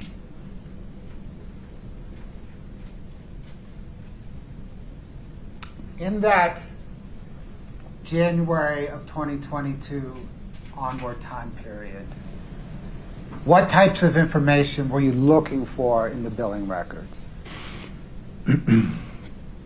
So because the billing records don't really offer content, that is to say it's not you don't get to see text messages or what the text message was, you do get to see the numbers that were connected to Kouri and Eric's phones. So we first of all decode that number to a name. We try and figure out who that is. And we fill in every instance where that number occurs with that name. And then we begin to count the total number of contacts with that phone number. So, for example, we would see the highest number of contacts for Kouri's phone to her mother. Not an unusual circumstance that someone would be close to their mother, and that would be the highest number of contacts on your phone. So that was the procedure that I was initially interested in, was the weight. We call that the weight. So what is the weight of that person on the other end of the line? Kouri's mom was a high weight because there was a high number of contacts. And so I'm interested in how many times you contact that person.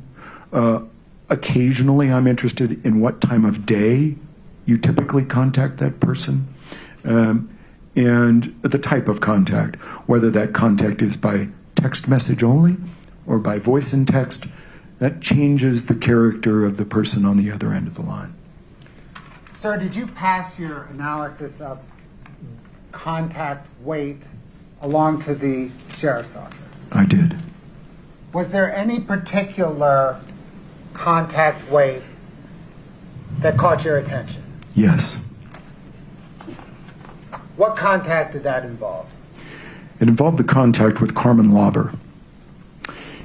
I noted immediately that there were many hundreds of text messages between the two from the initial data set. That was January of 22 through May of 22. There was a very heavy weight. I don't recall if she was the second or third weight, but it was very close. The only 2 people that I recall that were ahead of Carmen on that weight was Kouri's mom and Eric. So that was the one that stood out to me. There were others that I investigated, but that one was of particular interest to me. And to be clear, that involved the weight of contacts between Kouri Richins and Carmen Lauber. That is correct. Did that contact weight cause you to investigate Carmen Lauber? It did. What did you determine? Well, it was immediately apparent to me that Carmen had a very extensive criminal record involving drug use and potentially drug sales. I noted that Carmen had a dirty urinalysis, meaning that she tested positive for prohibited drugs in her drug court around the time of Eric's death. I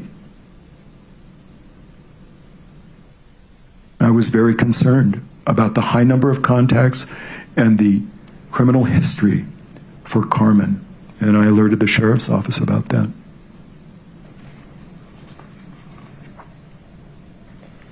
as part of your investigation, did you search the Richins home? Yes. When did you first search it? I believe it was May the 8th of 2023. That was the day that it was released by the sheriff's office. It was an estate asset. Kouri's lawyer, two of her lawyers from Raekwoni Nebuchar, had showed up as soon as the sheriff's office had departed. And I had arranged for security to stand watch at the house after the sheriff's office released that. So I engaged in a conversation with counsel who wanted access to the home, and it was eventually agreed that one of the lawyers would accompany me on an inventory of the property, all of the assets in the house, all of the items in the house and the detached garage. And so that lawyer stayed for a couple of hours and then left. I never saw them during my search of the property again. I continued to search the property for 4 or 5 days, and then that was the end of my contact with the house initially. And what was your process for searching and documenting your search of the Richins home? Right. So GoPro video, chest mounted typically, sometimes mounted on the head, and a backup audio recorder just in case something happens to the camera. At least I've got an audio recording of what I'm talking about, where I'm at, what I'm looking at. So that is the procedure for documenting those. There's also photographs that are taken. They're also with respect to documents. I scanned with a scanner many thousands of pages of documents in this case from the detached garage office. So that was the general procedure for being at the house. There was at least one occasion that I can think of where I was called over to the house and I didn't have my camera with me, so my video camera. So I used the audio recorder and my camera on my cell phone to document things. I think that was in 2024. So with that being the only exception, that would be my process. And was Clint Benson present at the home whenever you searched the home? And I guess by present, I mean in the home, not necessarily leaning over your shoulder.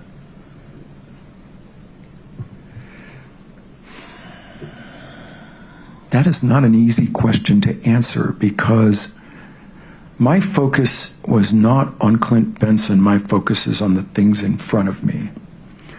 I was never in that house without Clinton Benson's authorization. I was never in that house without Clint Benson being on his way. So if he wasn't there when I got there, he was on his way there, and so he would join up later.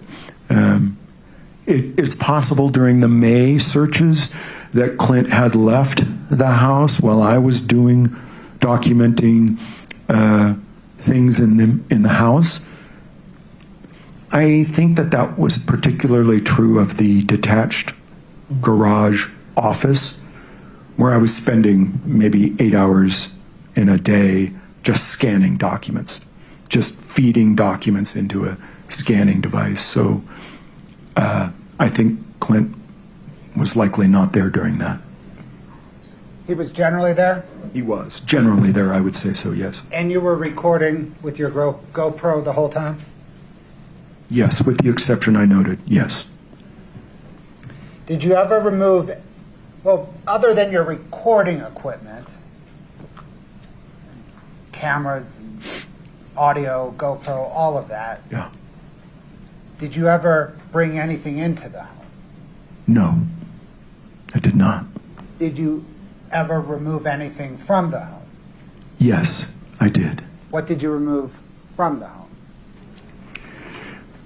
So during my May searches of the house, and in particular in the detached garage office, I encountered a number of documents that had Ray Quinion Nebeker letterhead on the top, and they were either communications between Kouri and her lawyers, or they were billing records from her lawyers. That would be improper for me to read or possess. It would be unethical. I placed these documents into a manila envelope, and as I encountered more of them, I would simply grab a hold of them and put them into the manila envelope. And at the end of my May search, I took that envelope to the office of Ray Quinion Nebeker and handed it over. There were other things that I removed from the house. Sort of the general category of the kids, the boys' things. The boys had requested a few things. I believe Child Protective Services or someone at DCFS had requested that we get documents that pertain to the boys. And I believe there were some other documents that I removed that were personal documents that were now the property of Kouri Richins Benson. These documents involved vital records, birth records for Eric, other vital documents that, we would generally safekeep for ourselves, and I turned those over to my client.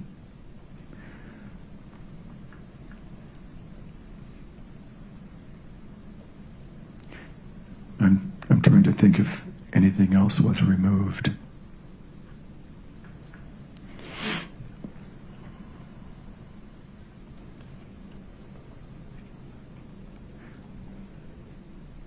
Any item that I considered to be evidence was removed by the sheriff's office, not me.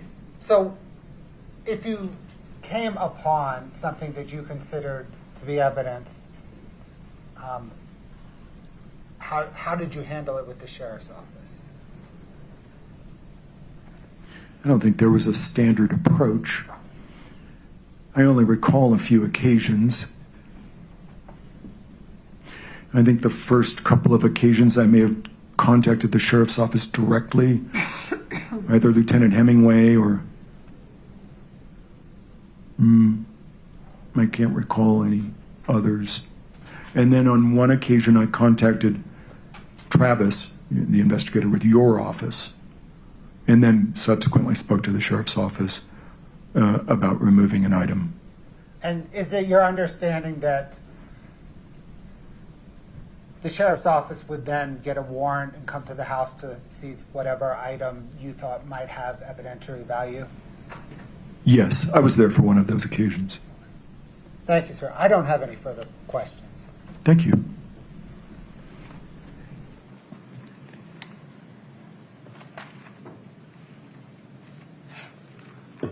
Are we going to take a break? Or you want me to go forward? You tell me. Would you like a break? Could we have It's just up a to few the minutes? jury. No Whatever they problem. You know want. what? Let's let you stretch the legs. We'll take a restroom break. The witness asks for a break. We provide a break.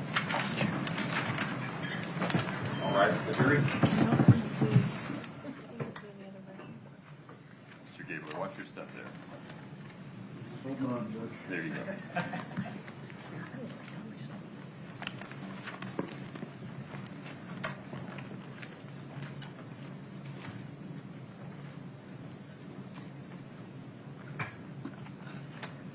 Mr. Gabler, may I ask you a question? Yes, sir. Would you like the opportunity to use the restroom? Yes, sir. Okay. I'm sure you know this, but Yes. you cannot speak to anyone during Yes. the break. All right. If is 10 minutes enough time, sir? 5 is plenty. All right, we'll say 10. We'll be off the record until 3:40. Thank you.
You can stay seated. They will understand. I prefer to stand. Oh, all right. Very good, sir. We're ready for the jury.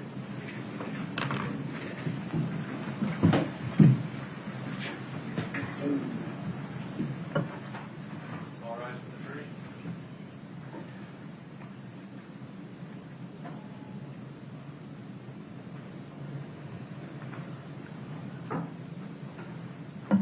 Please have a seat. Thank you. All right, folks, have a seat. Thank you.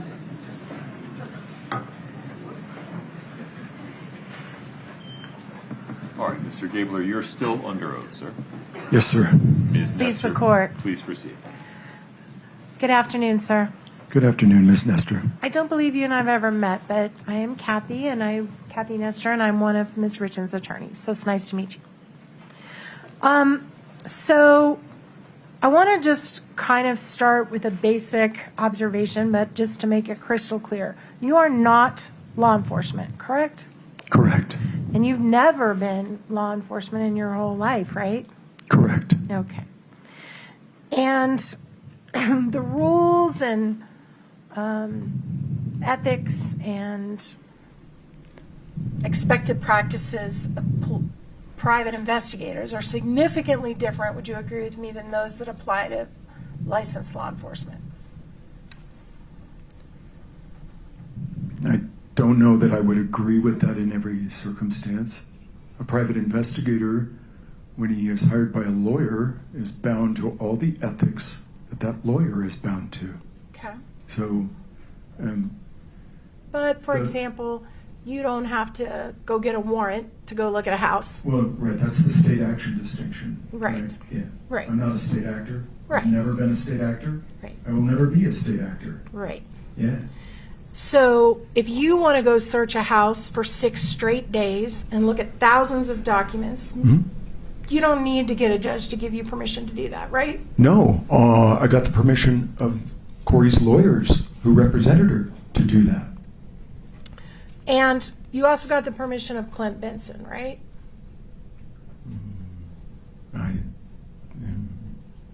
Yes.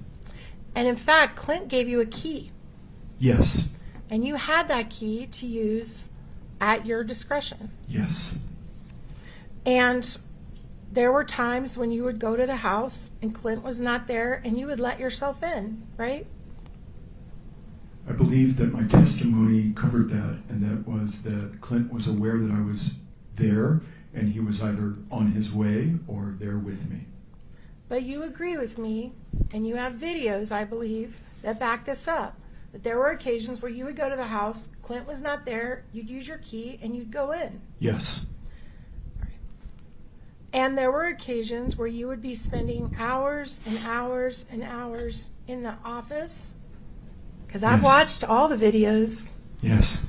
and you would be there alone without Clint anywhere around you. Yeah, I don't need supervision, counselor. Perfect. I was conducting an investigation, independent investigation, and he had given me the key, trusted me with that, and I was authorized to enter the premises at will. Right. So if he got on the stand and said you were never doing anything outside his eye, that would be false. Well, from his perspective, he had knowledge of my presence there, as I have testified every time I was there. Fair. So from his perspective, it may look different.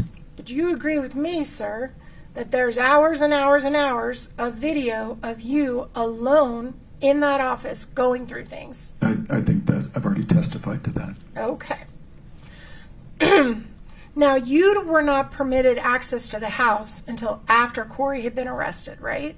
No, that's not correct. You got in the house before she was arrested? No, that is not correct. Okay, help me out. The house was released by the Summit County Sheriffs on the 8th. Okay. That's what gave us, that was the trigger, not Kouri's arrest. It was the end of their search that triggered our access to the house. Okay. The police were executing a warrant. Do you know when Kouri was arrested, sir? I don't recall the exact date or time. Would it surprise you to be the day before May 7th? Okay. All right. So, Objection, Your Honor, foundation on that. Was Would it you May 8th? re-ask the question, Ms. Nestor? Sorry, was it May, would it surprise you if it was the same day, May 8th, that you got access to the house? It would not surprise me since I do not recall. Okay. And during the time after Eric's death, but before Kouri's arrest on May 8th, did you ever go inside the house for that entire year? I'm sorry, could you ask that again? Sure. During the time between when Eric Richins died on March the 4th, Yep. in the early morning hours Yep. of 2022, Yep. and May 8th of 2023, were you ever inside the house at any point in between those times? No, never. Perfect. So the first time you ever got in that house, over a year had expired since Eric had passed. Yes. Okay. And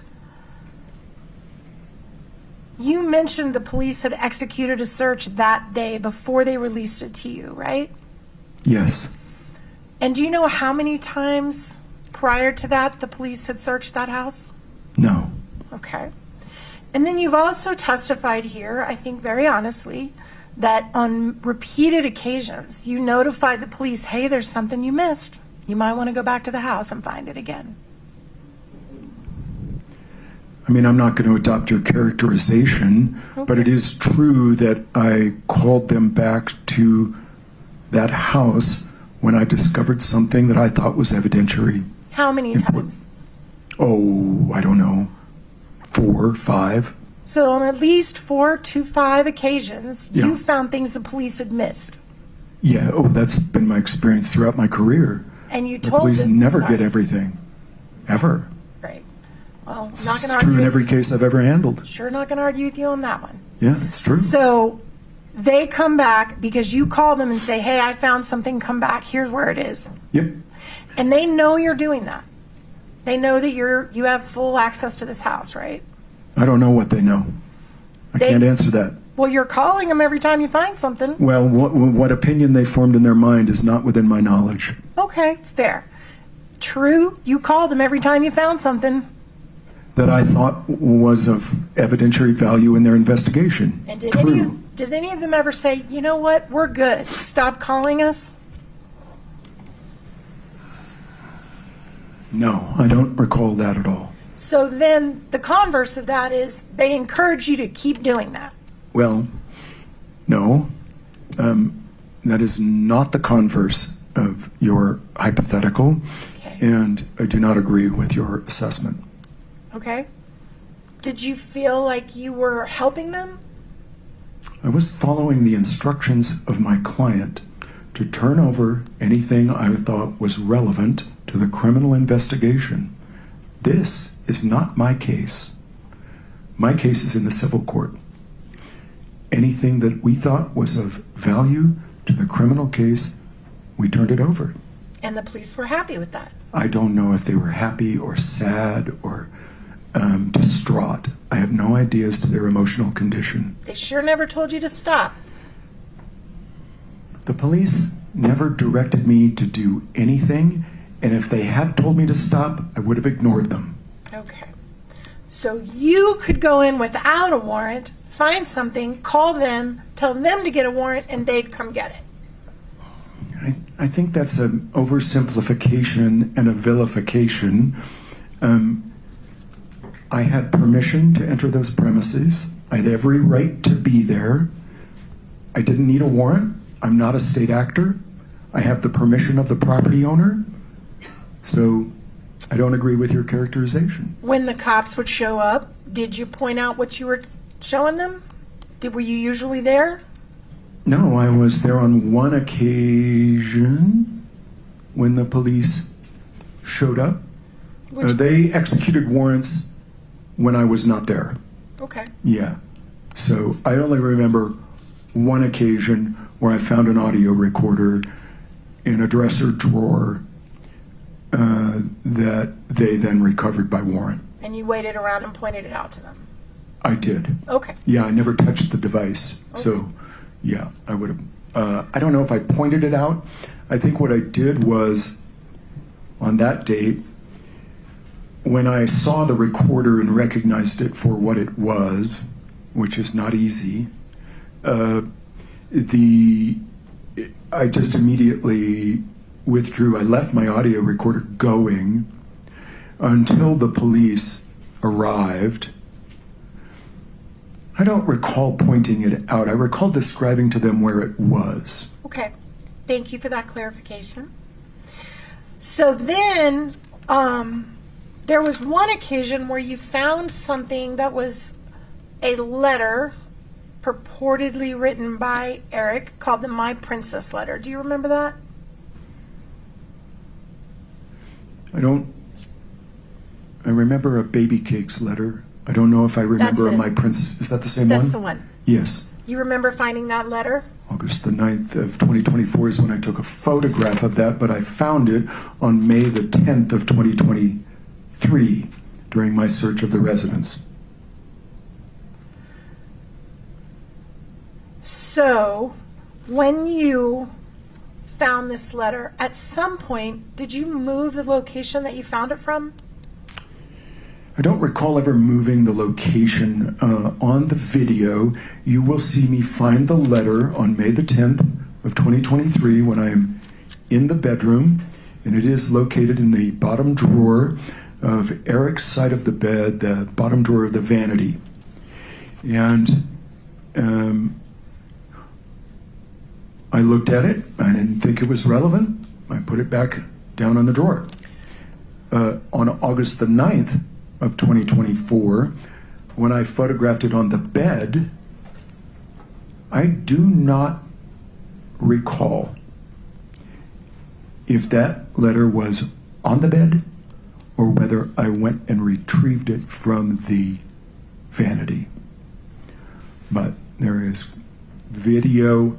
The August 9th, 2024 was the episode that I described that I was called over and I didn't have a video recorder. So I was recording by audio, and and this is the same date that I recovered the audio recorder. So the letter was also photographed, and then later, I think it was taken by the police. I don't know, but Let me stop you for just a minute. okay. You left the letter on the master bed, correct? For the police to find. I left the letter on the master bed. I didn't know that the police were going to come for it. Okay. And they ultimately did, correct? Well, ultimately, I don't know because I wasn't present, so that's beyond my knowledge. Isn't it true that you moved other things around in that house often? No, that is not true. Did you move a computer that you located in the office? I don't recall moving a computer in the office, but I did not move it out of the office. Did you put it in your Tesla? If you are talking about the C&E computer, I did not find it in the office. That is not how that worked. Okay. So you found it where, sir? I found it in possession of my client who had taken it, who had been given it or taken it from Becky Lloyd. So my understanding of the pathway of the C&E computer that I examined was that it was picked up by Becky, who lives nearby and works for C&E. The C&E computer, she then went to get business files off of it. I talked with her about this. I filed an extensive report regarding my interview about the computer.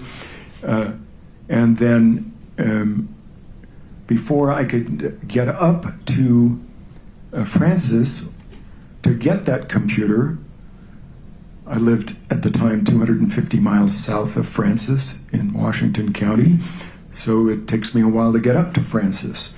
Before I could get up to get that computer, I believed that my client had already secured it, and so I went and got it from her. So Becky got the computer from the house after Eric died, Yep. right? Correct. Then Becky gave it to Katie, Correct. and Katie gave it to you. Correct. And in all of that, no law enforcement ever put hands on it. Correct. And at some point, you took it back up to the office to go through it? No. Right. Well, there's video of you going through that computer in the office. Well, I suppose that I may not have remembered that I went through a computer in that office, but the C&E computer was processed at a location in Midway, and I recall that there was what I want to say is an obvious missing hard drive location. I could see the outlines of a hard drive that had been in place in that computer. I became suspicious that the hard drive had been removed prior to me getting to that computer. I later sourced that missing hard drive to an upgrade that was performed by a computer company at the request of C&E. The hard drive contents were transferred to a solid state drive, and I did locate that inside the computer. Okay. So can we play for the witness only clip TG10? We're going to play without sound, right? Yes, sir. No sounds necessary. Okay. I'm going to kind of wait till we get to the computer part.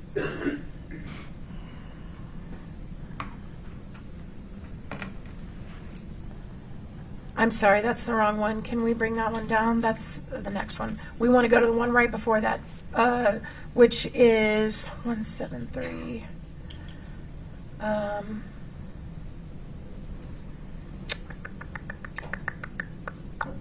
It's GXO 10073. Do you have that one? Okay.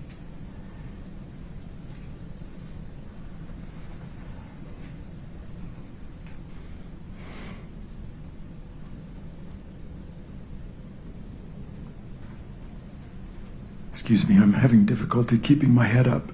Oh, no worries. Whatever you need, sir, to be comfortable.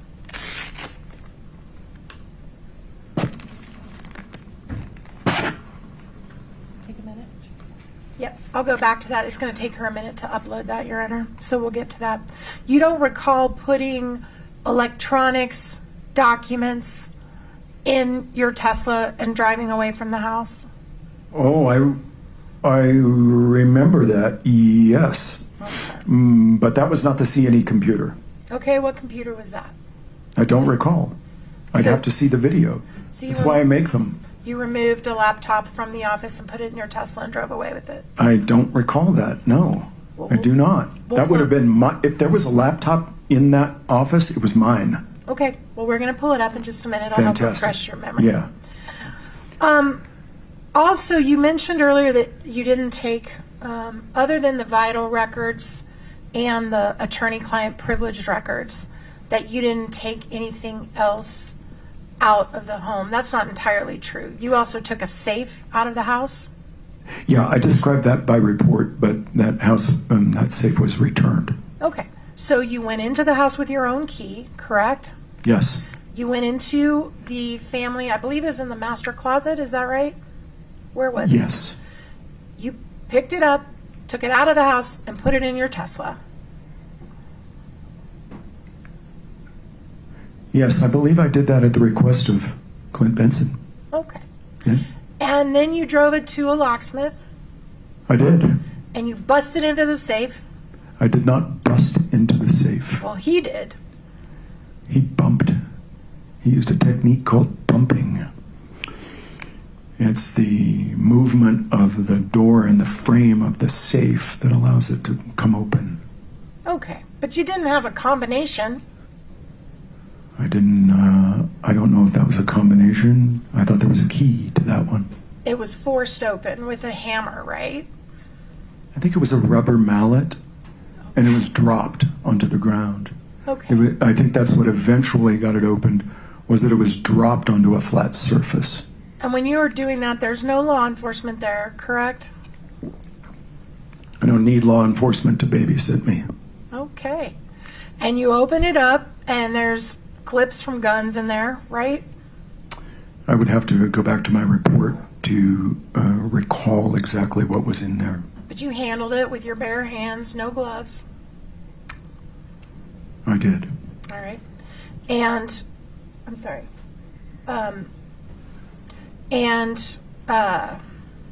You also found an unusual residue in the safe. Do you recall that? that you touched with your fingers? I don't recall that. All right, we'll play that in a second. Fantastic. I do think we found the video of the laptop, so can we queue up for the witness only GXO10073? Yeah, that's my laptop. I am scanning into my laptop the documents that I am going through at the office. That is my laptop. The black one? Yes. Okay. So you're scanning all the documents you're finding in the office and then loading them into your laptop? Yes. Okay. All right. And again, Clint Benson was not present when you were doing any of this? Yes, that is my testimony on direct. Okay. Now let's go to the one of the safe. Can you pull up the clip 100055? Hold on just a moment. 1055. See if you can find that one. Sorry. I think it might be under the impeachment documents. Nope. Okay.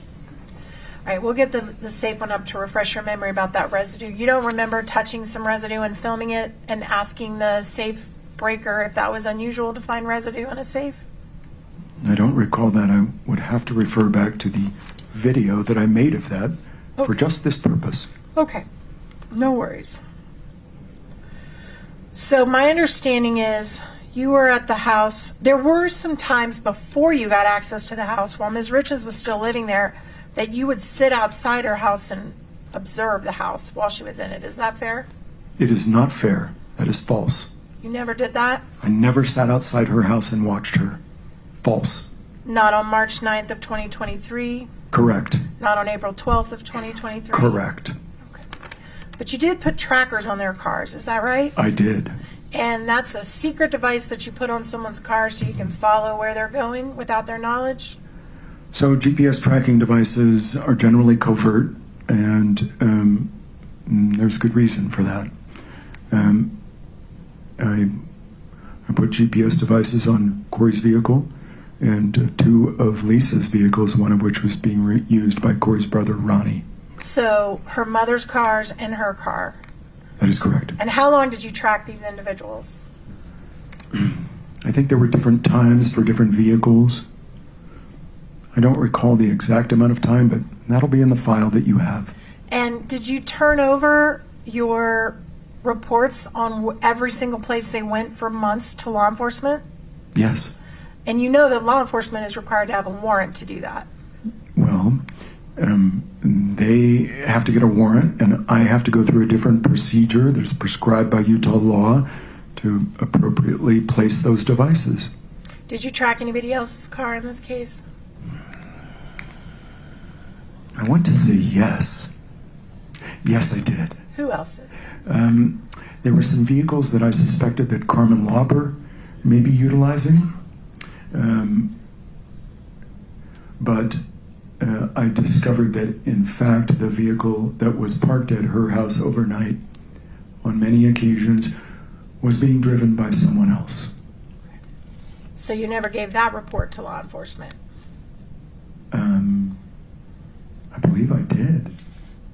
You gave the Carmen Lauber tracking report to law enforcement? Yes, it wouldn't be named Carmen Lauber, though. What would it be named? Oh. I want to say there were a number of people that were associated with her residence. That's all right. If it's There was someone Nick Bonsavage. There was another young man who were frequenting that residence, and I believe that vehicle that I tracked from that residence was seen there overnight on multiple occasions. Okay. I really don't remember, because the point of that was to track Carmen Lauber. And when I discovered that it wasn't Carmen driving the car, I removed the device. Okay. Law enforcement was also providing you, I believe you said that Mr. Bloodworth asked you if you got information from law enforcement, and you said no. Is that right? No, that is not right. Okay, please correct me. Well, I would have discussions with law enforcement. I could garner an understanding. I could read between the lines, if you want. In fact, say it you went that way. to meetings with law enforcement about this case, didn't you? Oh, yes. How many times did you have meetings with them? I don't recall. I don't count them. Okay. The number is not relevant to me. Well, you appreciate it might be relevant to me? Can you try to remember? Half a dozen? Okay. Can you pull up TG 11 for the witness only?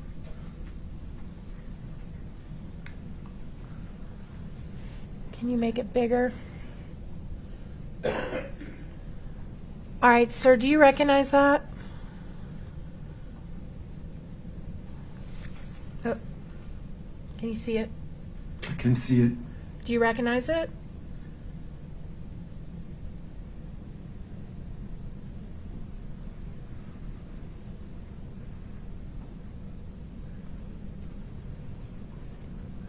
I do. All right, and is that an email that you sent to Detective Woody on July 13th of 2022? I'm going to have difficulty talking about this exhibit because if it becomes an exhibit, it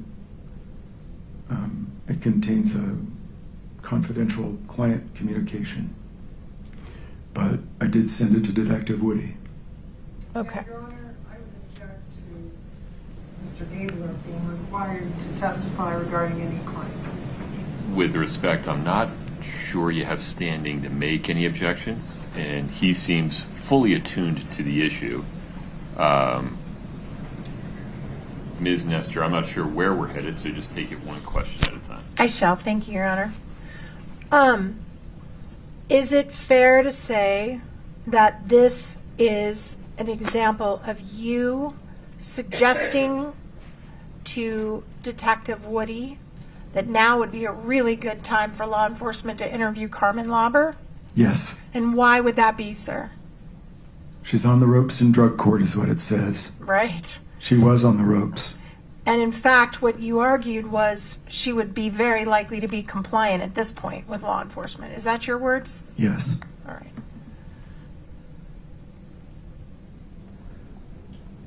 Also in here, you accuse Kouri of lying about the name of her house cleaner. Yes. And the lie that you said Kouri told was that her house cleaner was her cute cleaner, Norma. Yes. In fact, didn't you, sir, finally confirm that Norma Garcia was her house cleaner? I did later confirm that. Yes. So when you sent this to police and said Kouri was lying, you were wrong. I was wrong. Okay. But prior to Norma, Your Honor. Gabler, you need to pause for the next question, sir. Thank you. very good. Did law enforcement give you access to I'm going to try to use the right word, to folders where you could access their information on like a subfolder where you had a link to their folder? No. Did you provide them with links to your folder? Yes. And one of the links you provided them involved a download of Eric's phone. Is that right? No. Okay. Did it involve the decoded call logs that you talked about earlier where you figured out everybody's number and name? I'm confused. You're talking about two separate things. You were just talking about Eric's phone. You said no, right? I had an identical copy of Eric's phone that I created from the backup on his Apple iCloud. I may have turned that over to them, but they already had Eric's phone. I didn't need to give them what I had done, which was to trick the Apple server into repopulating a blank iPhone so that I could then forensically examine that iPhone and come up with context from Eric's phone. So I may have given them that information that I created from a clone of Eric's phone. So you had in your possession a clone or an exact copy of Eric Richins' phone. It would not be an exact copy. Only the items that were unencrypted or decryptable from the Apple backup would be on the cloned phone.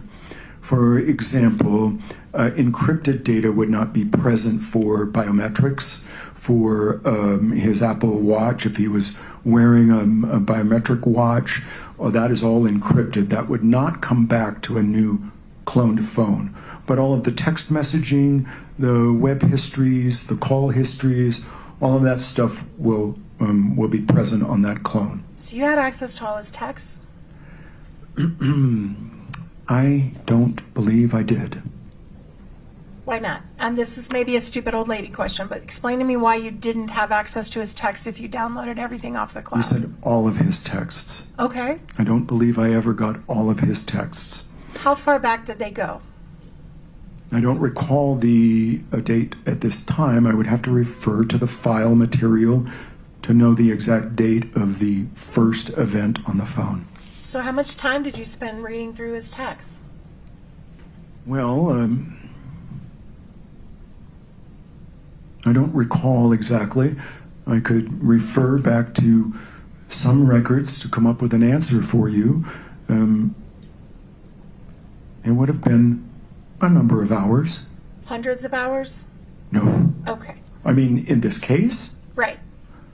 936.3 hours. Is how many hours you billed total for the case? Yep. And what were you paid for that? I don't know. How much do you charge an hour? $125 an hour. However, that is not the only billing rate in this case. When I used computer forensic software and my expertise in that regard, the rate would be higher. $200 an hour, I think, was the discounted rate that I gave them. So I'm really bad at math. Please forgive me if I get this wrong. Yeah, well, we're both in the same place. We're talking about over $100,000 you made on this case. I would say so, yes. Okay. Now I want to go back to that phone and you reading his text. Yes. As you were culling through your hypotheses, Yeah. obviously one of the things you want to look at is the state of their marriage. Is that fair? I mean, it's significant, but it's not dispositive. I agree. It's important context, but it's not evidence of anything, really. I see a lot of bad marriages out there. In my career, I've handled many hundreds of divorce cases. So, people have problems. Did you review text messages between Eric and some of his friends? Yes. Did you review text messages between Eric and Bryce? Bryce Knudsen? Yes. I don't recall specifically, but if they were there, I probably looked at them. Okay. Your Honor, can I have just a moment?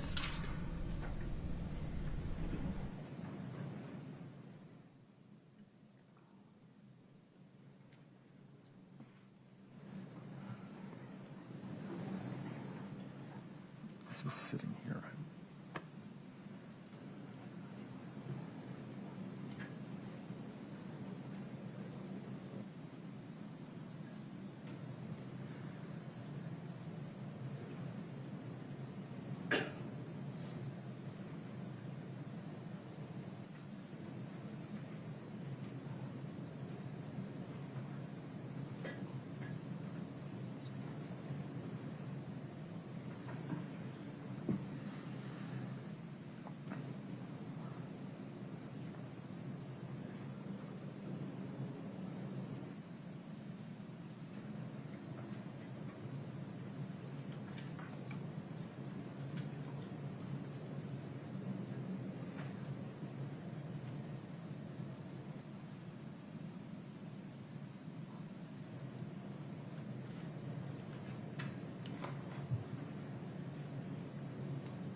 when you reviewed Eric's texts, did you find evidence of him sexting with people other than Kouri? I don't recall that. I did investigate allegations of an affair with Eric. Okay, but that's not my question. My question is, do you recall seeing sexting, as the kids say, on Eric's phone with Yeah. people other than Kouri? I don't really know what you mean by sexting. I don't know what the parameters of that are. And so my answer is no.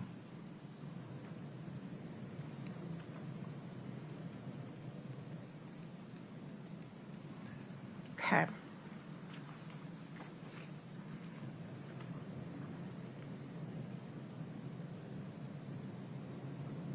Did you find any texts where Eric talked about having an open marriage with Kouri?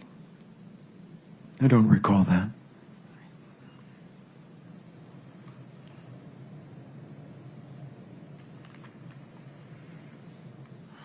At some point, were you investigating cases that were being prosecuted in the Summit County area around the time that Eric died, where people were caught distributing fentanyl? Yes. Did you gather affidavits from cases where fentanyl was being sold in the Summit County area? Yes. And did you ever follow up on any of those investigations, or did you just stop by gathering the affidavits? Well, they were plugged into the hypothesis testing matrix. I considered them for their proximity, being in Summit County, and for them involving fentanyl. In each of those cases, I found no relationship to this case. Okay.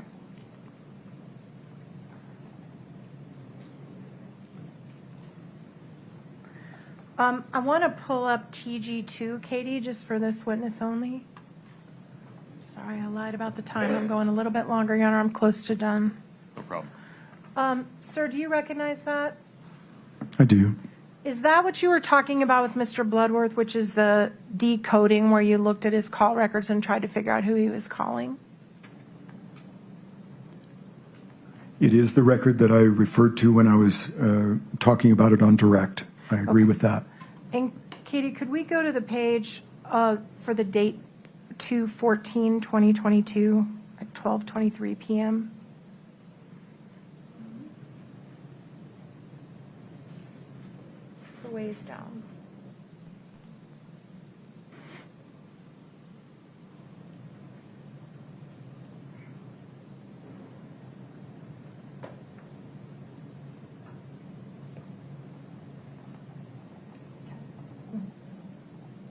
Just a moment, Your Honor. Of course.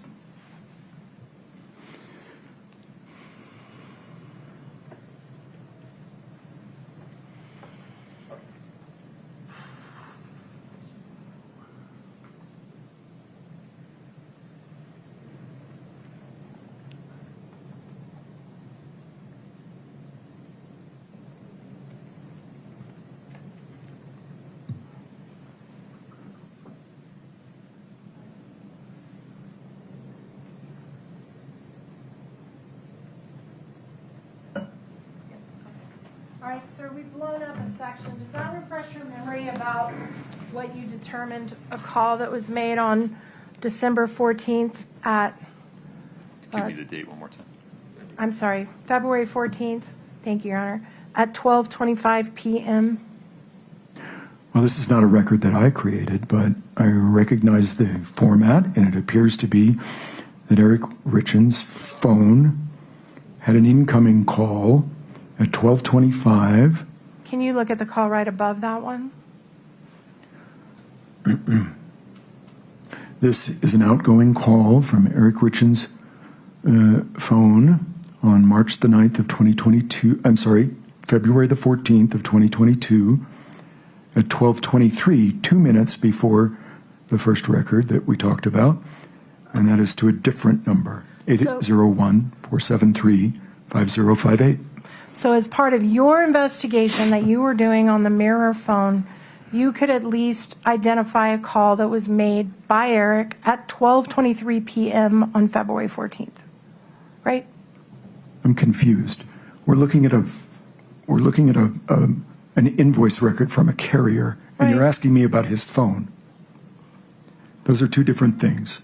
Did this invoice come from his phone No, billing records? from his carrier, from Verizon. Right, That's not a record from his phone.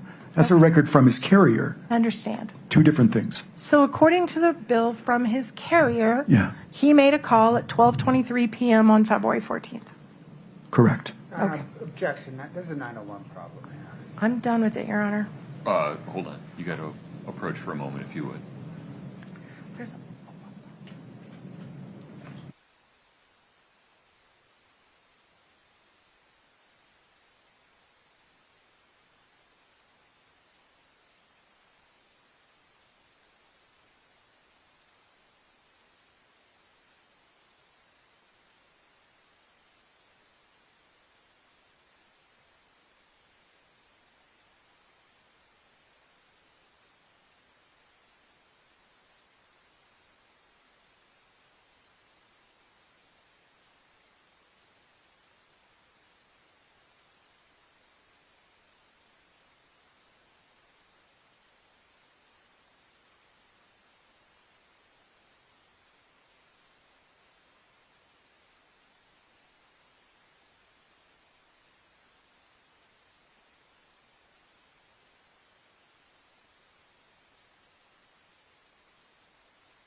Did you ever make any calls or any trips to Mexico as part of your investigation in this case?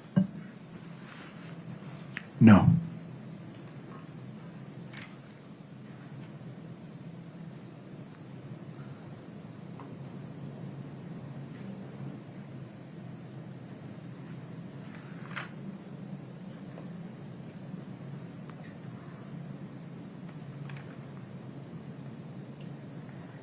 You mentioned you interviewed 45 to 50 people, somewhere around there, 40 to 50. Yeah, it's an approximate number. I have no method of calculating that number. It's approximate, based upon my memory. Did you ever interview Kouri? I did. I spoke to Kouri. She called me on January the 19th of 2023. All right. And she voluntarily spoke to you She called me. and talked to you voluntarily? She did, and I stopped her. I told her it would be inappropriate and unethical for me to continue the conversation outside the presence of her lawyer. I then texted her lawyer and had a phone call with her lawyer about the propriety of her client speaking without her presence. Okay. I then So requested that Kouri submit to an interview multiple times. All right, stop. Okay? Don't reveal what anyone else said to you. Okay. The point is, Kouri called you to talk to you and tell you her side, right? I don't know what her intentions were. She seemed very angry that I had contacted one of her business associates. I believe that was the reason she called me on that date. Okay. And so you never, to this day, have sat down with Kouri and heard her version of what happened? No, despite my repeated requests. Okay. She called you. And I was bound by the ethics not to talk to her outside the presence of her lawyer. She was a litigant. She sued my client. Okay. And ultimately, as you were working with the trust, did you become aware that the trust filed a wrongful death suit against Kouri? I am. And are you aware they're seeking over $10 million in damages against Kouri Richins? I didn't know that. It's irrelevant to me. Okay.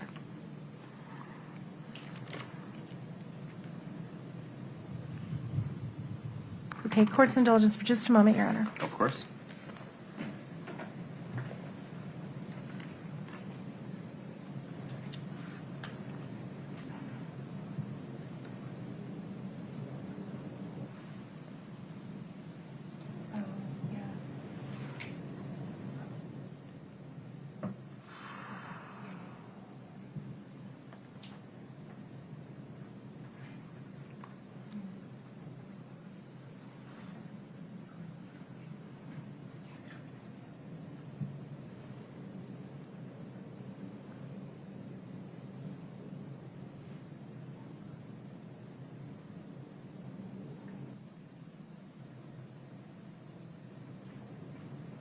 Your Honor, can I have just one moment?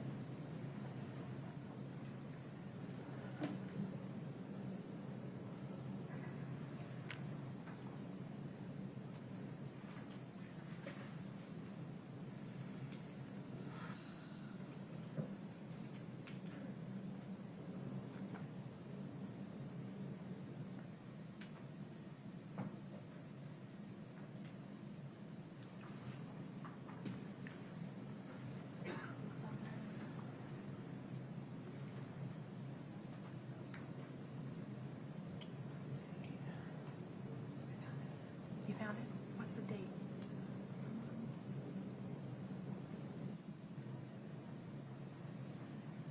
Okay. I asked you whether you recalled seeing any texts with Eric about him and Kouri having an open relationship, and you said you could not recall. Is that right?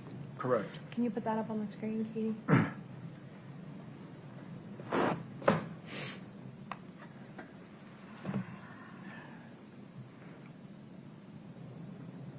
Do you recall looking at that text? I do. You've seen this one? I believe I have. It's a joke. It's a joke. It is. It appears to me to be a joke. Did you see the text around this text? I did. So you have reviewed the text between Eric and Bryce. I don't know. I don't know that this is a text from Bryce. I have no idea. This does not identify Bryce. So Doesn't now that identify anybody. now that you have your memory refreshed, do you remember seeing this text between Eric and another individual saying that Kouri and I are starting an open relationship tonight? Right? It says, Kouri and I are starting an open relationship tonight, so I told her I'm taking you home. Right. Yeah. Okay. And you left that out of your report. No. This would be part of my report. Did you see sexting between Bryce and Eric when you looked at their texts? I don't recall that, no. Katie? And is this sexting? I don't know what you mean. No, I'm not talking about this one. I'm Okay. talking about other ones. All right. I don't recall. I'm talking about many hundreds of thousands of messages in this case. I can't recall them all.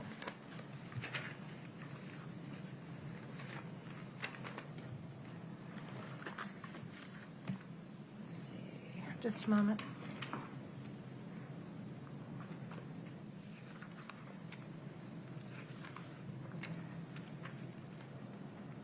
Court's indulgence for just a moment.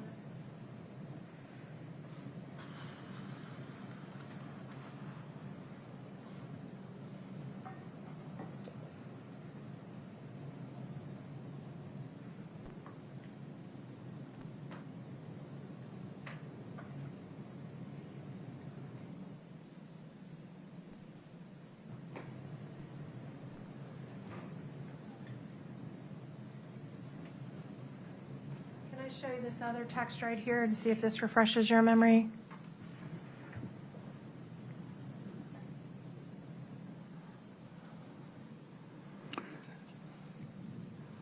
Do you remember seeing a whole bunch of emails like this or texts like this between Eric and Bryce?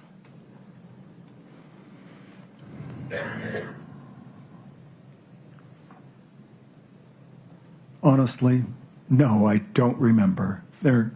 Like I say, there were hundreds of thousands of messages in this case. I don't remember even 1% of them.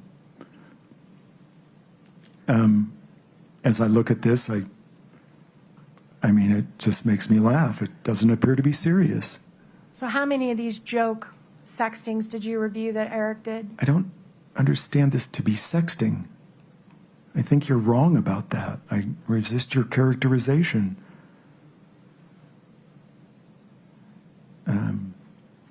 These are two friends joking with each other. That's what I'm reading here. And they did that all the time? I don't know. Hundreds of times? If I had the records, and then I could answer your question, but I don't remember all of these messages, and yeah, this is a joke. Did you review all of the texts between Bryce and Eric? I think at one time I would have gone through every single text message that was available to me on Eric's cloned phone. So, do I recall it? Well, I mean, I recall that it was a bit mind-numbing. There was a lot there. Nothing particularly stuck out in my mind or memory about those messages. Did they repeatedly talk about having sex acts together? I don't recall. Did they repeatedly talk about oral sex together? I don't recall. Did they talk about anal sex together? Also don't recall. But you read them all, I'm sure that I did. and it's all joking. Knowing what I know about Bryce and Eric, yeah, that's how I interpret it. So you do remember reading things of this nature, and you interpreted it all as joking? No, as I sit here today, I interpret it that way. I would have interpreted it that way back at my original reading of it. That doesn't mean I recall it. It means I have an opinion about what I thought then. That's different. And what did you think then? They were joking? No. What I think now is that this was a joke. I do not have a recollection of this at the time that I first read it, but if I had a recollection of that time, I'm sure it would be the same as it is today. And if there were these tens of 20s of 50s of these types of emails, all of them would be jokes? Sustained. That's it. That's all I have, Your Honor. Mr. Bloodworth, anything further for Mr. Gabler? Yes, Your Honor, thank you. The text, they're a bunch of to-dos locker room talk from August of 2018. That was my read of it, yes. There wasn't any serious read that Eric Richins and Bryce Knudsen were engaged in some homosexual affair. Zero. In all of the text messages you reviewed, did you see any evidence of Eric using illicit street drugs? No, I looked and I could not find.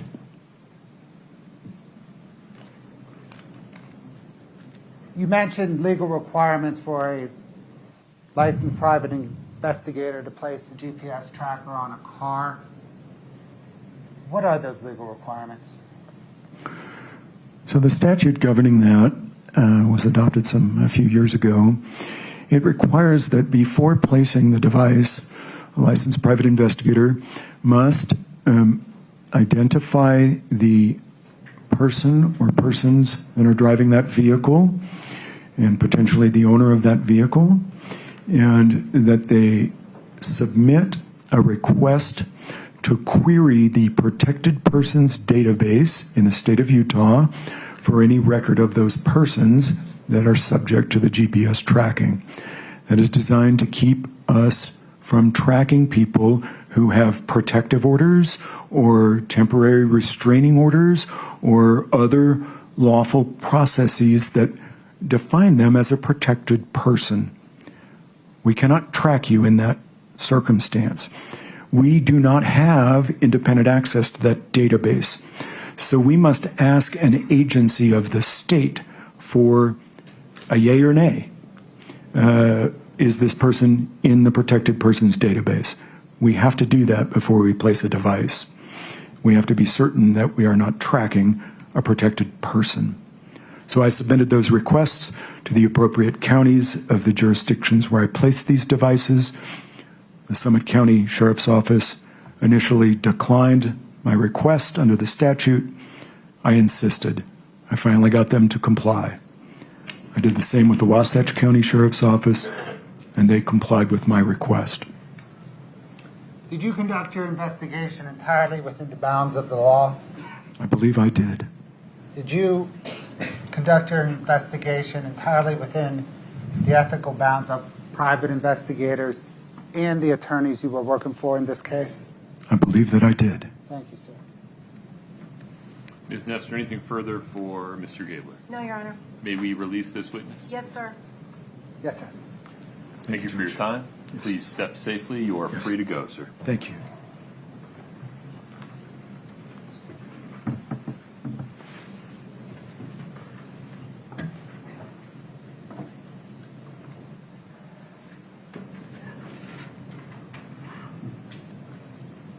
Mr. Bloodworth, is this an appropriate time to recess for the day? It is, Your Honor. Ms. Nestor? Yes, Your Honor. Okay. Ladies and gentlemen, we'll be recessing for the evening. As always, please do not speak about the case. Please do not allow anyone to speak to you about it.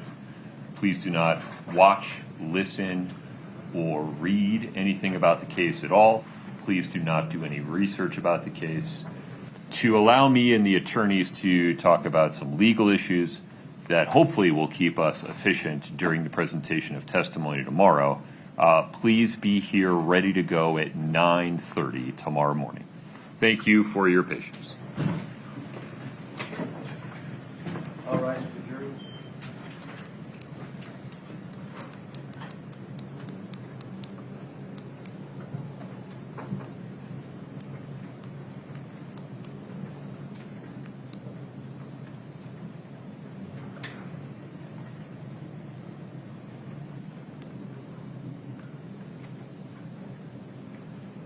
Folks, have a seat. Ms. Nestor, Ms. Lewis, Mr. Ramos, in docket, if you would just make a note of this for me, docket 1555, docket 1555, the state sets forth its understanding of your objections or requests related to the portions of the O'Driscoll interview transcript that you believe should be included under Rule 106 or excluded under various reasons, and the state's understanding of your objections or requests for inclusions related to the jail calls. I understand that to be the last word from the parties. The state presents it as the last word from defense. But if you would take a look at that specifically this evening and come tomorrow morning ready to let me know if you are changing any of those positions. Yes, sir. Okay. Mr. Bloodworth, anything else in anticipation of that discussion? No, sir. 8:30 tomorrow morning? Yes, sir. Ms. Nestor, 8:30 tomorrow morning? Yes, Your Honor. Okay. I've reviewed each of those portions of the O'Driscoll transcript. I've reviewed each of the jail calls and recordings that are listed in 1555. I have notes regarding all of that. Anything else I need to be prepared for on those two issues from the state's perspective, Mr. Bloodworth? No, sir. Okay. All right. Ms. Nestor, anything else on the record today? No, sir. Very good. Thank you for your patience. We'll be in recess until 8:30 tomorrow morning.